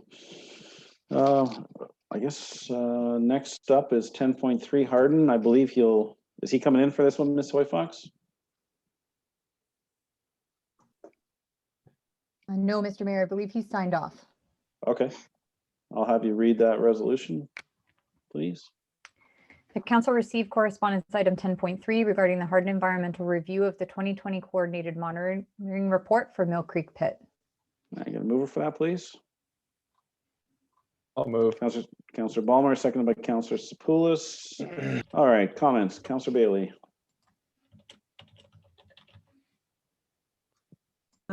Sorry, looking at my notes here. I guess I had a couple questions for Mr. Denho that I can just be asking him directly. So no comments at this time. Okay. Councillor Balmer. Thank you, Mr. Chair. Yes, I was very pleased to see that Mr. Denho did identify, or did at least mention, the situation that was back in 2001, 2002. That was a very dry year, and he was. not only was the stream not gaining as it went around, but there were several locations where it was losing as it went past parts of the pit that had been dug, but not in compliance with the site plan. And it was created a lot of problems in the area for a while, and the township was, dealing with that for a couple of years, trying to get things corrected. And it's a sign that things can go wrong, and the importance of monitoring. So I'm glad that that Councillor Spula suggested we get an interim report this year. Councillor Goyda. I have no additional comments, but I am just curious that the recommendation that Mr. Denhoed has provided, will this go back to the operator as well as the ministry, or is this just meant for the benefit of council? Mr. Schwendinger. I'll defer to Ms. White Fox on this. Sorry, I don't know the answer to that one. So I believe council could incorporate into the resolution that this be forwarded along to the ministry and to the operator. I do have something to that effect drafted. Okay. Okay. Councillor Spoulos. Yes, I agree that the report should be forwarded to the minister, noting the recommendations in the report. Okay. Ms. White Fox, did I have you read this one, the resolution? I may have skipped you. We just read that it was received for information, but at this point, what I've added is just that council directs staff to forward the report to the Ministry of Natural Resources and Forestry and to the aggregate operator. Well, why don't we, Councillor Goyda, are you concerned about a conflict of interest because we're going to be giving direction on a report? I know that most times with aggregate, you mentioned that you can receive reports, but now that we're recommending action. I don't think we're recommending any cease of operation, so I don't think that it influences. Okay, so Councillor Spoulos, sorry, did she capture what you want to, that we just want to forward on to MNRF and the operator? Yes. Okay, so did I get a mover for that or not, Courtney? Yes, you did. All right, so all in favor, Councillor Bailey? I'm in favor of passing it on to the operator and the MNRF. Councillor Spoulos, you have a question? Yes, go ahead. Yes, Mr. Mayor, there's a detailed report produced by WSP, and in there's a section on called Action Response for Groundwater Threshold Pairs. The notification protocol doesn't include its township nor its consultant Hardin. So I would like to ask that that be included. Okay, so who is the seconder on that? Ms. White Fox, just gonna make sure. Yes, I have. Oh, sorry. Go ahead, Councillor Balmer. Oh, no, did you want to have that as separate? I was going to ask you whether there's a separate motion for discussion or included in this. I'm easy either way. Both have to go to the ministry. If you want a separate motion, that's fine. I'm good for that too. Well, I might as well just discuss it now. So we'll keep it as one. So Councillor Bailey, I see you're checking your notes, but essentially, from what I understand, Councillor Spoulos, you want to make sure that Hardin, our consultant, and we're notified. Absolutely. Yep. I don't think we'll have any problems with that going. Councillor Bailey? Yep, that's fine with me. Yep. Good catch, Councillor Spoulos. Councillor Balmer? Thank you. Yes. What we're just want to clarify that, are we asking for the site plans and the conditions to be modified to that effect, or just that they, on a goodwill basis, share those documents on a monthly basis? I'm asking that however the process is, I really don't have a concern as long as it's done. I only ask because, if they take it as reading, we're asking the site plans to be amended to require this, it may be a longer discussion than if you're just asking it to be shared on a goodwill basis during these low flow conditions, which they might then do more willingly. Which brings us back to why you wanted it as a separate motion, because we could just send a letter to WSP and the operator and ask for that information. Okay. We'll separate it out. We'll go back to the hardened motion without the inclusion of what Councillor Spoulos mentioned. So that's just forwarding on this information to the MNRF and the operator. And I think Councillor Bailey, you said you were in favor. Mhm. All right, and then we have Councillor Bulmer, In favor. Councillor Goida, Councillor Spoulos. In favor. Okay, and then Councillor Spoulos, are you receptive of a motion just for first step, requesting WSP and Dufferin to share that information on the timeframe that you want to specify? When you say time frame, what do you mean time frame? Well, how often do you want to see the reports? No, this is a notification protocol. There's there's a threshold breach in the groundwater. And all I'm asking is that when that breach does occur, that we be notified. Sorry, I'm misunderstanding. Okay, so that's a mover. I need a seconder on that one. Councillor Bailey. So Sure. And any comments or questions? No, none for me. That makes sense. Councillor Bulmer. Yes, I support this, that they, provided that the language is that we're sending it to the operator and the consultant, that they voluntarily share this information, these notifications of a breach with the municipality. Unless Councillor Spoulos wants to make a request that they request for a site plan amendment, but I think we're looking for voluntary sharing of that information. I would go along with the mayor suggesting let's ask voluntarily. If we don't get it, then we go our next step. Super, thank you, I support it. Okay, Councillor Goida. Oh, I saw you say it, but I didn't hear you. I support it. Okay. Ms. Hoy Fox, that's relatively clear for you? Yes, thank you. Okay.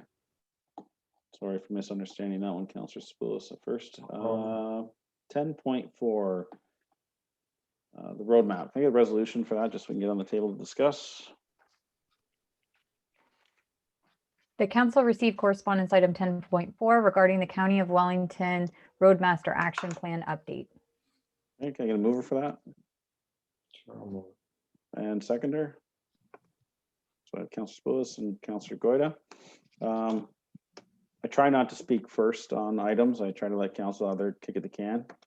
I just want to say that, you know, my direction on this would be to just ask for Dillon Consulting and the county to come present this, specifically the portion that affects Puslinch.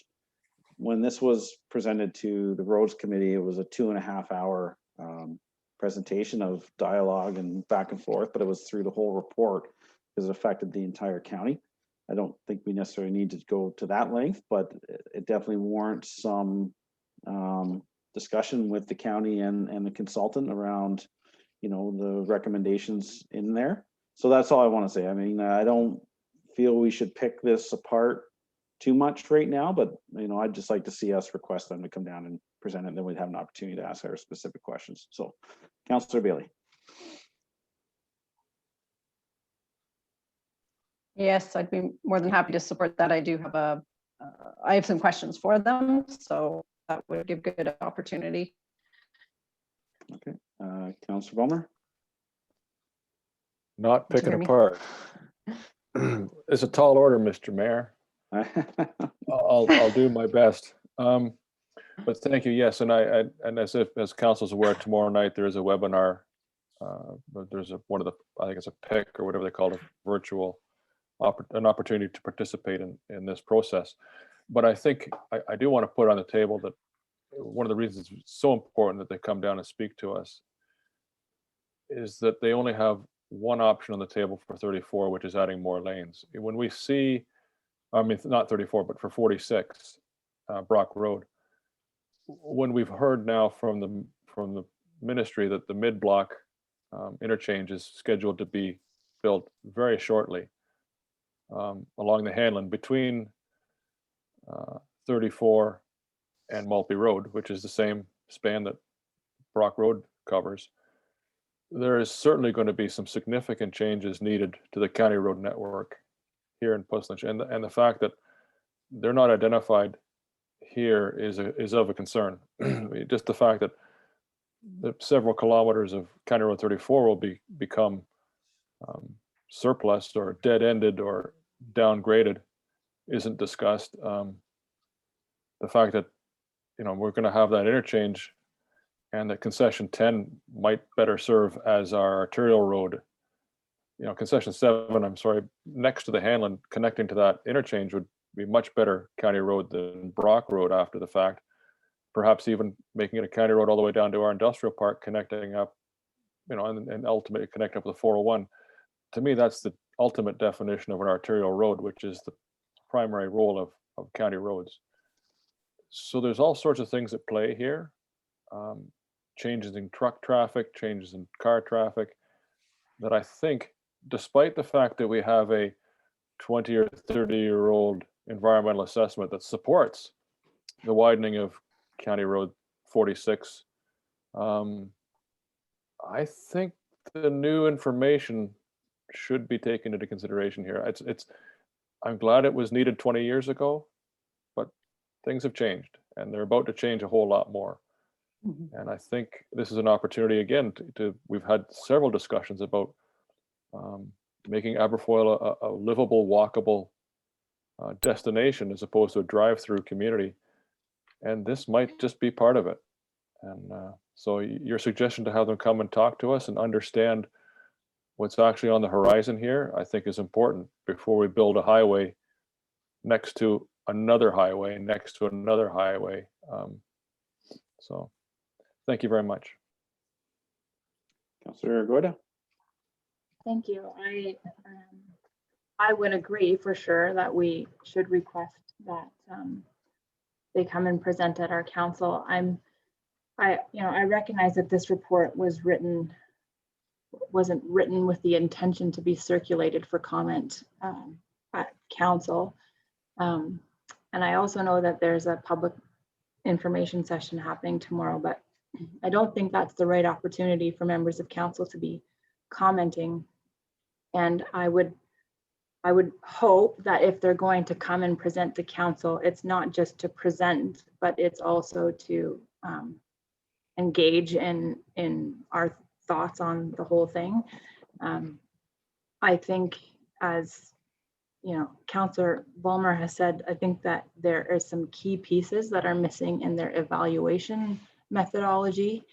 And I'm hoping that we would have an opportunity to discuss that in greater detail with them, and not just discuss it, but hopefully for those comments to be incorporated into the plan. So I'm hoping that they'll be willing to do it, and that would be the intent of what I would be hoping to achieve through that. Okay, thank you. Councillor Spools. Yes, I agree with the comments made by the other councillors. To me, I just don't understand this. Brock Road has one of the highest truck volumes, and no bypass is being considered. That's not right. So I would suggest that, as you're informing, Mr. Mayor, that we ask them to come at the same time so they're prepared. We ask councillors to provide questions so they can be more poignantly addressed at the meeting rather than a free-for-all discussion. Okay, that sounds like a great motion. I have a seconder for that. Me. All right, seconder. Yeah, and there's still talk in the report of a Aberfoyle or 46 road diet, and apparently there's a report coming forward with that. But I asked staff to put this on our agenda. As I mentioned before, county's in adjournment till September. I felt that we could ask the consultants and the county staff to come down here and present to us, and that gave us a couple opportunities to have them here and formulate some questions and get some answers, so that come the first roads meeting at the county in September, we're ready to go. So I like your resolution, or your motion, sorry, Councillor Spools, that councillors formulate some questions, and maybe there's something we're not seeing here and they can explain it more thoroughly, but let's get them back here and see what's going on. So I had Councillor Spillis move it. I was babbling a little bit. Who do I have as a seconder? Did I get one? Councillor Bailey. All right, so any further comments to his resolution?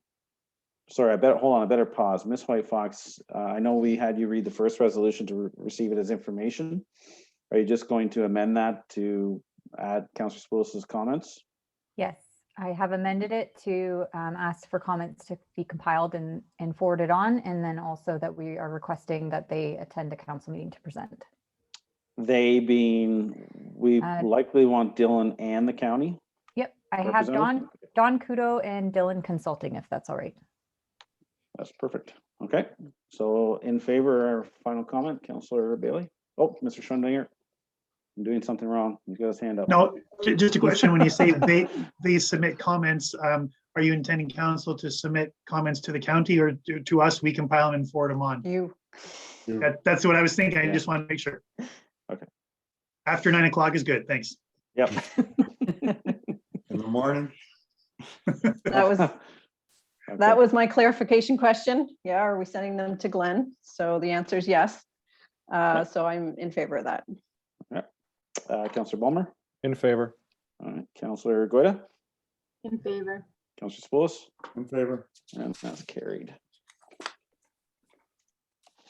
10.5, Ms. White Fox, would you read that resolution, please?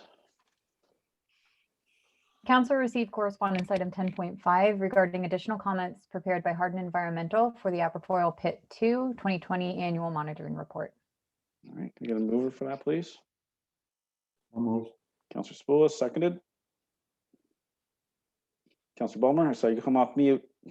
You're second. I'll second, yeah. All right, okay, questions or comments? Councillor Bailey? Sorry, I don't have that in front of me. This was part of an amendment, was it? Or addendum, I mean? No? Yes, it was Yeah. part of the addendum. I have no comments at this time. Okay, I can circle back with you. Just raise your hand if you, Yeah. where we're going. Councillor Bulmer? Yes, thank you. I guess I'm in favor, but it's nice to see that he is keeping an eye on the chloride. It's an interesting way to track, to know where the direction of water flow and water direction. And, you know, we're seeing the buildup from years gone by of road salting, and we're hoping that as we, the impacts of switching to brining from salting, we'll slowly start to see these levels decline in the future. So, thank you. Councillor Goida?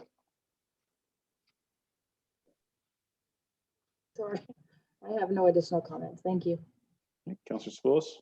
Yes, Hard Environmental notes that there's a concern with the dry conditions in the wetland area, and he suspects that the work below the water table is going on, and it's causing this. So I would like to suggest that we forward this report to the ministry for their review. I would support that. It's similar to the Roselle pit issue we're having right now. So can I get a seconder for that? Councillor second it, yeah. Bulmer, okay. So comments, just additional comments on forwarding to the MNRF for review due to the concerns around Mill Creek. Councillor Bailey?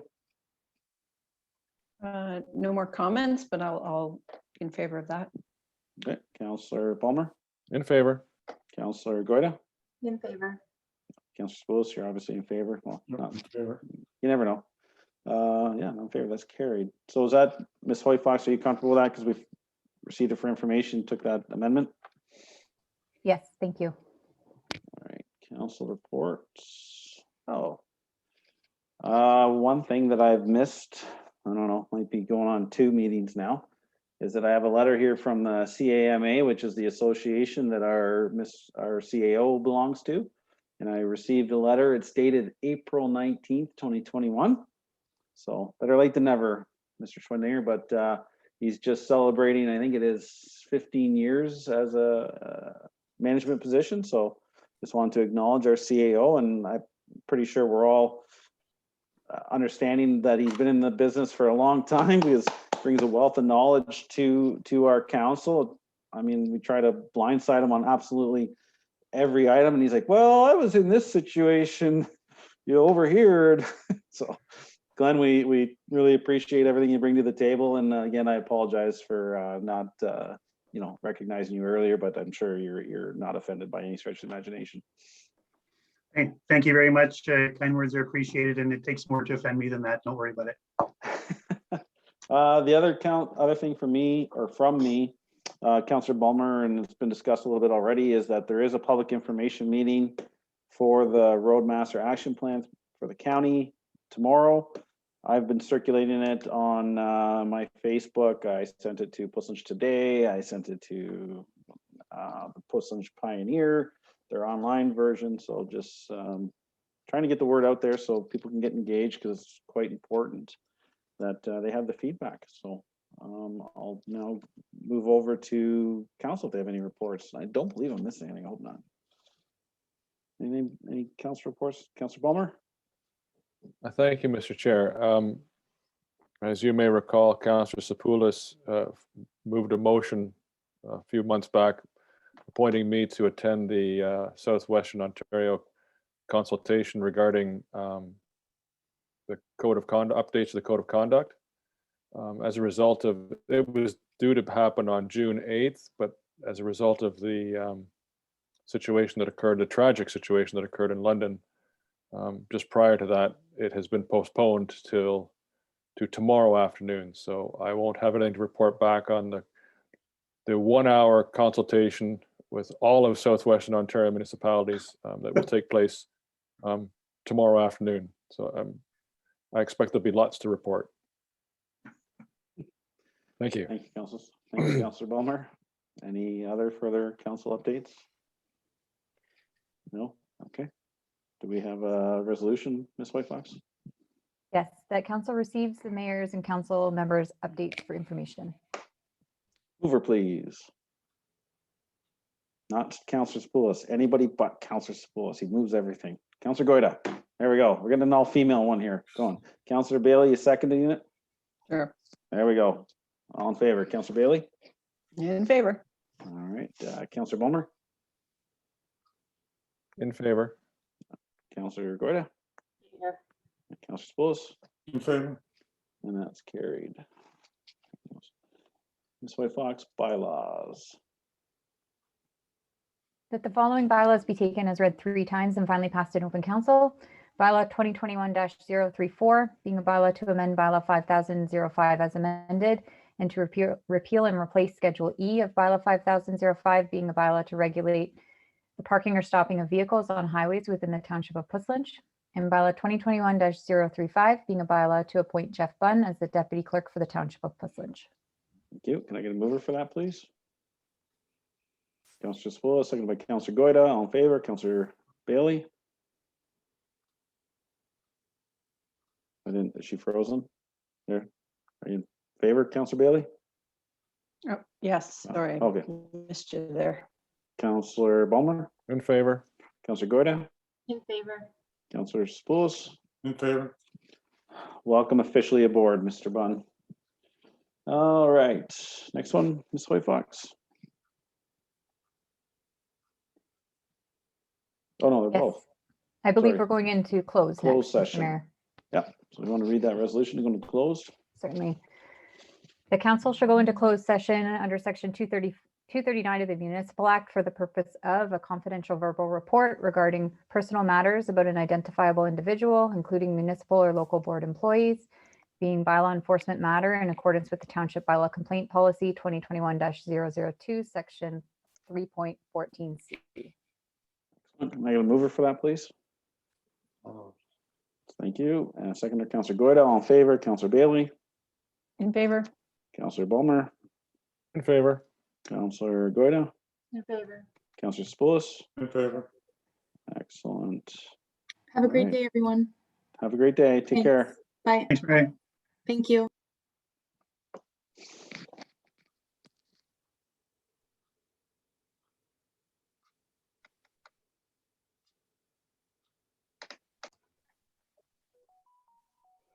Right, so do we have a resolution to come out of closed? Yes, that council moves into open session at 3:04 p.m. Can I get a mover, please? Councillor Bailey, seconded by, I'll second that. thank you. All in favor, Councillor Bailey In favor? and Councillor Bummer. In favor. And I'm getting lost here. Sorry for a second, I got something on my mind. Councillor Goida and Councillor Spoulis. In favor? All right, that's carried. All right, any notices of motion? Oh, sorry, Mr. Chair, if we could just Oops. receive the closed item. Sorry. Um, Can we have a resolution read, please? Yes. The council receives the confidential verbal report regarding personal matters about an identifiable individual, including municipal or local board employees, bylaw enforcement matter in accordance with the Township Bylaw Complaint Policy 2021-002, Section 3.14C, and that staff proceed as directed. Okay, mover for that, please. Councillor Spoulis, seconded by Councillor Goida. All in favor, Councillor Bailey, Yeah, in favor? Councillor Bowmer, In favor. Councillor Goida, Councillor Spoulis. In favor? All right, any business arising from the closed session? Any, oh, Councillor Spoulis. Just new business. Oh, okay, new business. Councillor Yes, Spoulis, go ahead. I wanted to get a comment from our CAO about asking, this is to do with internet. We seem to be striking out on getting funding for the telecom coordinator, grant funding from both the province and the feds are flowing. I know we have some ISPs who've asked for grant funding, and we still have large parts of the township that are unserviced, or I should say are not serviced properly.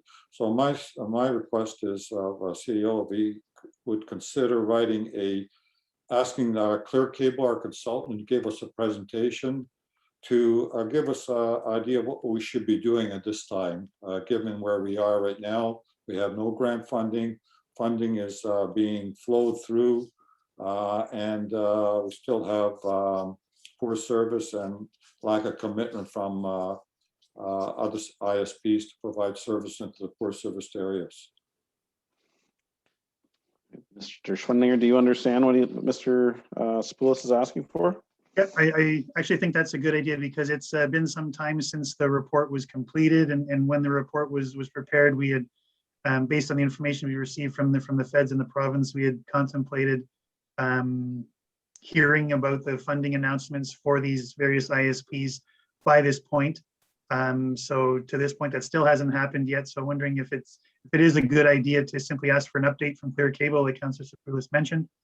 As for an update, any timing information or suggestions with regards to this coordinator position and timing for that as well. So I think that's a good idea. Just let's get an update based on the current status.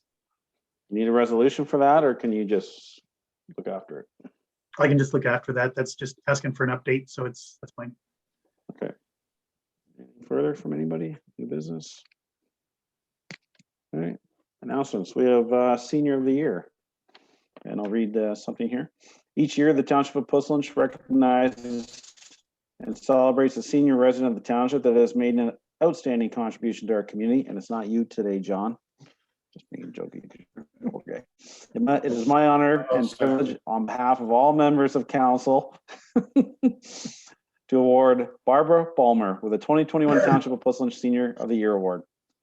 Barbara's outstanding contributions to our community include a long history of volunteerism with the Rotary Club, the Rotary Foundation, Aberfoyle Agricultural Society, Alice Pioneer Chapel, Puslinch Historical Society, and Puslinch Pioneer. Barbara was also the first female elected to Puslinch Township Council, serving 2 terms from 1974 to 1978. Barbara continues to give back to our community through her endless energy and passion for community service.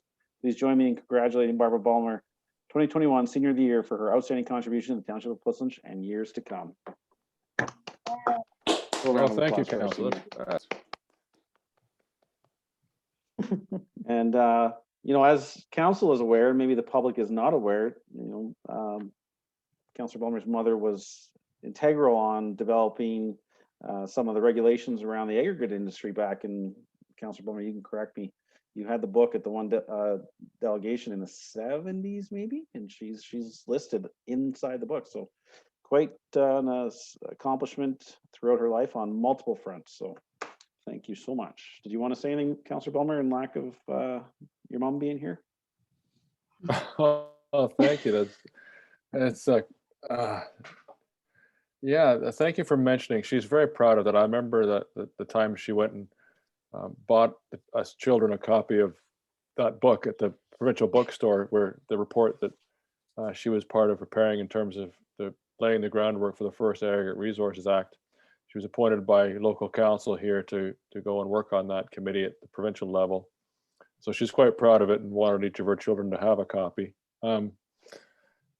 But you know, it's interesting, the acorn doesn't fall far from the tree, I guess. And one of the things you didn't mention, but perhaps is also critical to the shape of our community, is when she was on council, she had some concerns about the structural integrity of our old community center, which has stood here for 100 years or so, and had the council chambers in the back. And as she says, she had to demonstrate her concern, she had the building inspector of the day drill a hole in one of the corner posts, and when they removed the drill bit, sawdust flowed continuously out of that post.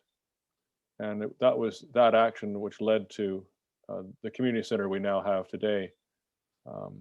So it's interesting how a small question and a vision and a concern, it can really change the shape of a community. And now that beloved old community center is in the museum in Milton, but in its place, the community got together and created a wonderful new community center, and of course then had to build a new home for itself, for the council chamber and the administration.